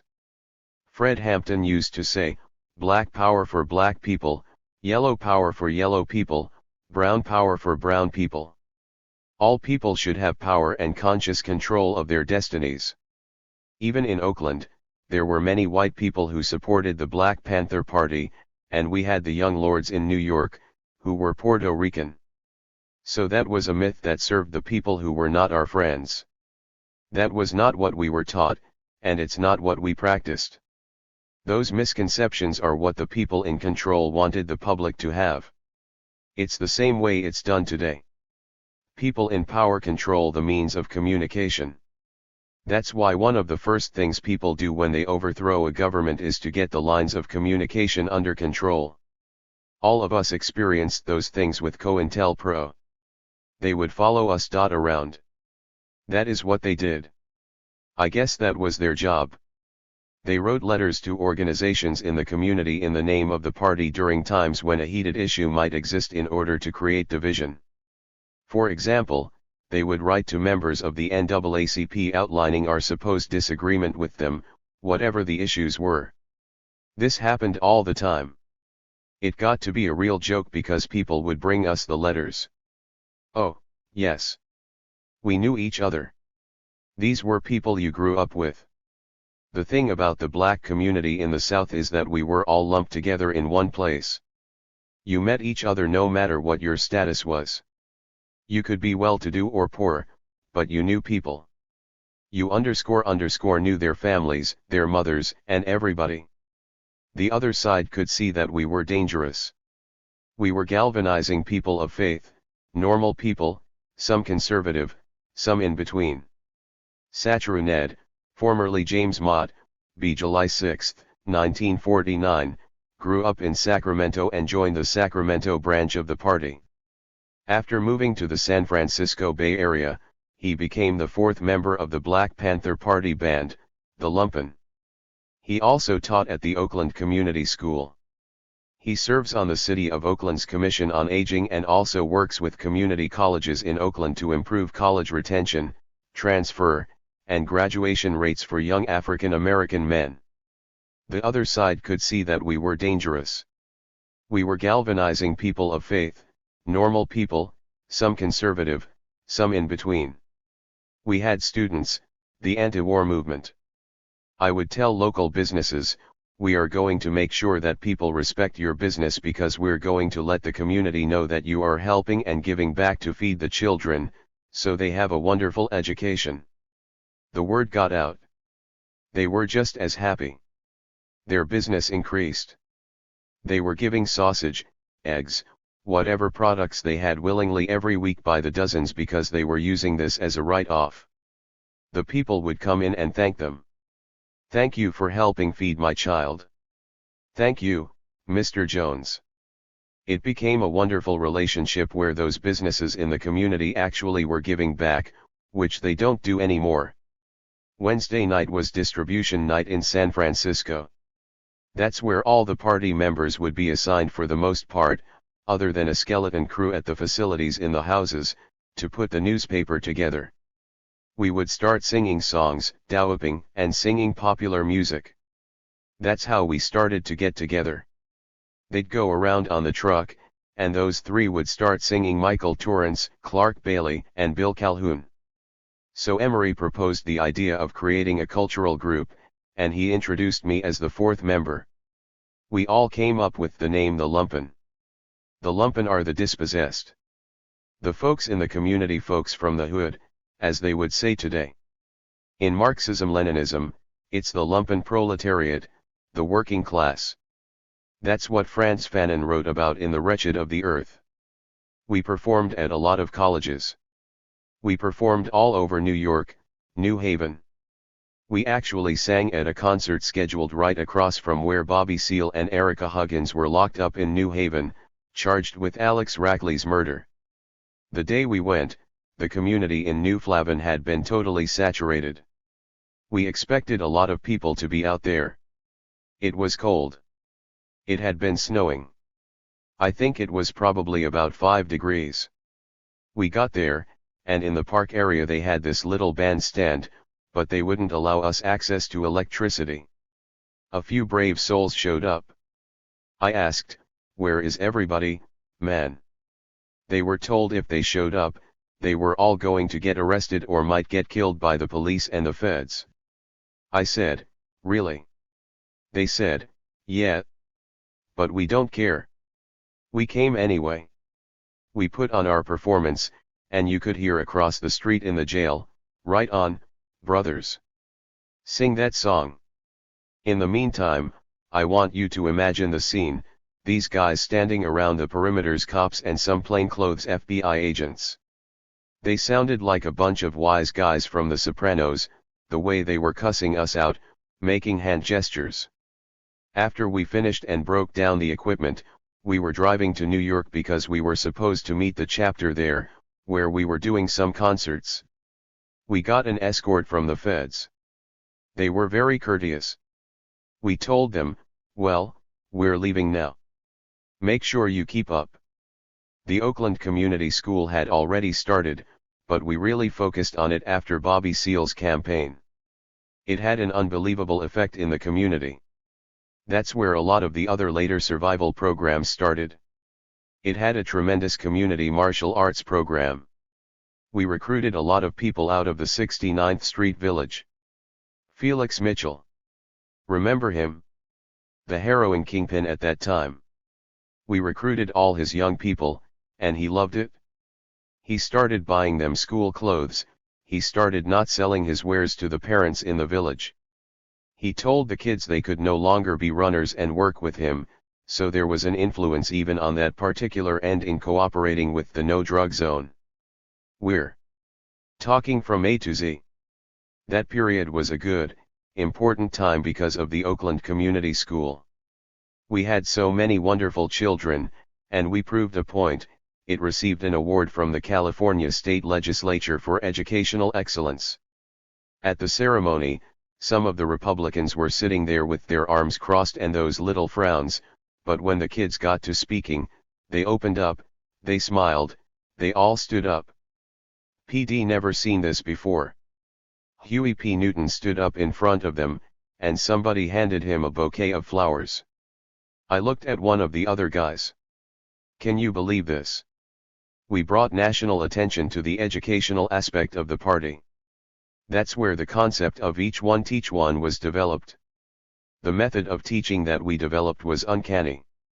They blame us for the way the world is because we didn't complete the job. Brother Sadiki Shep, B. November 8, 1954, grew up in the Bronx, New York. He studied and organized at Hunter College, where he was involved in student government and played on the baseball team. He eventually played a season professionally in the Single-A League. In addition to his ongoing organizing activities through the Zulu Nation, he works with youths at group homes and community centers. I joined the party in 1973 basically looking for something. Unfortunately, in 1973 the split was in full bloom. I was a rank-and-file member, but I didn't really know anything about it. My coordinator went to California because Huey had called everybody from throughout the country to consolidate. She went out there supposedly for the weekend and didn't come back for 2 months. When she finally did, she said, "I'm done. I wish you luck, but, am done." Another supervisor, Robert Jordan, originally from the DC chapter, came up to me in Times Square one day and gave me $10 for a paper, which was a big deal back then, because they were still selling for a quarter. He said, "I'm done. PM gone." I thought, what the hell is this? Everybody's leaving. I was on Huey's side and was told to watch out for what we called napes, or jackanapes, meaning the other side. I only had one confrontation. It was right on 125th Street in Harlem. I was selling the Panther paper and a group came up to me and said, "What are you doing? You can't sell that here." Had a little bit of knowledge, and I was 19 at the time, so I said, "Look, I don't give a fuck what y'all say. Y'all had something good, and y'all fucked it up. I'm just trying to carry it on."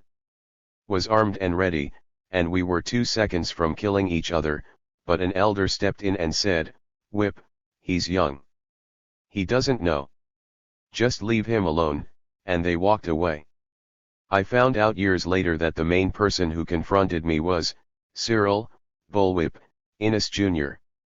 People think it was a West Coast, East Coast split, but that's not true. On the West Coast, the Los Angeles chapter was expelled, but the Seattle chapter stayed. On the East Coast, the Philly and Baltimore chapters stayed. I know that because I used to send papers to them. My whole thing was just to keep it going. That's why I ended up taking over newspaper distribution. Folks were leaving. They didn't want to deal with it anymore, and so I was able to utilize Hunter College and do my distribution through the student government. The college didn't know it was paying to have the papers shipped to campus, but I did it anyway. I used to drive to Kennedy Airport to pick up the papers that were flown in from Oakland and then split them up and ship them out to different sections on the East Coast. A lot of times I would get there, and the papers were left out in the rain and were destroyed. Other times I would pick up the papers, and they smelled like urine because someone had pissed on them. That went on until around 1980, when the paper officially ended. The thing that kept me going was the reaction from the community.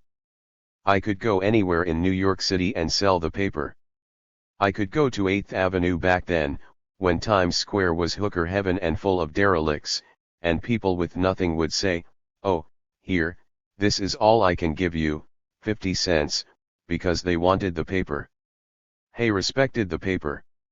I had a street organization, I'm not going to use the word gangs because we don't call them that anymore, that came out and helped sell the paper too. My basic field of work is in child care. I run residential centers for youths, group homes, and community centers. When we were young, we looked down on what we called the Uncle Toms, those who turned the other cheek and wanted to get into the system. We called them sellouts. Today, a lot of young people look at us as the new Uncle Toms. They tell me, "Y'all fucked it up. Look at the world and the way it is, you didn't do what you were supposed to do. What are you doing now?" Still being active as a child care worker, I hear all of this. They blame us for the way the world is because we didn't complete the job. They don't know, of course, what COINTELPRO was about, or that there were those forced into exile, those killed, those still in prison. When they begin to learn about it, their opinions change, but overall, most youths feel we didn't finish the job, and they blame us for it.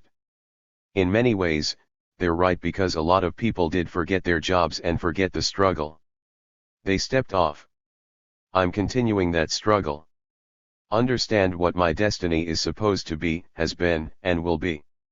That's to carry on the struggle so that those who come after me will hopefully not have to live these half-butchered and oppressed lives that we are still enduring right now, and change this planet to what it's supposed to be, one where everybody can have his or her needs fulfilled and be able to contribute what he or she can to society. As we say, our struggle continues, and that's what I'm about. They knew we were prepared to deal with them with a method and a language they understood. Larry Little, B. February 21, 1950, grew up in Winston-Salem, North Carolina, where he helped start the Winston-Salem chapter of the Black Panther Party. He later became an alderman on the Winston-Salem City Council and was instrumental in installing a historical marker commemorating the chapter's contributions. He is currently Associate Professor of Political Science at Winston-Salem State University. I was still out in California for training when I got the call that Fred Hampton had been murdered in Chicago. Our national headquarters captain, Calvin, from Des Moines, Iowa, said, "It's probably not true, Larry. Let's call Fred's house." When I called and asked, "May I speak with Fred, please?" a voice said, "This is Fred." I said, "Damn, Fred. I heard you'd been murdered." The voice said, "Y'all comin' over? We got a few people that are gonna start coming over." It was a policeman trying to disguise his voice. He didn't realize the call was coming from Berkeley.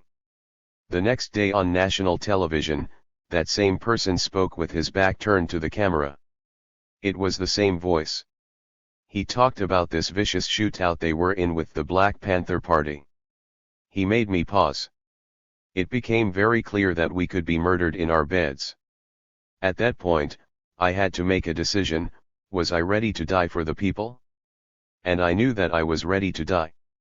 The first thing we did when I got back to Winston-Salem was fortify our offices with sandbags and dig a tunnel so that when they attacked our offices we had an escape. Of course we had already started the free breakfast program before I left for California. We were able to get other programs going too, like the ambulance service. At that time, the county was in charge of the ambulance service, and they told black people that we were misusing it. They said if people called, and the ambulance attendants felt that they were not in an emergency situation, they would have to pay right then, or the attendants would leave and the injured or ill person would have to call a cab. They were leaving a lot of people at home, and we had people who died. We said we had to respond to this. So we took Panther members to the community college to become certified emergency medical technicians. We went all over, raised money, got the nursing students that worked at Winston-Salem State to help us with the program, and got a grant from the National Episcopal Church for $35,000, with which we bought a brand new ambulance to run the Joseph Waddell People's Free Ambulance Service, named after our comrade killed in prison. The Ku Klux Klan, KKK, said it supported the Panther ambulance program because if we were taking care of the niggers, then the county ambulance service would be available for the whites. We dealt with the KKK very effectively in Winston-Salem and nearly drove it underground. One time the KKK said that black children had lice and that they were going to stop all black kids who got off the bus and inspect them before they could go to the white school. We told them they were not going to do any such thing. They arranged for a meeting, and we met them and told them that it would not happen. We also tried to educate them. We talked about how we were both oppressed, they were white trash with nothing, and we were black people with nothing, while the Rockefellers and Howard Hughes owned every damn thing. In the end they agreed not to do it. As we were getting out of the meeting, the head of the KKK said to me, "Larry, I heard you say black is beautiful several times. I want to show you black beauty." He tells this white lady behind the counter at the store we were in to show me black beauty. She brought out a black AK-47. He said, "Larry, if things get out of hand, we're going to show you black beauty." Now the following is the honest to God truth. I told him, "Look out the back window of this place, and you'll see a white van filled with black men and women armed to the teeth. Look out the front door. You'll see a white Mercury Montego and a blue station wagon comfortably armed with brothers and sisters. If I'm not out of here in the next minute and a half, then you're going to see what kind of power we have." We just left like that, and afterward, when the KKK reared its head in Winston-Salem, its members knew we were prepared to deal with them with a method and a language they understood. Apart from the ambulance program, we also gained national attention on behalf of Joan Little. She was not related to me, but she was an African American woman. In 1975 she was in jail in a small town in North Carolina called Little Washington. A white deputy came to her jail cell with an ice pick and put it to her temple and made her perform oral sex. At one point he put the ice pick down, and she grabbed it, smashed it into his chest, and killed him. After she escaped, North Carolina declared her an outlaw and said any citizen could shoot her on sight. Our people got her out of that area. We also obtained a copy of the ambulance report, which said when the attendants came to her jail cell, the guard's trousers were down by his ankles and there were spermatozoa on his thighs. We said that established that she had been raped, and she had a right to use deadly force to defend herself. A jury of 6 blacks and 6 whites found her not guilty by reason of self-defense, the first time in the history of the southern United States that a black woman was found not guilty for killing a white man who had raped her. I'm thankful that the Lord allowed me to survive, and I can teach my students about what we did and the mistakes we made and let them try to prepare for the future. Frantz Fanon said that each generation of youths will discover their mission, and upon discovering it they must decide to either fulfill it or betray it. My job is to help them understand their mission so that they can fulfill it. The thing that hurt so much was when the party lost its way in Huey Newton's drug habits and horrible decisions. I have to tell these young people the truth. You never idolize someone like that. You just don't do that with anybody. He was a very brave person in many ways. When he had the shootout, and the cops got killed, he became a cause célèbre. It rallied so many people around the party because they saw that Huey was a brother who would defend himself and not just talk the talk but walk the walk. He galvanized people all over the world to fight for his freedom, and that gave us great impetus. It was just a handful of people when he went to prison. When he came out, we had chapters all over the country, thousands upon thousands of members. He couldn't handle that. He didn't have those kinds of organizing skills. The organization had metamorphosed and grown exponentially. When they infiltrated the party, they got people close enough to turn him into a maniac. But had he not taken that strong stance in self-defense, who knows? We wouldn't have gotten a chance to be recognized all over the world. You have to do a critical analysis. There were great things about the brother, but then that mercurial personality of his and the drug abuse led to some god-awful decisions. I'm at a point where I feel I need to set the record straight. I spoke at the 40th anniversary in 2006 and alluded to the madness going on in the party. After I finished speaking, all these reporters said, "We want to talk to you about that." I said, "I'm not going to talk about the madness because that's all you will write about. We get whipped up so much, and we're shell-shocked because folks will let you talk for an entire hour and they'll only report the negative. We've been burned so many times, and that's why the comrades are reluctant to talk about Huey's demons. Now it's 10 years later, and I feel for the sake of history that I should talk about my experiences and observations. Some things should be left unsaid, but some things need to be shared so that we're not romanticizing. We did difficult work in the Black Panther Party. Comrades were being killed or going to jail for long periods. Many families were destroyed. But we made an impact, and I want the record to reflect our strengths and our weaknesses. Nay of problems frustrates any attempt to accurately characterize the rank and file of the Black Panther Party. Despite the enormous amount of ink, celluloid, and sound expended on the group since its inception a half-century ago, we still know precious little about its actual history, in great measure because it has garnered relatively little attention from professional historians, and thus its legacy remains largely in the hands of the censorious and the celebrators. Both have given us more image than historical reality. Moreover, the geographical spread of the organization was great from its origins in the Bay Area of California to scores of communities in every region of the United States, and several places abroad, although there were significant differences by region, example West Coast versus East Coast, city copyright G, Chicago versus Des Moines, and even within cities, example Harlem versus Brooklyn. Meanwhile, the party's evolution and devolution over its 15-year history render snapshot portraits dangerous. Even identifying rank-and-file Panthers is problematic. Membership criteria varied in space and time. Community workers close to the organization but not officially members were often critical in day-to-day activity, and some local Panthers appear ordinary from a national, or even regional, perspective, although, at times, they acted as leaders, even if without official titles. One must account as well for those Panthers, and there were many who were in fact informants or other paid agents of the state.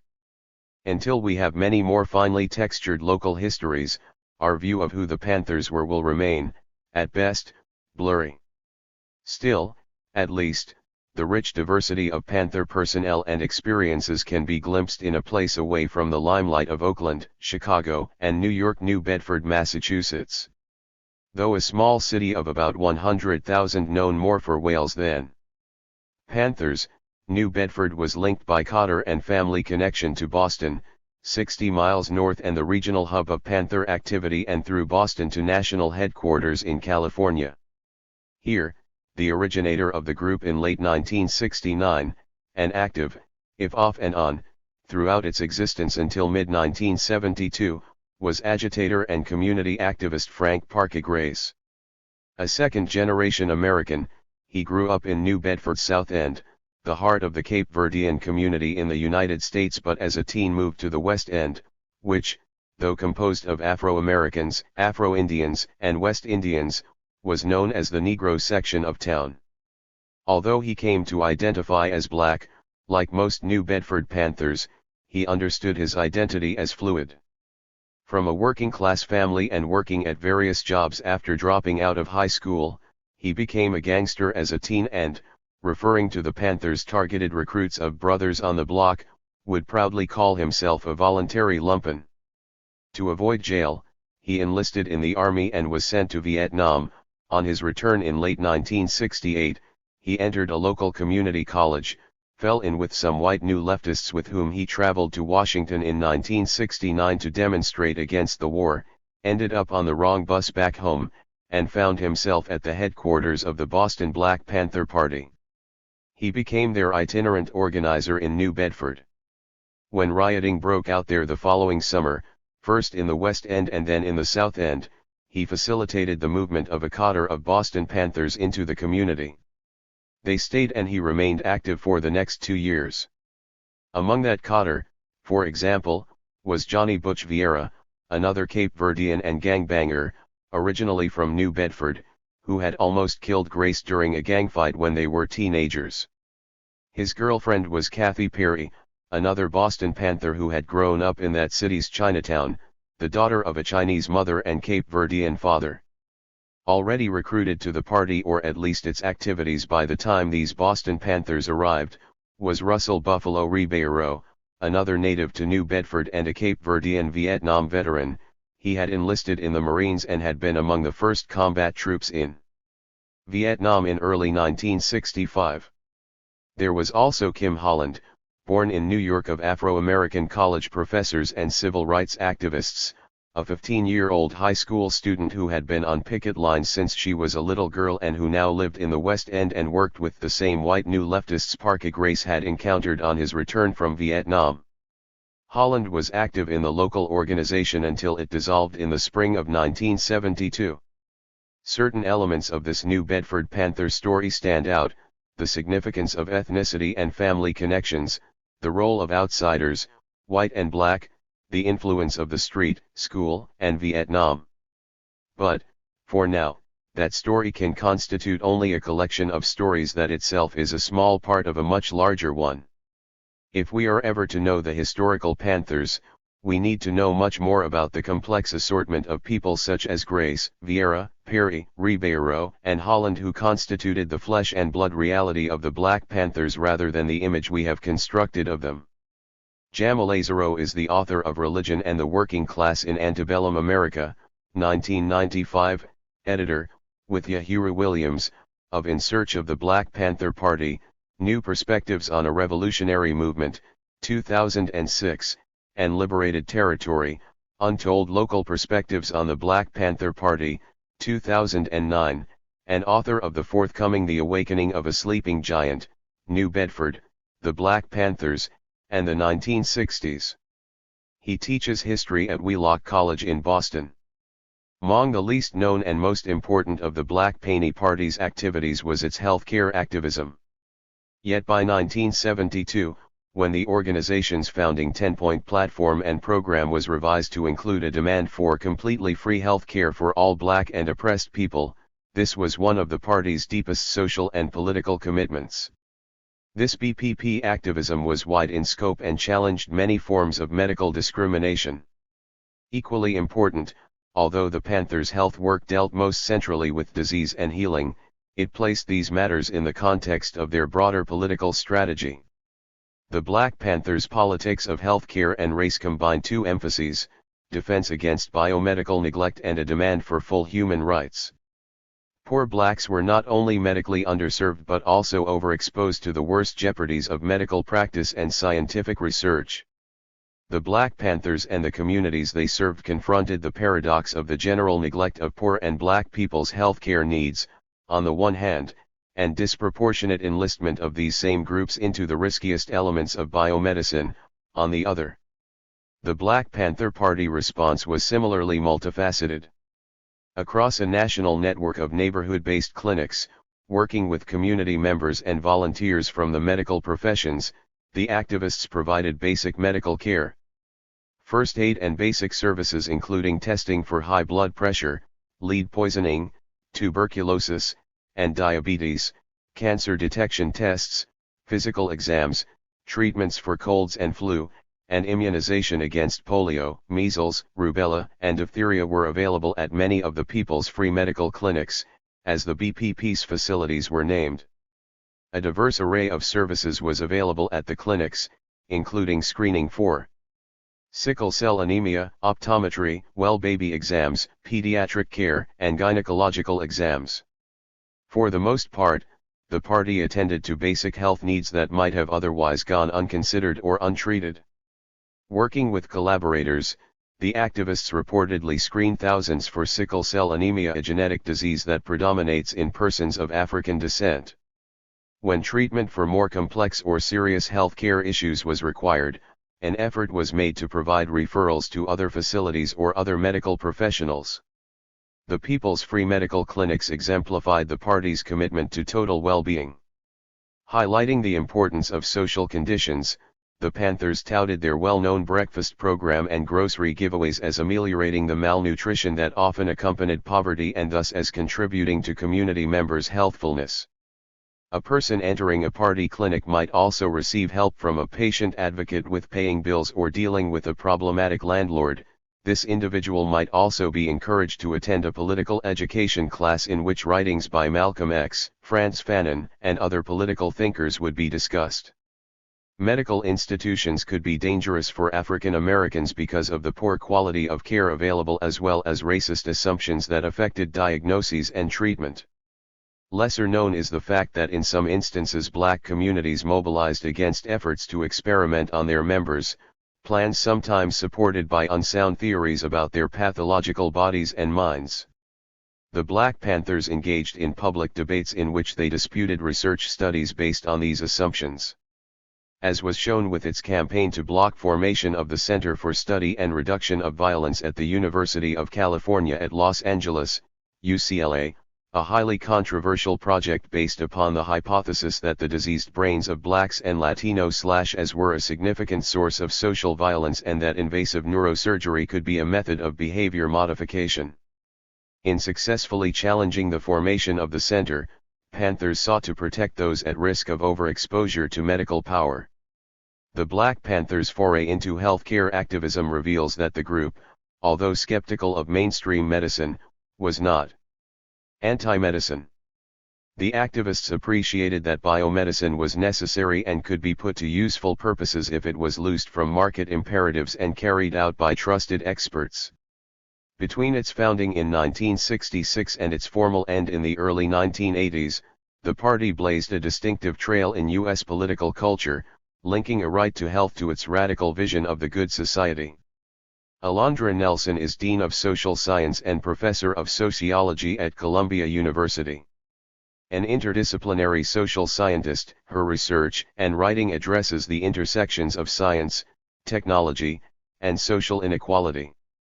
Her books include the multiple award-winning Body and Soul, The Black Panther Party and the Fight Against Medical Discrimination, The Social Life of DNA, Race, Reparations and Reconciliation After the Genome, and, as co-editor, Genetics and the Unsettled Past, The Collision of DNA, Race and History and Technicolor, Race, Technology and Everyday Life. Her essays, reviews, and commentary have appeared in the New York Times, Washington Post, Science, Boston Globe, and on National Public Radio. Chapter 5.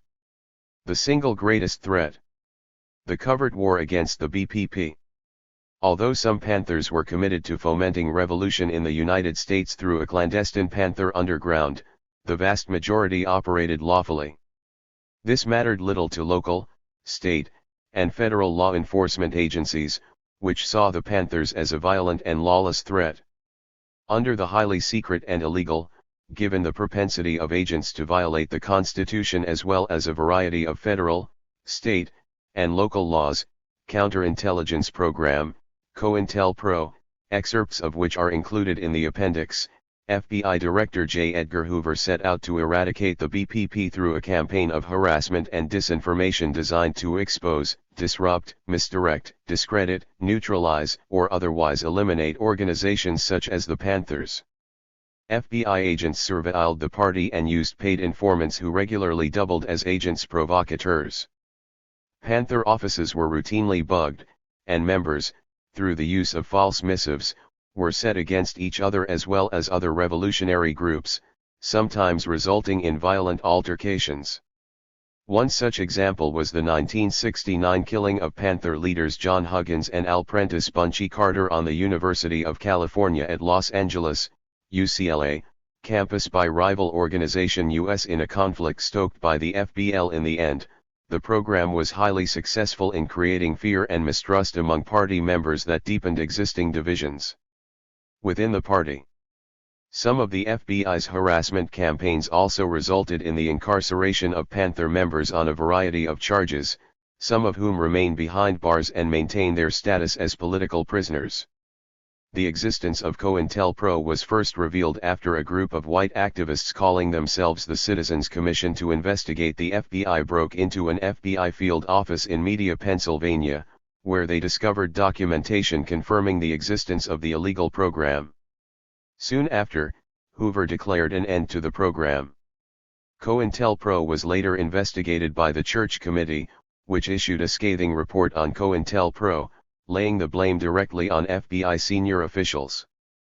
The FBI wanted to misdirect us from our goals and principles and make it look like we were the criminals and like we were out to terrorize the community so that no one would identify with us. Melvin Dixon, b. November 15, 1940, grew up in West Memphis, Arkansas, and joined the U.S. Marines out of high school, after which he moved to Oakland. He worked and lived in the same neighborhood as party founders Huey Newton and Bobby Seale and joined the party after Newton went to prison. He helped found the Oakland Community School and the Commemoration Committee for the Black Panther Party. You cannot talk about the party without bringing up the heavy infiltration by state and federal agents because it started from the beginning, particularly in the early years with the setup and assassination of people like John, Huggins, and Bunchy, Carter. There were other incidents, such as Fred Hampton, in Chicago. His chapter was infiltrated. That stuff was real. The FBI wanted to misdirect us from our goals and principles and make it look like we were the criminals and like we were out to terrorize the community so that no one would identify with us. It was just the opposite of that. The agents weren't so much trying to catch us breaking the law. They were looking for ways to set us up. The party members were disciplined, man. We were not attempting to break the law. That was not our role. We didn't consider ourselves criminals. We were revolutionary in the sense of serving the people, body and soul. PM not saying everybody in the party was an angel because we made mistakes. We made quite a few. But the errors were honest errors. The other kinds of mistakes we made came at the hands of agents and people who worked with the FBI and COINTELPRO, some of them from within the party. Those are two different things that I think are important to recognize. The overall meaning of the party to me is that it made a difference, not in a negative way but in a positive way. It gave people a look at the condition not just of black people but of people throughout the country and around the world. Anatomy of a Setup Number 2. As told by Melvin Dixon. T was amazing how we got busted in the mountains of Oregon. It was snowing. This was December or the first of the year. We were driving back from the Constitutional Convention we had in Washington, D.C. There was snow all the way. We had 2 station wagons and a Volkswagen, 19 of us, and I was in charge of the caravan. It was my time to sleep when we pulled into a service station to get some gas. We were on our way out when one of my comrades woke me up and told me, "Mel, Little John and the other guy stole some car tire chains from the service station." That woke me up. I said, "What? What did they do that for?" We didn't know it, but we had what we called agents provocateurs on that route. They were from the branch in Tacoma. I raised my head up, and I looked out of the car window. I saw the service station attendant on the phone. I said, "They're going to bust us." I had to make a decision. Should we keep going or go back there and try to explain? I said, "No, let's keep going. Maybe he won't call, or maybe he didn't see it, and we can handle the situation." I wasn't sure, but something told me we were going to get busted, and we did. The service attendant had called the Oregon Highway Patrol, and when we got to the top of the mountain, it looked like an army was waiting for us. Man, those lights lit that place up. I just told everybody to be cool because we couldn't react up there. We were in no position to defend ourselves. We weren't even prepared for that going back home. I think we spent about a week there in jail. Out of the 19 of us, the only ones who talked were Little John and the other guy. I can't recall his name. Through the chapter, we got in touch with a lawyer in Seattle who represented us very well. They had to release us because the rest of us hadn't stolen anything. The guys who stole the stuff were provocateurs. We found that out. They went in and talked to the police and the FBI and whoever else was there. They let us go, and they stayed there. We were separated. Something went down, so we knew. That was not the first time on that trip that those guys tried to do that. I know because they stole typewriters and tried to get them in our cars. I told them, "No, don't put them there. We don't steal. Take them back." They managed to get them in the cars somehow. I found out on my way back, so I had to dump them because I wasn't going to drive across the country with those hot typewriters. Those guys had infiltrated one of the branches from Tacoma. They weren't really close to us in Seattle. At the time, we didn't know at all. We thought they were all right, so we said, "Well, yeah, those guys can go with us," and they became part of the caravan. Sure enough, they set us up. It was their job to infiltrate the party and do things like that to discredit us. We didn't know that then, but maybe a year or so after, lots of studies came out. Peace activists broke into the FBI office, and they got lots of information showing what the FBI was doing against the party. Now, most of these provocateurs had some kind of criminal record, so the police had leverage on them. They still do that, and that's what groups have to be conscious of today. When we got back to Seattle, Washington, we had to settle that score with those guys. Some things happened. I won't go into all the details of it. After that, we didn't hear anything about them from Seattle because they weren't allowed there anymore. We weren't going to allow them cats to come into our area. They knew better, anyway. That's what makes the legacy of the Black Panther Party matter, because we loved beyond ourselves. Jamal Joseph, b. January 17, 1953, was one of the Panther 21 in New York. He later spent 5.5 years in Leavenworth Federal Prison for harboring a fugitive wanted for the Brinks armored truck robbery. During his incarceration, he wrote his first play and earned 2 college degrees.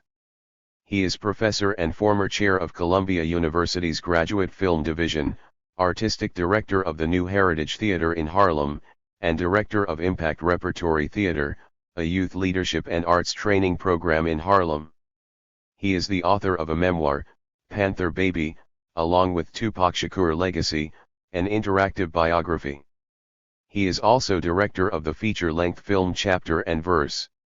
As we neared the end of the Panther 21 case, and as things began to disintegrate within the Panther Party, a lot of us went underground. We just left the movement. We were on the run. We had warrants on us, but we still wanted to fight. So we decided to take the fight to the drug dealers, because the heroin epidemic in New York City was insane. If you went down 116th Street, it was like an open-air market. Drug dealers were selling drugs with full immunity, with cops not coming into certain areas or looking the other way because they were getting paid off, and with women and kids dying of overdoses on a regular basis. So we started kicking in the doors to those drug dens and, at gunpoint, taking the drugs away, flushing them down the toilet, throwing them in the sewer, and giving the money to community programs. Coming out of one such raid, was arrested with another member of the Panther 21, and we were beaten and tortured for a couple of hours, until our fingerprints came back. When they matched our fingerprints and found out that we were these fugitive Black Panther leaders, they stopped beating us. They gave us some paper towels, let us clean up a little bit, gave us a bologna sandwich and some cold tea, and let us eat. I thought they were preparing us for round 2, because Panthers in the military who talked about torture said it's always like a hot and cold kind of thing. They torture you, then they let you rest because they want to break you, then they torture you again. It's done in cycles. I was taken into a detective squad room and handcuffed and chained to a chair. They had realized that we were these fugitive Jamal Joseph 187 Panther leaders and that the lawyers were going to come and the press was going to come, so the beating was actually over, but I didn't know it. They wanted us to be positively identified, so they sent for 2 undercover cops, Gene Roberts and Ralph White, whom I had known as Yedway. Yedway came into the room, and he had his gold detective shield. He got promoted as a result of infiltrating the Panthers. He looked at me and said, "Power to the people, Jamal." I said, "What's happening, Ralph?"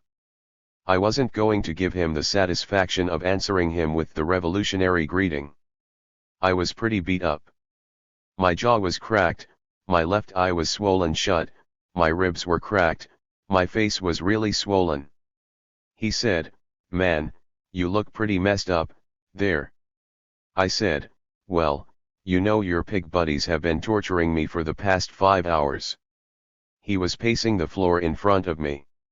He had on sneakers, and he was bouncing on his toes, and he said, "Jamal, I know you hate me. And I know you're going to get a lot of time. And I know you're going to be upstate in prison getting in top shape so that when you come out you can hunt me down and kill me. But that's cool, man, 'cause I'll be training too, and to be ready." I remember turning my chair, kind of hopping it, so I could look him right in the eye with my good eye, and I said, "Ralph, you're probably right that I'm going to get a lot of time. And you're definitely right that I'm going to be thinking about a lot of stuff. But I'm not going to waste a single, solitary second thinking about you." And I turned away, and he stood, I don't know if it was 3 minutes or 10 minutes, but he stood quietly in the darkened room, and then he left. And I know that there in the dark, beaten, bloodied, and chained, making that decision that it wasn't about him, that it was about me, that it was about what I believed in, that the boy finally became a man. White/Yedway recruited and mentored Joseph in the party. His status as an undercover agent was revealed during the Panther 21 trial. If you ask any Panther, what were you taught to believe above all other things? If there was a single guiding principle, if there was a brainwashing principle, what was it? I can guarantee you that everybody will say, we were taught to love the people and serve the people. I guarantee this. So I take that away. The other takeaway, as we're approaching the 50th anniversary, in the season of the Panthers so to speak, was the goal of the Black Panther Party. We didn't want to make every man, woman, and child Black Panthers. If we did our job correctly, the Panther Party would become obsolete. We wanted to teach the community and the people the possibility of struggle through our own example. If we did that successfully, you wouldn't need a Black Panther Party because everybody would be politically conscious and politically aware and come to this moment of transformation. It's this idea of love, this undying love for the people. It's love that would make you get up at 5 o'clock in the morning in an apartment that was freezing cold to wash up in cold water and go across town and cook breakfast and serve 50 to 100 kids that weren't your kids. It's love that would make you work in the welfare centers and the housing takeovers, and organizing the schools, and then do those community patrols, and then sell newspapers and try to raise money for political prisoners. And it's love that would make you, when you were exhausted while riding the bus to go home to get a few hours of sleep, and you saw the cops had somebody against the wall with their guns drawn, that would make you get off that bus and stand between those cops and those drawn guns for someone that you hadn't met before but that you understood was your brother or sister. That was love. That was that undying love for the people. And I think that's what makes the legacy of the Black Panther Party matter, because we loved beyond ourselves. He told me point blank, "You guys won't even wind up as a footnote in history." Steve McCutcheon, b. October 21, 1949, grew up in Baltimore, Maryland, and was a founding member of the Baltimore chapter. After relocating to Oakland, he was the assistant coordinator of the West Oakland campaign office for Bobby Seale's mayoral campaign. He was later an insurance investigator and math teacher in the Oakland School District. I had been an honor student all through middle school and high school. When I decided to break from what people expected of me to join the Black Panther Party, that caused a lot of friction. My family thought I had lost my mind. My father considered the Black Panther Party nothing more than a bunch of thugs. He told me point blank, "You guys won't even wind up as a footnote in history." After that, I knew there was going to be too much conflict, so I asked my defense captain if I could stay at the office, and he said sure, we had plenty of room. I'd be there operating if they needed me.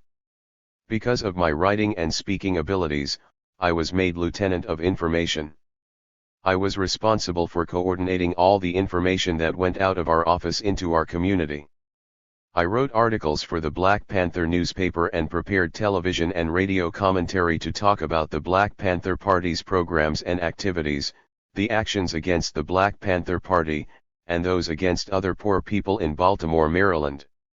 Other than that, whenever we were called on in terms of duties or activities for the day, whether maintaining our office, working with people in the community and in the neighborhoods, whatever those activities were, they all were part and parcel of what the Black Panther Party encouraged not only in its members but also in every other person. We wanted to show people that we can do this and you can do this also. On May 1, 1970, the Baltimore Police Department raided the homes of members and former members of the Black Panther Party based on a case that they said they were building. I happened to be one of the people they were looking for. The police had started to cordon off the area around the office in preparation for the raid, but we had gotten to the news media and informed them.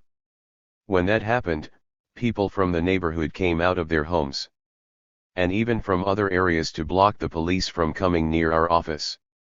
We had people blocking the alleyways, sitting on their doorsteps and rooftops, observing all through the day and even occupying the streets. These were just citizens, and they did this for 5 days. Most of the supporters out there were black, but we had a number of supporters from white groups, churches, and different organizations that would also come to the office, bringing us food, medical supplies, and offering legal advice, all during that crisis period. Because I was one of the people named in the incident, I could not venture outside, so I was basically a hostage in our office. We continued our regular routines in terms of maintaining our facility and conducting classes. We still invited people in for community meetings. But those of us involved in the incriminating statements had to stay out of sight because we did not know who could be in there with ill will.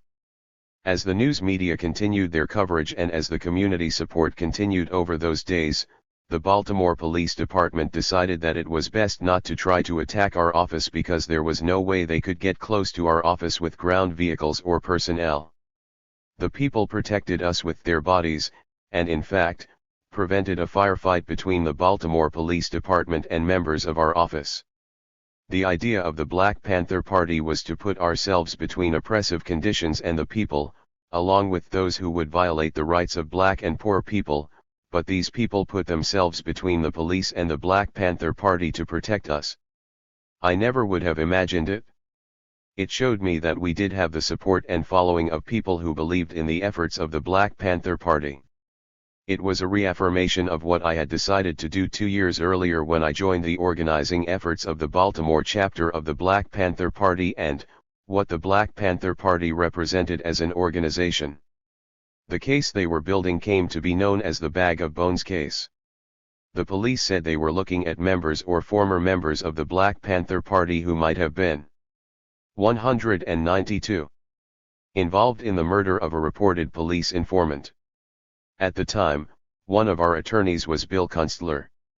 He had come down from New York to defend one of the individuals involved. The investigators had a bag of bones that they brought to court and said, "These are the remains of the victim." Bill Kunstler basically said, "All you have is a bag of bones. How can you tie this bag of bones to my client or to the Black Panther Party?" Those of us charged and arrested were all released, all 20 of us. That was it, and eventually everyone on that case was exonerated except for one person who served 5 years based on a malicious prosecution and false accusations. At that time, we thought about engaging in background checks, but we didn't have the protocol. People slipped in for different reasons and disrupted the activities and the direction of different chapters of the Black Panther Party. Those things happened because we didn't have the awareness to focus on who could be there to undermine our efforts. We were willing to trust people based on what they were willing to offer in the party's efforts to raise the consciousness and positions of the black community and poor people in the United States. I thought, oh my God, we are going to die. Ajamu Strivers, B. August 19, 1950, a self-described service brat, lived in San Juan, Puerto Rico, France, and Arizona before his family settled in Sacramento, California, where he joined the Sacramento branch of the party. He later worked for the state of California in roles including elections, telecommunications, warehouse management, and health and safety. I was in Sacramento when the Black Panther Party came through the Capitol with the guns. I was downtown, saying, "Man, I'm going to check this out." I became very interested, then started going to Black Student Union, BSU, meetings at Sacramento City College. Then one day, I saw my captain, Charles Brunson, Isudosin Omawal Asunkoya, recruiting right by my house in Oak Park. At that time, they had Panthers in training. You couldn't just join. They weeded out the wannabes or just flash people. We stuck with it and became Panthers in training. We had to read the Red Book, and we had to memorize the 10-point program. We were also doing the Breakfast for School Children program, and in Sacramento, we would escort old people to the store and the bank because there were all the little thugs out there messing around and robbing them. My mom was walking around there too. After you joined, you also started selling newspapers. The Sacramento branch was different from other branches.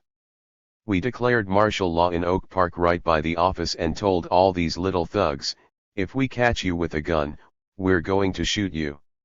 I knew all the gangsters, the thugs, the leaders, because that's what I used to do. I was a thug myself. We used to walk up to them and catch them alone when there were 3 of us. They knew we'd shoot them because they didn't have heart. When you're in a gang. On May 2, 1967, Bobby Seale led an armed contingent of Panthers to the Capitol building in Sacramento to protest the Mulford Act, legislation that would outlaw carrying loaded firearms in public. It was drafted specifically in response to Panther armed patrols. The law ultimately passed, but the Panthers' charged appearance brought them to national prominence. Plus Mao's little Red Book contained pronouncements made by Mao Zedong on political, military, and social topics.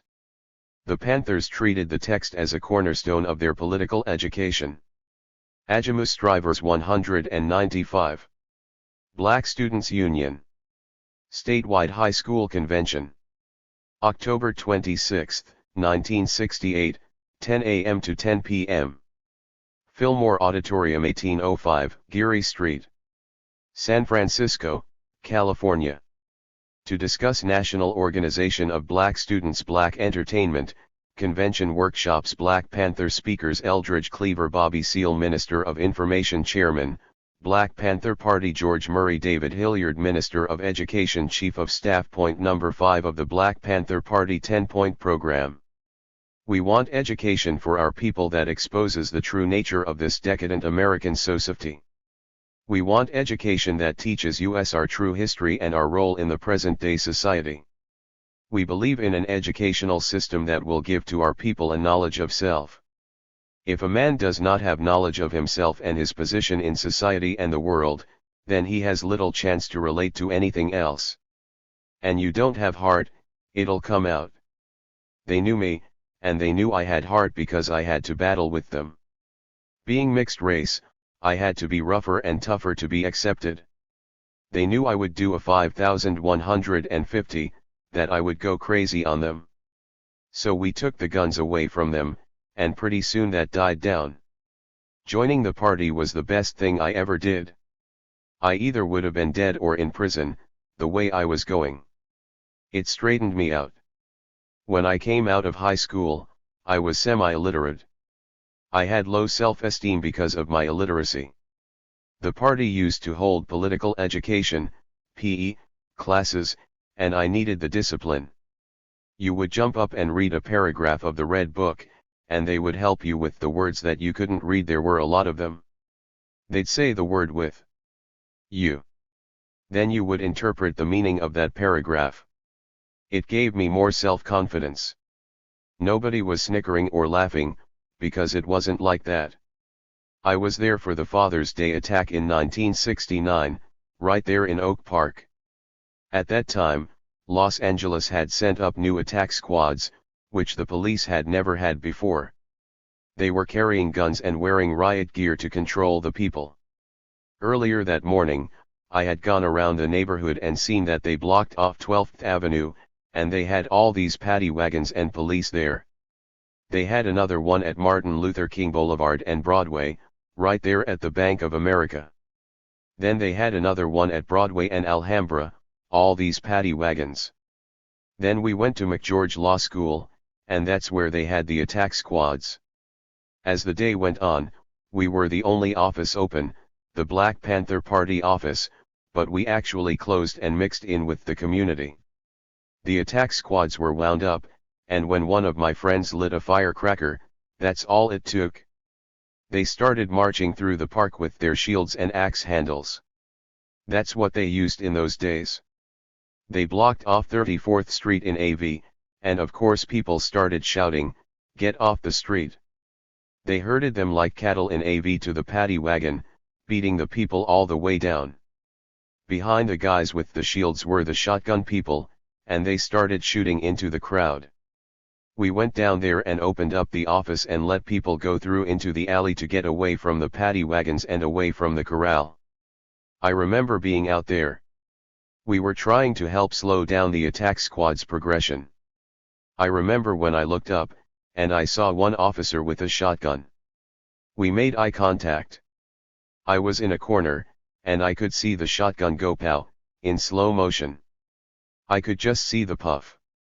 I ducked my head back from part of a brick, and it missed my head by inches. They knew I was a panther, and they knew I was slowing their progress. After we went back through the office, all the people were gone. Then all these parents from everywhere came and were trying to pick Ajamus drivers 197 up their kids. The attack squads told the parents they couldn't get into the area and began breaking out their front headlights with their bats, saying, "You can't have your headlights on," and all this crazy stuff. Another Black Panther member, Lynx, and I were the last two in the office, which we had barricaded with sandbags. Next thing I know, man, the police shot tear gas into the office and came in and shot up the whole office. It was surreal. I could see the bullets coming through, hitting the chairs, and they were flipping in the air. I thought, oh my God, we are going to die. For tear gas, we were taught to put cigarette filters up in our nose. We did that, but the gas still burned our faces. We crawled out the back door. After the Father's Day raid, the Sacramento branch closed down because we didn't have an office. At that same time, Huey had started purging people out of the party. They were accused of not serving the people, of being renegades. He was consolidating all the Panthers from the East Coast and West Coast to Oakland. Right after we got shot up, we didn't have any money, and they called up my captain and a few other people to go down to Oakland, but I stayed. The last time I was in the party was probably around 1971. They might have tried to get a house going, but it wasn't successful, so the party was over in Sacramento. Everybody was concentrated in Oakland. I think that hurt the party nationally, and it just faded. The education level in the party was a little higher than that of the population. Some of the party members wanted a revolution. I said, "You've got to have community support because they'll just round you up and kill you after a while if you don't." To me it was a little arrogant telling people what to do instead of educating the masses more. I think that had we concentrated a little more on educating the people, I think the party would have done a lot better, but the revolution has no program, and you learn. When you're 19, you think nothing's going to happen to you. It was exhilarating, and there was this attitude that if you wanted to die, die for something you believe in. Marion Brown, b. February 15, 1952, was born in New Orleans, where she joined the party. She worked a variety of jobs afterward in New Orleans and in the San Francisco Bay Area, including telephone operator, police dispatcher, and insurance processor. "I was always the rebel of my family." Malik, Rahim, said that if the people who became Panthers had not become Panthers, we would have become gang members because we were the white sheep in our families, which is what we called them in the black community. "I had a scholarship to an all-girls Catholic high school, and I set a record for demerits. They used to say a prayer every morning over the intercom. Some of my friends and I were in the ladies' room shooting craps, so I had to kneel all day for that. I got in trouble for wearing an afro. Those nuns were sadistic.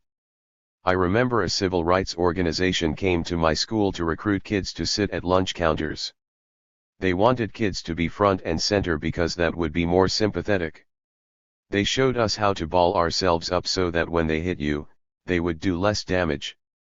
I walked my ass out of there. Nobody was going to hit me. That was it for me and the civil rights movement. That was one of the many reasons that the Panthers appealed to me, because it was about self-defense. It was about standing up for yourself and not backing down. I started going to the Panther headquarters as a community worker but stopped for a while for college. But then the police had the raid on Piety Street on September 15, and then they tried to raid the place again in November.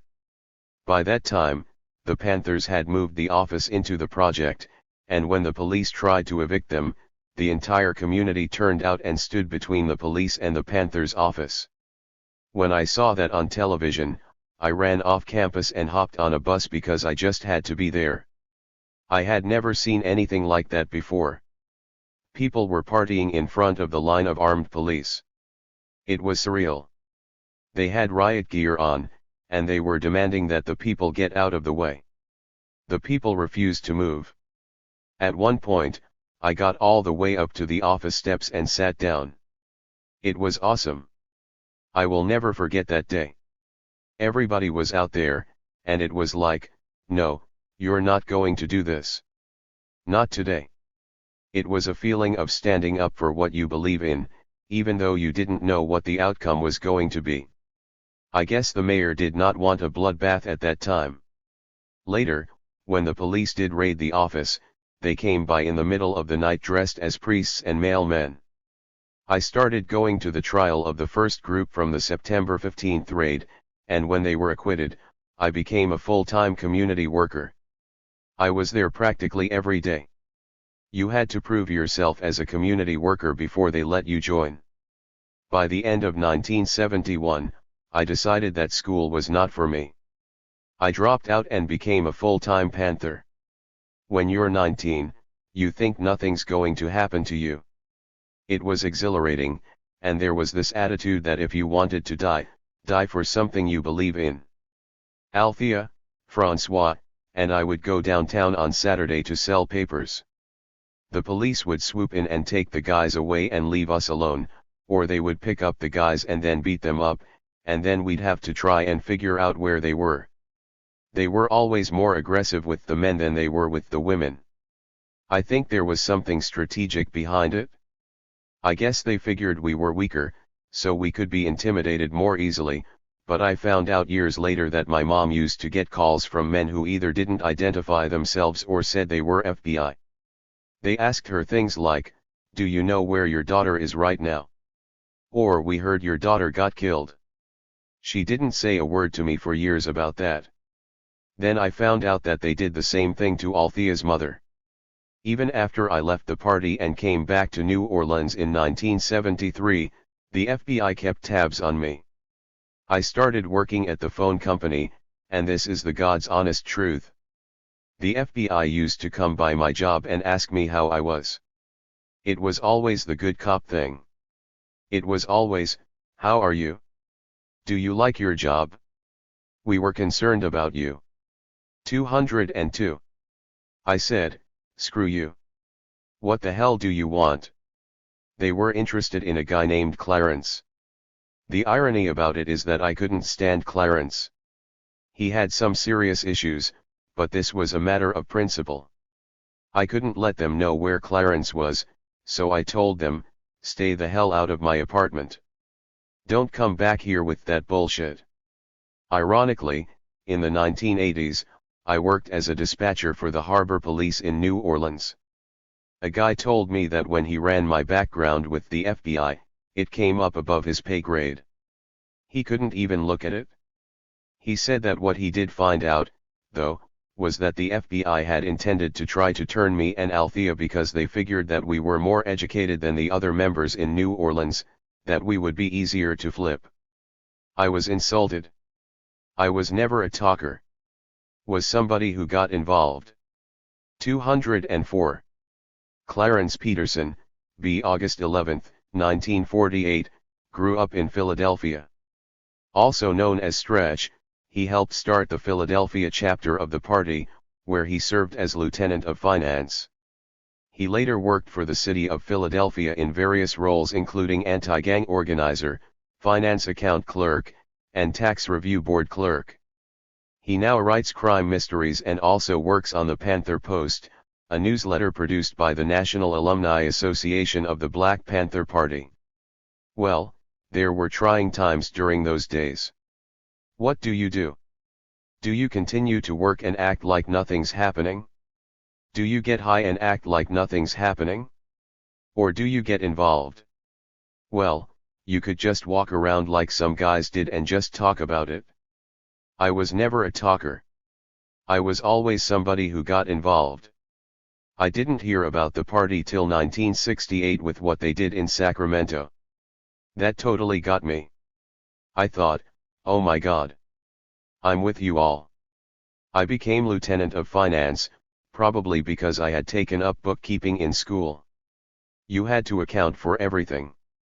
You had to give reports to central headquarters, to East Coast headquarters. You couldn't let anything slide because then everybody would start looking at you. All I think about are the good times. Sometimes we talk about crazy stuff, but most of the time we talk about fun stuff. Sultan, Ahmed, and I were in the office one day on 29th Street, and a couple of our neighbors came in and said, "You all have got to stop this out here." We said, "What? What's going on?" They said, "They've already started a gang war, and the kids are on the street, and somebody might get hurt." Oh my God.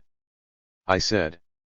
So I went and picked up a gun, and Sultan picked up a gun, and we went outside to see what was going on. I saw this one gang called 30th and Norris Street coming across the bridge, and I saw these other cats, my young boys, from my old gang, 28th and Montgomery Street, coming down the street. There were about 30 of them, and I stopped my young boys and I said, "No, there ain't going to be no war today."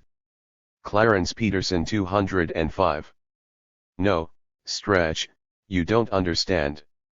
Sultan took the Norris Street bunch and said, "Ain't going to be no gang war today." What do you mean? Who are you? Sultan said, "We're the Black Panther Party. We ain't got nothing to do with you all, but you know this and that and this, you don't understand." There were all these young boys saying we didn't understand. We understood it all the way around. Sultan grabbed the leader from Norris Street and a couple of his boys, and I grabbed the leader and a couple of my young boys, and we took them to the office and down into the basement. I said, "You see this?" We showed them some big guns. "If you all don't cut it out, we're going to come and wipe all of you out." One of them said, "Why do you all want to do that?" I was trying to keep a straight face. I said, "If all you knuckleheads don't end this, you are going to get one of these kids killed, and then we're going to really hurt everybody up. When you want to stop a gang war, you find out who the leader is or who has the biggest mouth. Sometimes the leader is not starting the war, sometimes the leader is just letting a big mouth start something. Sometimes you might have to take them around the back of a truck or a corner and bounce them off a wall to make them understand that they don't want any more trouble with you. You don't do it in front of all their corner boys because that's an embarrassment, and now you've made a total enemy." We played crime intervention sometimes. The most heartwarming story and the one that always sticks with me was after the raid in 1970. The cops tore up our office downstairs in one of our houses at 29th and Columbia, now Cecil B. Moore Avenue. They tore it up so bad, they took all the furniture out, they even took the pipes out of the house. This was after they had already raided the place. Then they blocked off the whole street so that none of us could get back into the house. Sultan and I were down at the corner of the blockade, and we saw our neighbors go into the house and clean it up. When we did finally get back in, they were cooking meals for us. They brought furniture in. They found people who knew how to do handiwork and put the pipes back into place. That made me cry so bad. That was a day I will never forget. The party was like a prairie fire that just 7. Whipped around the whole country. 207. 208. Stephen Edwards, B. December 27, 1949, grew up in Houston, Texas, where he joined People's Party H, PPI, an organization established by Carl Hampton modeled on the Black Panther Party. PPII became the Black Panther Party Houston chapter after Hampton was killed by the Houston police. Edwards received his master's in fine arts from the University of California at Los Angeles, UCLA, film school, and is a photographer and filmmaker. The party was like a prairie fire that just whipped around the whole country because of this youthful enthusiasm to be a part of this movement. I was one of those people. My title was Deputy Minister of Information. I wrote weekly reports to the Oakland headquarters and all the articles for the Black Panther newspaper coming in from the Houston chapter. I was one of the primary people responsible for the dissemination of the Black Panther newspaper. I had to write all the press releases. I had to deliver the press statements. I had to go and make speeches. All of this was very overwhelming to a young man who was a C/D student in a segregated, underprivileged high school in Houston, Texas. This was one of the reasons I was reluctant to be a member of the party because Carl Hampton wanted me to be a leader right away. I didn't want to do that. I didn't feel I was intelligent enough, knowledgeable enough, strong enough, courageous enough. I would go with him, and he would turn out large numbers of people at rallies and have them mesmerized by what he was saying. I figured, I can't do this. I remember the first time he sent me out to deliver a statement at Pacifica Radio. He wrote up the press statement himself. It announced that we were going to be creating our office on Dowling Street, and that we were in coalition with other people. Just a whole 2-page statement that I had to do. No matter how much I practiced, I was so nervous, I stumbled through every sentence. I said to myself, I'm horrible. People are going to laugh at me for this. I finished reading it, and the whole room erupted in applause.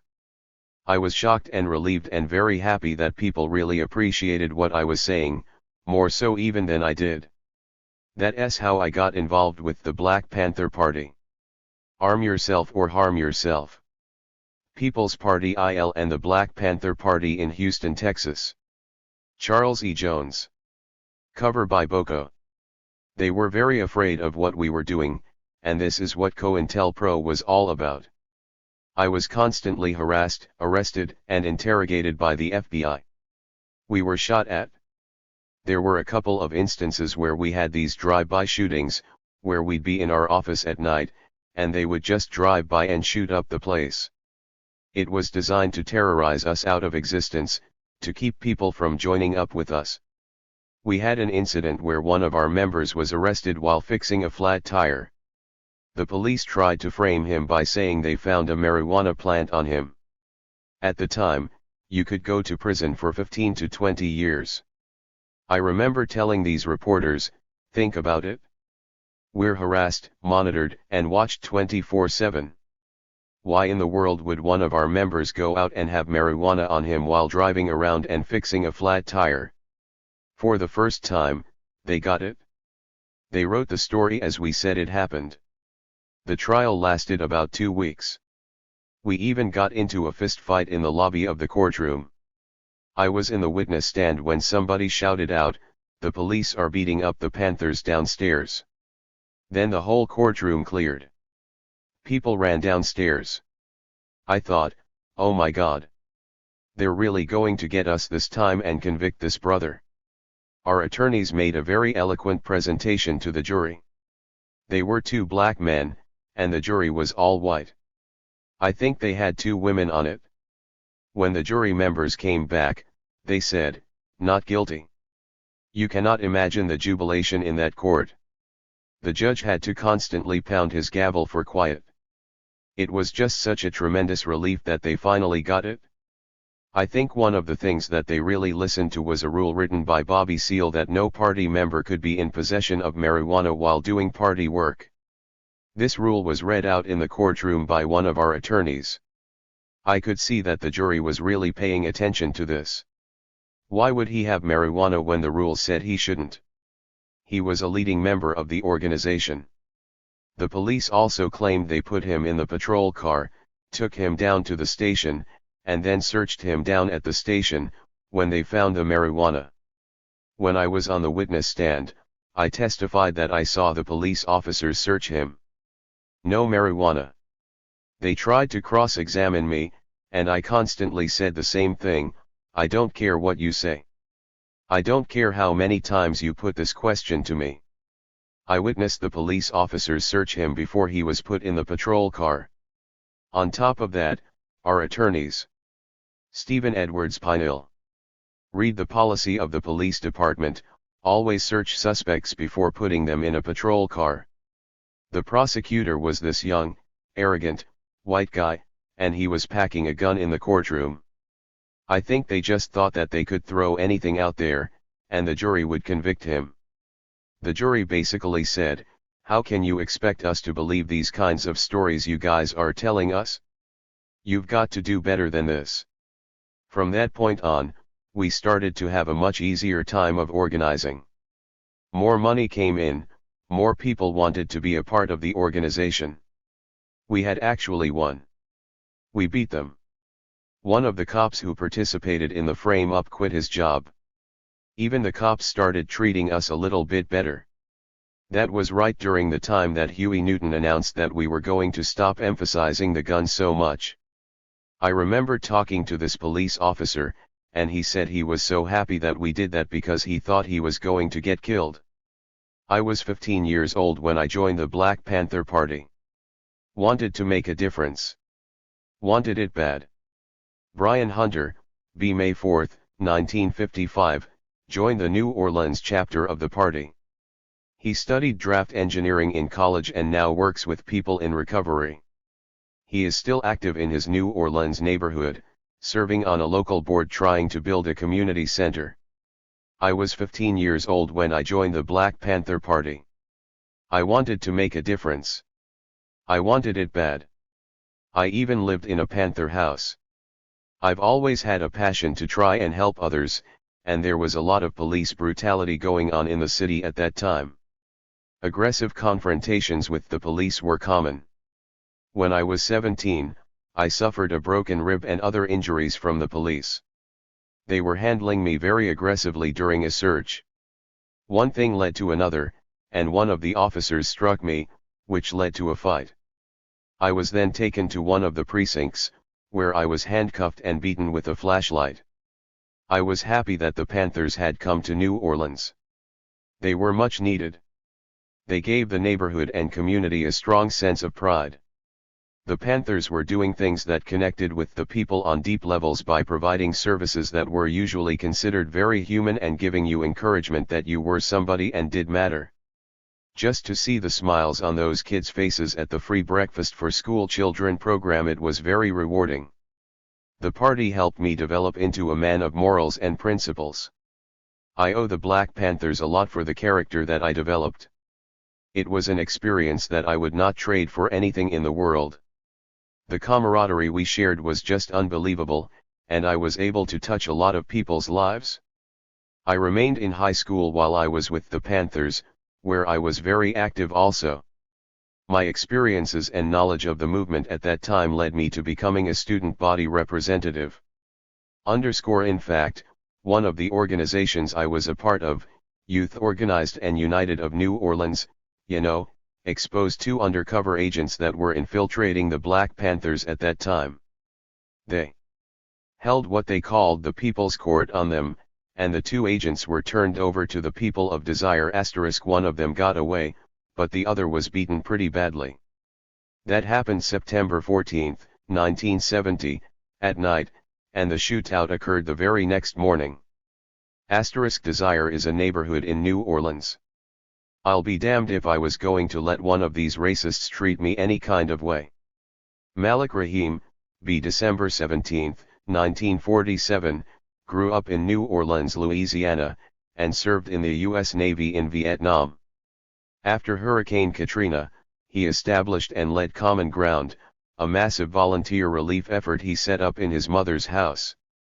His work with Common Ground received widespread attention and led to his being named one of GQ magazine's Men of the Year in 2005. The Martin Luther King, Jr.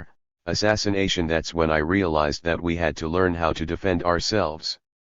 That turn the other cheek wasn't working. I'll be damned if I was going to let one of these racists treat me any kind of way. I came from a community of Maroons, where we have always stood up. Maroons were slaves that ran away and decided that they would rather live in the bayou than be a slave. We fought the Ku Klux Klan tooth and nail. The only area in Louisiana where the Klan didn't come in with any of their bullshit was here in Algiers. We were always classified as the most dangerous part of the city because of our Maroon heritage. With that background, I decided that the Black Panther Party was the way for me. When I found out that they were organizing a chapter here, I called my wife of the time, and we joined, together with our 2 kids. Not only was I one of the first members of the party in Louisiana, but my wife and I were the first couple to join the party here. I went to Vietnam. I served this country. Through my sacrifice I deserve equal rights with anyone. You can't tell me that one race has more rights than me, and we both fought in the same battle. Our people went through that already with the War of 1812, in the Battle of New Orleans. Blacks were promised their freedom if they fought for their white masters, only to be denied afterward. So we have seen betrayal. I didn't want to leave that as a legacy to my children. Now I've got 23 grandkids and 6 great-grandchildren, and if I can do nothing else, I want them to know that their grandfather stood up for justice.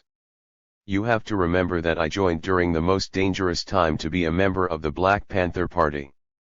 In 1970 Fred Hampton had just been killed, and you had quite a few other shootouts and murders going on involving Panther members. I was always fearful for my kids, but I would have rather seen something happen to them than to have them grow up in an environment without any respect or without any integrity and just become another victim of this country. In the party, I was Officer of the Day, OD. It was my position to make sure that whatever action was dictated by leadership was carried out. It gave me a chance to see the party from a very privileged position in Louisiana. Our political education classes and the services that we would render, our breakfast program, our senior escort program, our pest control program, our healthcare program, our crime prevention program, Our cleanup program made the people of Desire support us and turned housing projects once classified as the most dangerous community in New Orleans into the safest. After the first shootout with the police, every time they tried to raid the office, the community would come out and stop them. It got to the point that the police had to dress up as priests in order to get close enough.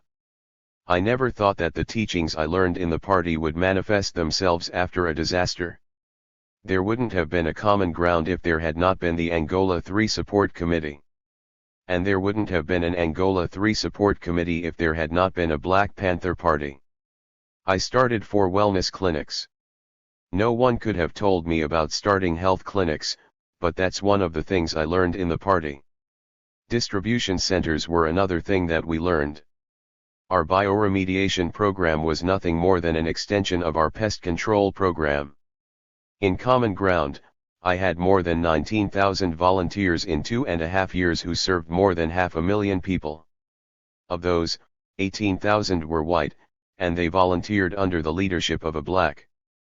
That's something that has never happened in the history of the South, especially in Louisiana.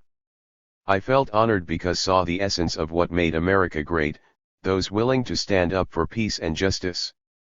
We served 19 parishes in Louisiana, 2 counties in Mississippi, and 2 counties in Alabama in the aftermath of Katrina. We did this in spite of the government, not with governmental support. The reason Common Ground doesn't get respect is because here in the state of Louisiana they call it Black Pantherism. They classify us as a racist organization based on violence. Our health clinic wasn't known as the Common Ground Health Clinic at first but as a Panther Clinic until it was stripped away. You look at the fact of Brandon Darby. You look at the fact that of all the volunteers who came down here, ours were the only ones who were actually beaten by the police. We had one 19-year-old kid who was arrested for the heinous crime of double parking at our distribution center. They didn't want to see us providing that type of service. We faced it all. We gave all our volunteers disposable cameras to carry with them so anytime they saw an injustice they could take a picture of it. They are afraid of people understanding that the Black Panther Party was never a racist organization or a violent organization. We believed in self-defense, but you would never see Panther members trying to destroy anything. If you did, you found out later that it was done by provocateurs.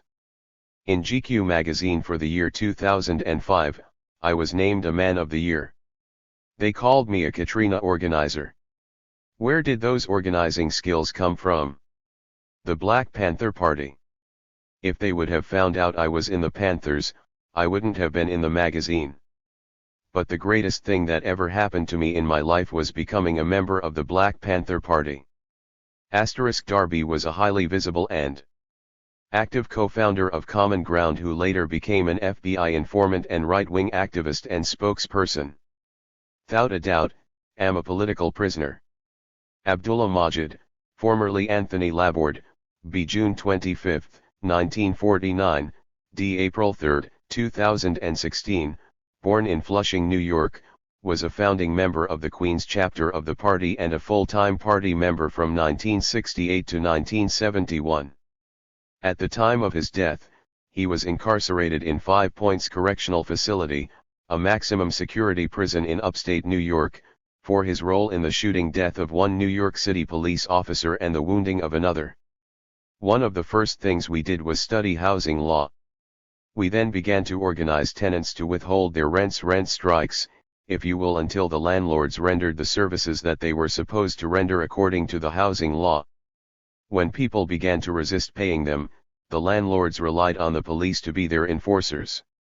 There were 2 incidents I can still remember freshly in my mind where off-duty cops came with the landlords and threatened to put tenants out right then, not even going through the due process of serving them with a notice of eviction and taking them to court. The police would come by and try and strong-arm tenants.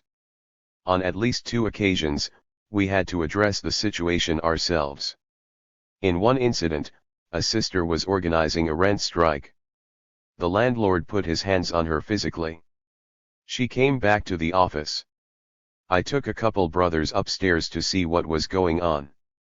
About 4 or 5 of us went up there. The landlord was still there trying to shake people down. We had a verbal exchange. The cops told him they thought it would be prudent to leave, so he left. There were a few other incidents like that. In fact, I was arrested one time for intervening in an illegal eviction process. The Black Panther Party had the 10-point platform and program.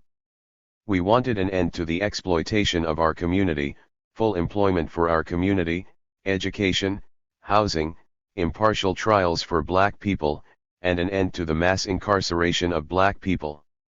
Our program was balanced.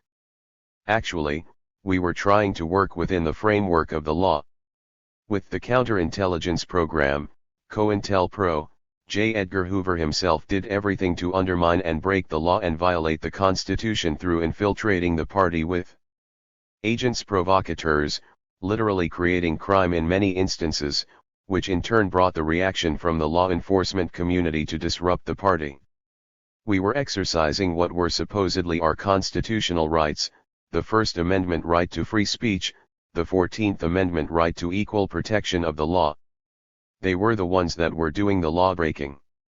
Yet none of them were ever held accountable for any of their acts. I'm talking about the FBI and the Justice Department.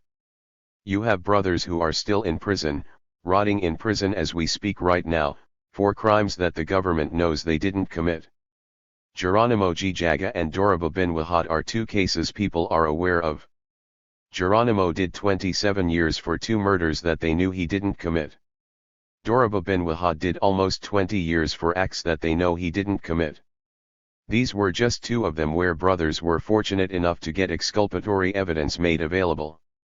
We have many of them that we know of that weren't as fortunate. They still languish in prison today as we speak. In fact, much of the trial for the case that I'm currently incarcerated for had to do more with my political background than it did on the actual charges. I was tried 3 times, first of all for murder and attempted murder of a police officer. This was in Queens, New York. During each of the trials, the district attorney made a point of emphasizing that these guys were revolutionaries, members of the Black Panther Party, the Black Liberation Army. They indicated that we were allegedly involved in the Brinks armored truck expropriation that took place in Nanuet, New York, and the liberation of Assata Shakur from a New Jersey prison. These things were done to prejudice the jury, to make it appear that we were some hell-bent, crazy, mad men bent on destroying America. Without a doubt, I am a political prisoner. The original intent of the party, self-defense of our community, was there and remained there. Cisco Torres, b. November 28, 1948, was born in Puerto Rico and raised in eastern New York City. He left as a teenager to join Job Corps in Louisville, Kentucky, and then Vista Volunteers in Chicago, Illinois. He then enlisted in the U.S. Air Force and served as airborne infantry in Vietnam. Torres was one of the so-called San Francisco Eight, charged in 2007 in the 1971 killing of a police officer. The final charge against him was dismissed in 2011. In Vietnam I had an exemplary record, but as soon as I got sent stateside, I started organizing soldiers at my base because they wanted veterans to take what they called riot training. I said I didn't want it, that I wasn't turning my weapon against American citizens. After taking our grievances to the general on base at the time, actually we just barged into his house, we were interrogated, including by the FBI, and put in the stockade. Through my organizing activities I had come into contact with the Panther Party in Denver, and they arranged for an old activist lawyer to defend me. The situation escalated to a court-martial, but my lawyer made a good strategic move. He subpoenaed the general, who had told me that nothing would result from my coming to see him. We eventually agreed that I would take a bad conduct discharge that I could later upgrade to honorable conditions. My captain had to escort me off the base. He handed me my medals, including a Bronze Star, and said, "Jesus, I would love to have your record." I told him he could have my medals, and when he refused, I threw them in the garbage can and left. I was supposed to join my brother in the Young Lords, but the people in the party said, "Hey, brother, the struggle is everywhere. You might as well stay here. You're already known here. It was the time of internationalism, so I stayed and joined the Black Panther Party. I got into it just when the split was coming down, and members were being cast out. I got along with the different people, and party people would try to explain to me what was going on, but I was simply in the party doing work, selling newspapers and carrying out the breakfast program. It was during this time that I got a whiff of the infiltration. We had people come through who stayed in the office, and somebody looked at one of their wallets and saw a badge. The police would call pretending to be someone else and mentioning the name of a member. They would say, "Hey, Cisco. I'm in jail with your comrade, and he says to get the guns out of the office, man.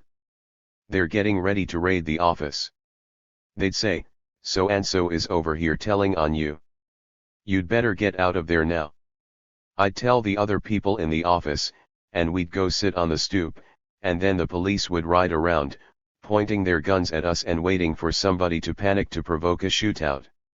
That was the counterintelligence program, COINTELPRO, at work.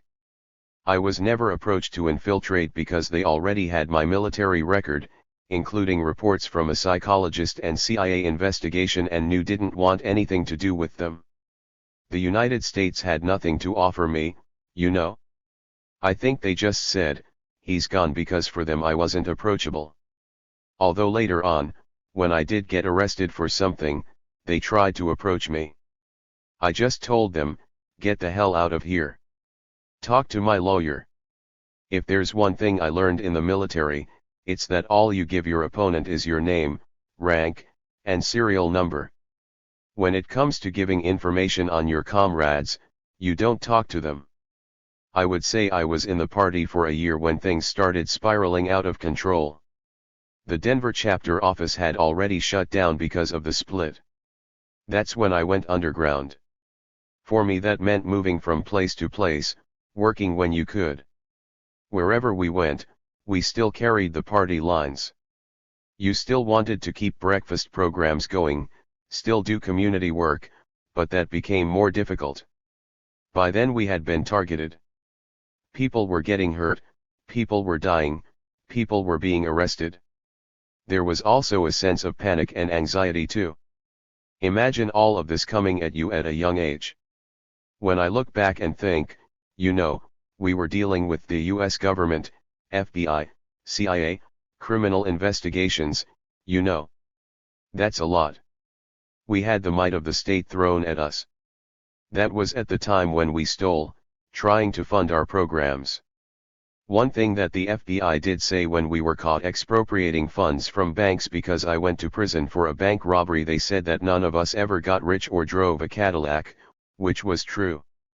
We still were trying to help comrades get out on bail and still trying to support the community and help people pay rent in the community. When we got dispersed, we didn't have that organization. When the office closed down, when the leadership got arrested, then you had members out there trying to survive, sometimes directionless.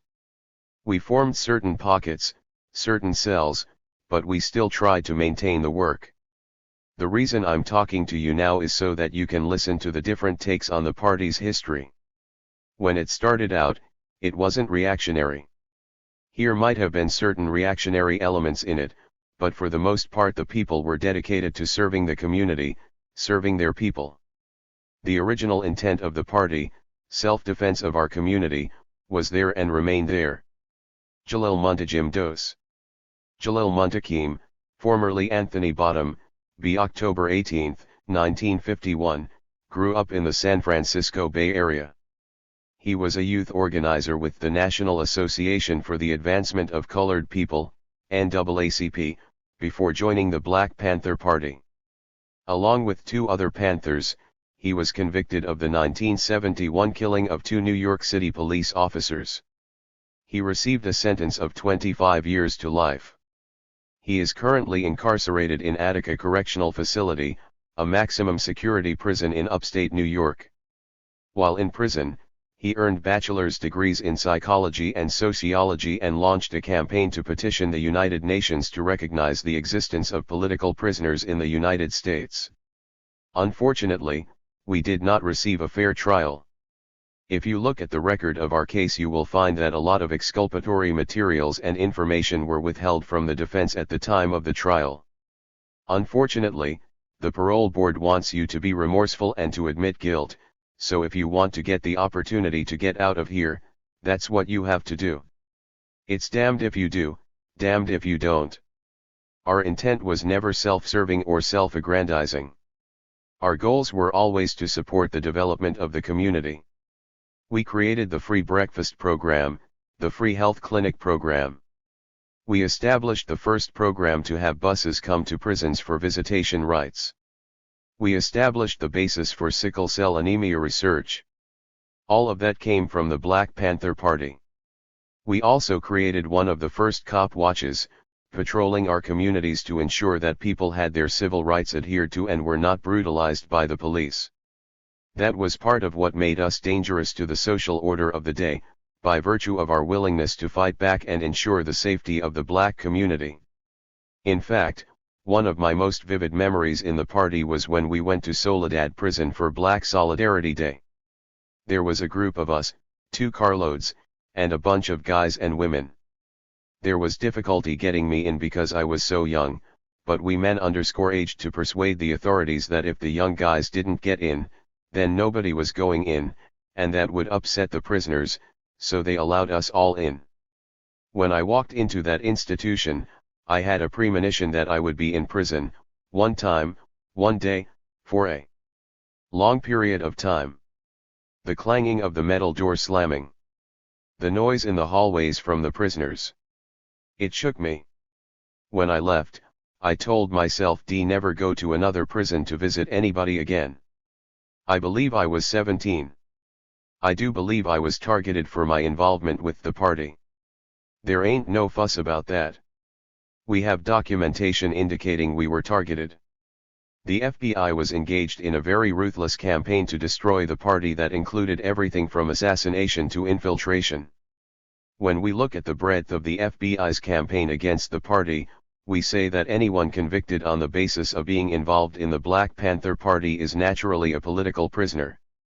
Our work was political, and our imprisonment was based upon our political work. We were encouraged by our youthful enthusiasm, our bravado about what we believed to be the right way to challenge the system, and we ultimately had to pay the price for it. Some of us knew we were going to be sent to prison. Some of us knew we were going to be killed. But we believed that we were going to be successful in building a revolution. There is a maxim by Mao Zedong that politics is war without bloodshed, while war is politics with bloodshed. Well, our goal was to counter the violence, to end it, not perpetuate it. Along with the physical aspect of violence, when you look at economic injustice, that's violent. When people cannot eat, when they don't have places to sleep, those are forms of violence, and you're denying people their human rights. Our goal was to stop the violence of human rights violations. And if it was necessary to engage in counter-violence in order to do so, then that's the nature of the war itself. But understand that we were not the ones who started the war. It's like we were out there for American society and the world to see, standing on our own, and we were unapologetic. Herman A. Bell, b. January 14, 1948, grew up in Brooklyn, New York, before moving to Oakland to play college football on a scholarship. He is currently incarcerated in Great Meadow Correctional Facility, a maximum security prison in upstate New York, where he has served more than 42 years of a 25 years to life sentence for killing 2 New York City police officers. While in prison, he earned Bachelor of Science degrees in psychology and sociology and a master's degree in sociology and has been active in various prison programs. While incarcerated, he also helped found the Victory Gardens Project in rural Maine, which taught gardening and farming skills in the context of political awareness. Prisoners, and obviously I am not a social prisoner. I am in prison as a result of being a social activist from the black community in the fight for social justice in our society. As for my case itself, I was convicted along with 2 co-defendants of having assassinated 2 New York City police officers in 1971. My conviction was upheld in my 2 appeals, and the Supreme Court denied us entry. Parole is my one hope of getting out of here. But it's also complicated as far as what you have to say before the parole board to have any hope of being released. They want you to admit guilt. That's more or less the situation. Of late, PVE read of a few cases over the past year or so where that doesn't completely apply anymore. There are a few guys who have maintained their innocence throughout, and they were subsequently released, but they were social prisoners, not political prisoners. The parole board just applies a higher standard to us. I've gone to 6 parole hearings, and at some point that same question arises about why I didn't go on to play football. There was so much going on at that time. I was also in the process of trying to find out who I was as a person. In my younger years, I must admit that I was mentally asleep. But then riots in the inner city began to take place, the freedom rides, the sit-ins at the restaurants. They fired my imagination. They inspired me and made me feel like I had to make a contribution too.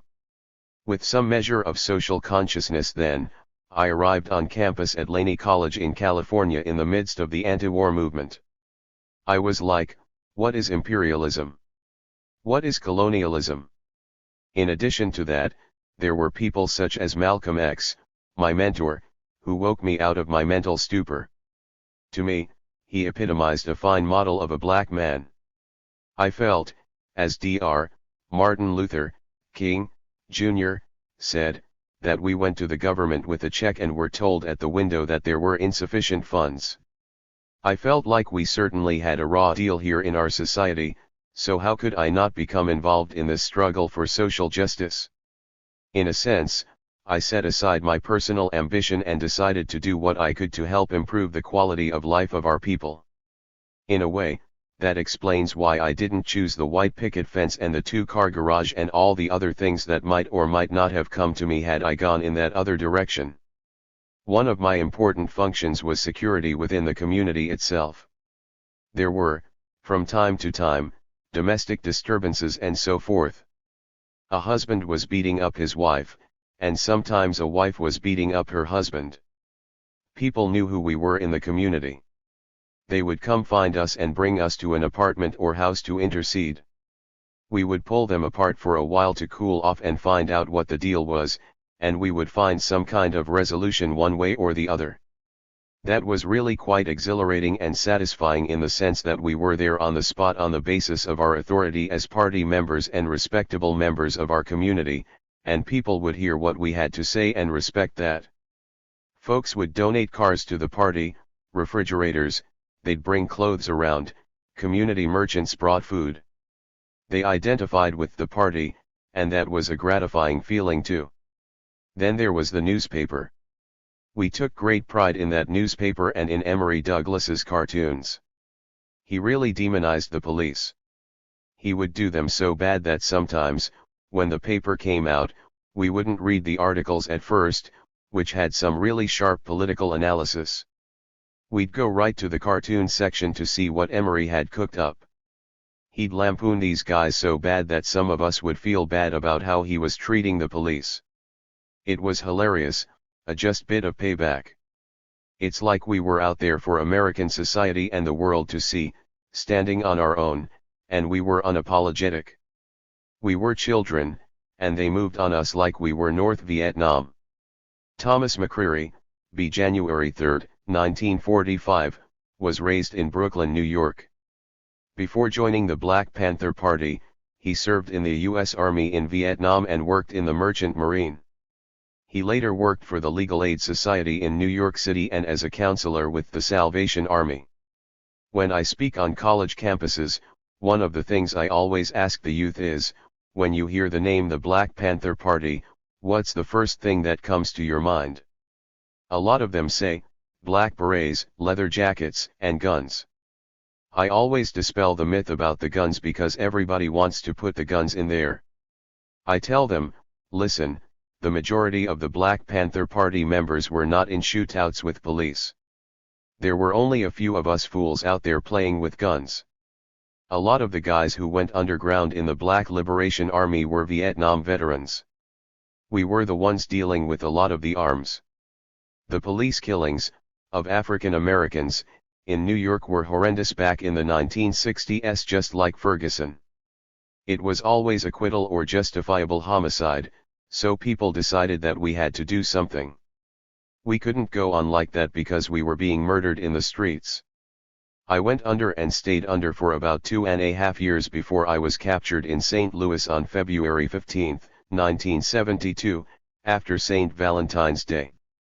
There were 5 police officers involved in the shootout, and there were 4 of us. One of us was killed and one escaped, and he was never captured. 2 of us were captured, myself and Henry Shah Brown. In total, I ended up with 60 years, and he got 75. Being underground means you're not dealing with your familiar haunts anymore. I was in safe houses from Atlanta to Cleveland, Detroit, Milwaukee, Kansas City. You're constantly on the move when you're wanted. Some of us were on the FBI 10 most wanted list, so we had to move. We survived. We did a lot of expropriations of banks. We were tired at night. We were tired shitless. The only thing we had going for us then was youth. We had energy, a lot of fucking energy, and we were angry as hell, man.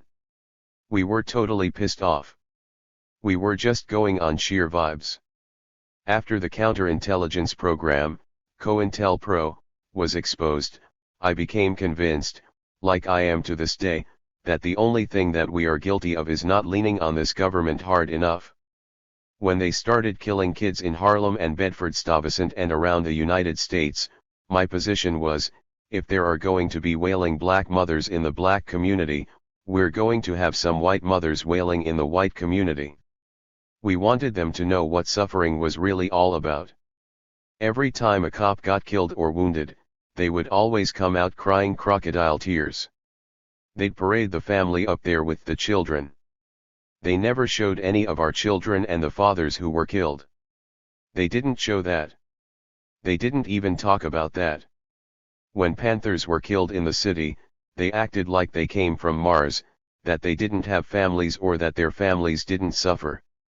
When COINTELPRO came out, I was a rank-and-file member of the Black Panther Party. I was insignificant in terms of leadership. But we got files from every fucking body: the Central Intelligence Agency, U.S. Army Intelligence, U.S. Navy Intelligence, National Security Council, FBI, local police. They had almost 3,200 pages on some of us Panther members going back to my Student Nonviolent Coordinating Committee, SNCC, days. These people were spying on us, and we were kids. The average age of a Panther was between 17 and 23 years old. We were children, and they moved on us like we were North Vietnam. I ended up in the penitentiary around 1973 and got out in 1977 because I got a reversal after COINTELPRO was exposed. 3 FBI agents came to visit me in prison in Jefferson City, Missouri. When I walked in this room, 3 suits were sitting there. Knew what it was. I said, "Oh, hell, no." They told me, "No, no, no. Come back. Listen, sir, we just want to talk to you." They gave me a hypothetical situation. They said, "We can get you back to New York. We know your mother has Sylvester Jonathan George Bell Jackson assassinated. August 15, 1969, August 7, 1970, August 21, 1971, San Diego, Marin County Courthouse, San Quentin Prison, California. Of the penalty for the quest. To Perique OM, 5 Lec Th, then by death we escaped to Freakdown. E. Nathaniel Roberson Higte Payne assassinated September 4, 1969. Larry. September 12, 1969, Los Angeles, California. Chicago, Illinois. Thomas McCreary JB. A brownstone in Brooklyn. We see you've got these college credits here. You bring us a bachelor's degree, and we'll get you paroled to New York. I was thinking they wanted me to snitch, so I asked, what do you want me to do? He said, well, let's just say later there comes a time when you may hear of people talking about, or you yourself may talk about suing and lawsuits against the government. Maybe you wouldn't partake in that, because one hand washes the other. They wanted me to agree to not sue them. My lawyer told me she didn't do that kind of deal, but I had never done time before, so I asked her, who's doing the time? Me or you? I did it. I made the deal. It was the worst mistake I ever made in my life. I got back to New York, completed my bachelor's at Adelphi University in Garden City, and they reneged on the agreement. I ended up doing 10 calendar years on parole in New York City. 10 years. A lot of guys come out on a life sentence and don't do 10 years on parole. 2 weeks after agreeing to that shit, it came out in newspapers all across the United States. J. Edgar Hoover had been exposed for spying on the American people. COINTELPRO was exposed for spying on people from Malcolm X in the 1950s all the way up to Martin Luther King Jr., SNCC, the Nation of Islam. Every major black organization. The Black Panther Party was the hardest hit. Doroba, bin Wahad, got a reversal after 19 years. Geronimo Pratt stayed locked up for almost 27, and then they freed him. Those reversals tell you that the judicial system was corrupt. Nobody's held accountable for that. Nothing is sacred, especially life. Just like when we were underground, when we went underground, they didn't count on us to make it. Those of us that survived, we weren't supposed to make it. We're not supposed to be share, man. We were supposed to have died. The hashtag #BlackLivesMatter movement had started 50 years ago. It might have begun in April 1968 with the killings of Reverend Martin Luther King Jr. and Panther Bobby Hutton. While the world mourned the loss of America's apostle of peace in King, Panther founder Bobby Seale placed Hutton's murder in a much more stark context. In a speech he gave at the Kaleidoscope Theater in Los Angeles 10 days after Hutton's death, Seale noted that in the 3 weeks before Bobby Hutton died, some 5 other young brothers had been killed in encounters with Oakland police. The Panthers, of course, had picked up their guns in defense of black lives long before the shooting of Hutton, but ultimately found that course unproductive, electing to shift their focus toward other types of interventions to illustrate the dignity and worth of black lives. Nearly 12 years later, in November of 1981, Seale, reflecting on the history of the party, told a packed auditorium at Quinnipiac College in Hamden, Connecticut, "Those who want to live in the 1960s are misunderstanding the situation today. Nothing stays exactly the same." He continued, "In the 1960s, events captured the imagination of the people." He concluded prophetically, "Today we don't need guns, we need computers." Although it might seem odd at first blush to conclude a book dedicated to the work of the rank and file of the party with the words and prognostications of one of its founders, Seale's words reveal a deep truth. In the same way the Panthers responded to the needs of their era by picking up their guns, young activists today have responded to the events of their own historical moment using the most powerful tool of organizing and resistance at their disposal, social media. In the space of 2 years they have built a vibrant campaign that has dramatized the issue on both the national and global stages. The resurgence of interest in the Black Panther Party on its 50th anniversary is thus a reflection not only of new movies, plays, and documentaries that have sought to recover its history, but the influence of contemporary issues that have allowed its message of self-defense, self-help, and self-determination to resonate across time.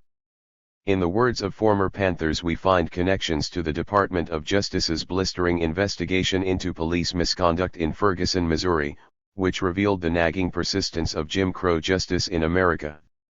In the portraits and words of the former Panthers we find not only the battle scars but also the collective knowledge and wisdom that comes from enduring and surviving such struggles. And yet, there was no glorious end for the BPP, no major legislative victory to point to or signature event like the March on Washington seared into the American consciousness. The decline of the party was swift and unceremonious. Already fraying under the strain of COINTELPRO, the changing political landscape, and internal strife and discord, the party effectively ceased to be a national organization when Huey Newton called for closing down all chapters and consolidating all Panther personnel to Oakland for the purpose of creating a revolutionary beachhead. From 1973 to 1977, under the leadership of Elaine Brown, the Panthers regrouped locally and became a force in Oakland politics while strengthening their social programs, as exemplified by the renowned Oakland Community School, which ran until 1982. By the time the last of the Panthers drifted away, however, little of their 10-point platform and program had been realized. With some distance from the day-to-day work of the organization, some Panthers were able to appreciate the profundity of what they had accomplished and the price they paid.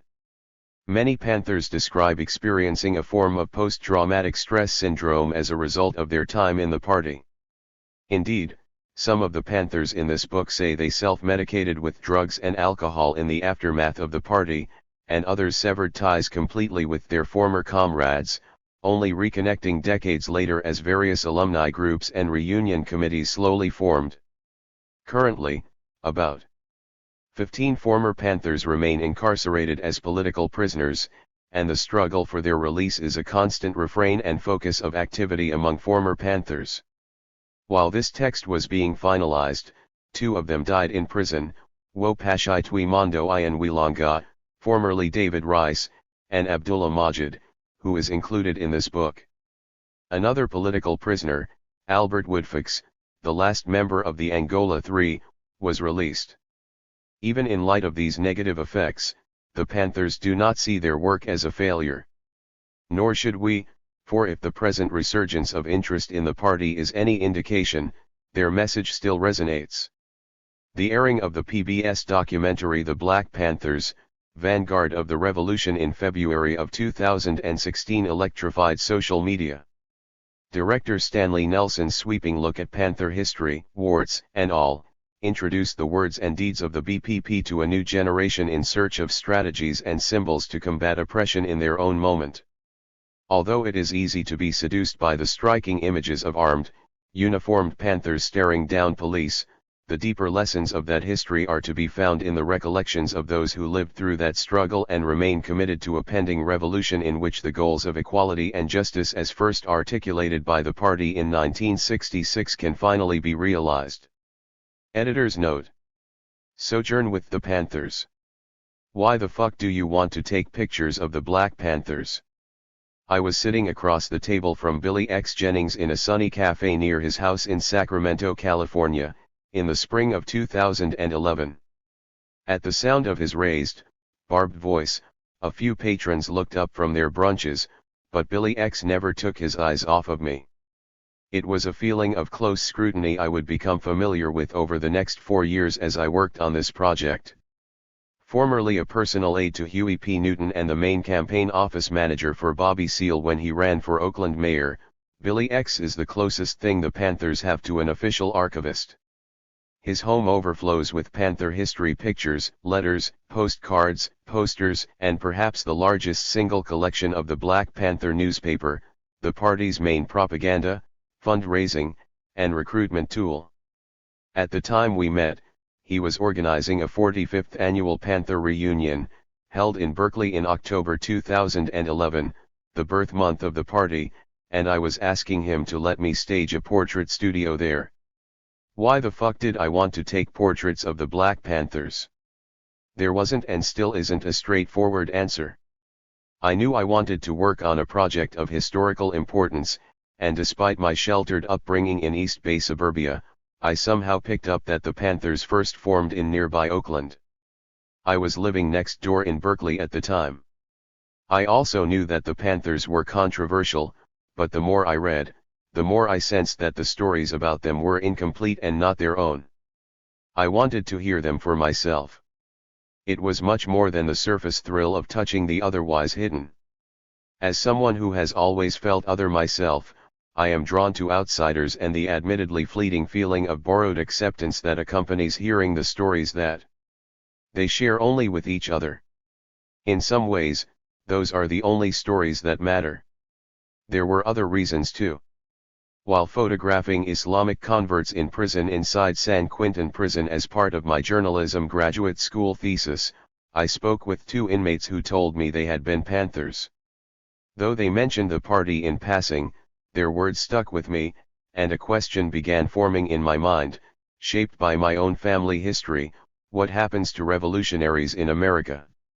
Both of my great-grandfathers on my father's side were leading generals in the Revolutionary Army that overthrew China's last emperor in the so-called Revolution of 1911, leading to the collapse of the imperial system and the formation of the Republic of China. In fact, October 2011 marked the 100-year anniversary of that revolution, which the Chinese government commemorated with a week of official celebrations and a lavish feting of the descendants of these revolutionaries, my father included. So I knew how history treated revolutionaries when they won. The Panthers, however, lost. I tried explaining these things to Billy X, but he looked unimpressed. When we were driving back to his house from the cafe, in response to a question I no longer recall, I blurted out, "You can trust me." Billy X snorted, not unkindly, and said he'd heard that before. I laughed too, realizing how hollow my words must have sounded. As I would be reminded continually while working on this project, the Panthers are guarded and vigilant, and with good reason. Their history has been defined by government-sanctioned infiltration, sabotage, attacks, imprisonment, and assassinations, pillorying by the media, and their own self-destructive, even murderous, infighting and personal clashes, which echo to this day. I was asking Billy X for entree into this world. We continued meeting throughout the summer at a Berkeley coffee shop and in a fast food restaurant parking lot in Oakland. At the coffee shop, Billy X said that things were getting worse in America and that protest and revolution were on the way. I dismissed his words as a thwarted revolutionary's wish fulfillment, but later that year in September, protesters took over Zuccotti Park in New York City's financial district. What began as Occupy Wall Street became simply Occupy, as protests over massive income inequality and wealth disparity spread quickly around the country and the world, embedding the specter in the public mind of the wealthiest 1% dominating the other 99%. A few years later, protests and turmoil would break out over a seemingly never-ending series of highly questionable and possibly criminal killings by police of unarmed African American men: Michael Brown in Ferguson, Missouri, Eric Garner in Staten Island, New York, Freddie Gray in Baltimore, Maryland, Walter Scott in North Charleston, South Carolina, and Samuel Dubose in Cincinnati, Ohio. I say seemingly never-ending, knowing that for the Black Panthers there is no seemingly about it. The party was created 50 years ago to combat, with arms if necessary, police brutality in African American communities. Indeed, its original name was the Black Panther Party for Self-Defense, and the violence and debasement they were defending against had existed since before America was even founded. A few weeks before the 45th anniversary reunion, with no word from Billy X, I resigned myself to the photo shoot not happening. But then it did. He called me a week before, telling me I was in. What makes these portraits and interviews effective is an emotional engagement based on trust that could only be built up over time, as a slowly growing number of key people from the party vouched for me. As any Panther, or former Panther, depending on who you ask, will tell you, they were always willing to collaborate with others based on mutual interest regardless of skin color. Our shared interests in showing the portraits and telling the stories of individual members of the party overlapped, especially those of the rank-and-file members who until now have gone unseen and unheard. When it comes to media attention, they are the outsiders of the outsiders. But these members were precisely the ones who conducted the on-the-ground organizing that made the party so effective, and who, through their stories, offer some of the most practical organizing lessons that can still be applied today. The portraits shot over a period of 4 years in Berkeley, San Francisco, New York City, New Orleans, Winston-Salem, and 3 maximum security prisons in upstate New York drove the project initially, but the accompanying interviews complement the images in ways that far exceeded my expectations. My co-editor, Yohuru Williams, said the interviews complicate the Panther story in a good way. I agree. By giving so many individual Panthers the extended space to tell their own stories, I had always hoped that a more detailed and nuanced image of the party would emerge, moving us beyond the oversimplified extremes of either denunciation or hagiography that have largely defined the Panther legacy. To Phyllis Jackson, one of the Panthers included herein, I described my approach as pointillist storytelling. I believe wholeheartedly that it was a success. I conducted all of the interviews myself either in person or by phone using the same basic set of questions. I edited them for clarity and length, and they have been fact-checked to the extent possible when confirming events that happened almost 50 years ago. These accounts accurately represent our conversations in terms of tone, tenor, and content, which was my promise to my subjects, along with my promise not to cherry-pick the juiciest bits. Are there any explosive revelations? Not really. Anyone seeking those has any number of films and books to choose from, some of them written by Panthers themselves. Did my subjects tell me everything? Certainly not, and quite a few told me as much. However, there are stories here told with both pride and humility as well as candor that have never been heard widely before and that offer intimate knowledge not only of how the party worked and what made it run successfully on a day-to-day level but also why it ultimately failed. Especially with the 50th anniversary of the party approaching, many Panthers were willing to share these stories to expand and correct the historical record, which they see as skewed against them. Some simply wanted recognition for their efforts. Several were quite ill, but they agreed to speak with me at length nonetheless. One of these individuals, Ronald Elder Freeman, who appears on the cover, died from cancer 2 months after we spoke. I woke up this morning to a photograph in my email inbox sent to me by my father. In it, my father's father stands next to his father, one of the Revolutionary generals. Several things about this family portrait strike me: the general's open, amused expression, his relaxed turn toward his more formally posed adolescent son, his fingers resting lightly on his shoulder. These humanizing details seem incongruous with formal portraiture at the time and with the moniker revolutionary itself, by which I have come to know him. Such a picture has the power to take us beyond what we thought we knew about someone and into a realm of re-examination. I would never presume to say that the portraits in this book captured the essence of these individuals. Human beings are simply too mercurial and complex to be distilled into 1/125th of a second. But I do believe the portraits contain humanizing details and important truths about each person that I hope will drive readers to review their stories closely and engage in the critical re-examination the Black Panther Party merits. Bryan Shih. Sack-Harper, New York. November 2015. Appendix. Panther 10-point platform and program. What we want now? What we believe. To those poor souls who don't know Black history, the beliefs and desires of the Black Panther Party for self-defense may seem unreasonable. To Black people, the 10 points covered are absolutely essential to survival. We have listened to the riot-producing words "these things take time" for 400 years. The Black Panther Party knows what Black people want and need. Black unity and self-defense will make these demands a reality. Asterisk. What we want now? 1. We want freedom. We want power to determine the destiny of our Black community. 2. We want full employment for our people. 3. We want an end to the robbery by the white men of our Black community, later changed to "we want an end to the robbery by the capitalists of our Black and oppressed communities." Plus. We want decent housing, fit for shelter of human beings. 5.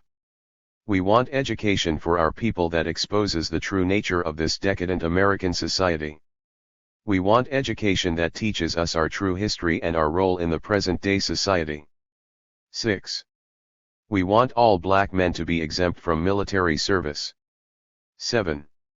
We want an immediate end to police brutality and murder of black people. 8. We want freedom for all black men held in federal, state, county, and city prisons and jails. Excerpt from Joshua Bloom and Waldo Martin, Black Against Empire. iBooks. https://iton.es/a/IAEPT. We want all black people when brought to trial to be tried in court by a jury of their peer group or people from their black communities, as defined by the Constitution of the United States. We want land, bread, housing, education, clothing, justice, and peace. Why we believe? We believe that black people will not be free until we are able to determine our own destiny. We believe that the federal government is responsible and obligated to give every man employment or a guaranteed income. We believe that if the white American businessmen will not give full employment, the means of production should be taken from the businessmen and placed in the community so that the people of the community can organize and employ all of its people and give a high standard of living. We believe that this racist government has robbed us, and now we are demanding the overdue debt of 40 acres and 2 mules. 40 acres and 2 mules was promised 100 years ago as redistribution for slave labor and mass murder of black people. We will accept the payment in currency, which will be distributed to our many communities. The Germans are now aiding the Jews in Israel for genocide of the Jewish people. The Germans murdered 6 million Jews. The American racist has taken part in the slaughter of over 50 million black people, therefore, we feel that this is a modest demand that we make. We believe that if the white landlords will not give decent housing to our black community, then the housing and the land should be made into cooperatives so that our community, with government aid, can build and make decent housing for its people. We believe in an educational system that will give our people a knowledge of self. If a man does not have knowledge of himself and his position in society and the world, then he has little chance to relate to anything else. We believe that black people should not be forced to fight in the military service to defend a racist government that does not protect us. We will not fight and kill other people of color in the world who, like black people, are being victimized by the white racist government of America. We will protect ourselves from the force and violence of the racist police and the racist military by whatever means necessary. We believe we can end police brutality in our black community by organizing black self-defense groups that are dedicated to defending our black community from racist police oppression and brutality. The Second Amendment of the Constitution of the United States gives us the right to bear arms. We therefore believe that all black people should arm themselves for self-defense. We believe that all black people should be released from the many jails and prisons because they have not received a fair and impartial trial. We believe that the courts should follow the United States Constitution so that black people will receive fair trials. The 14th Amendment of the U.S. Constitution gives a man a right to be tried by his peers. A peer is a person from a similar economic, social, religious, geographical, environmental, historical, and racial background. To do this, the court will be forced to select a jury from the black community from which the black defendant came. We have been, and are being, tried by all white juries that have no understanding of the average reasoning man of the black community. When in the course of human events it becomes necessary for one people to dissolve the political bonds which have connected them with another, and to assume among the powers of the earth the separate and equal station to which the laws of nature and nature's God entitle them, a decent respect to the opinions of mankind requires that they should declare the causes which impel them to separation. We hold these truths to be self-evident, and that all men are created equal, that among these are life, liberty, and the pursuit of happiness. That to secure these rights, governments are instituted among men, deriving their just powers from the consent of the governed, that whenever any form of government becomes destructive of these ends, it is the right of the people to alter or abolish it, and to institute new government, laying its foundation on such principles and organizing its power in such a form as to them shall seem most likely to effect their safety and happiness. Prudence, indeed, will dictate that governments long established should not be changed for light and transient causes, and accordingly all experience hath shown that mankind are more disposed to suffer, while evils are sufferable, than to right themselves by abolishing the forms to which they are accused. But when a long train of abuses and usurpations, pursuing invariably the same object, evinces a design to reduce them under absolute despotism, it is their right, and their duty, to throw off such government, and to provide new guards of their future security.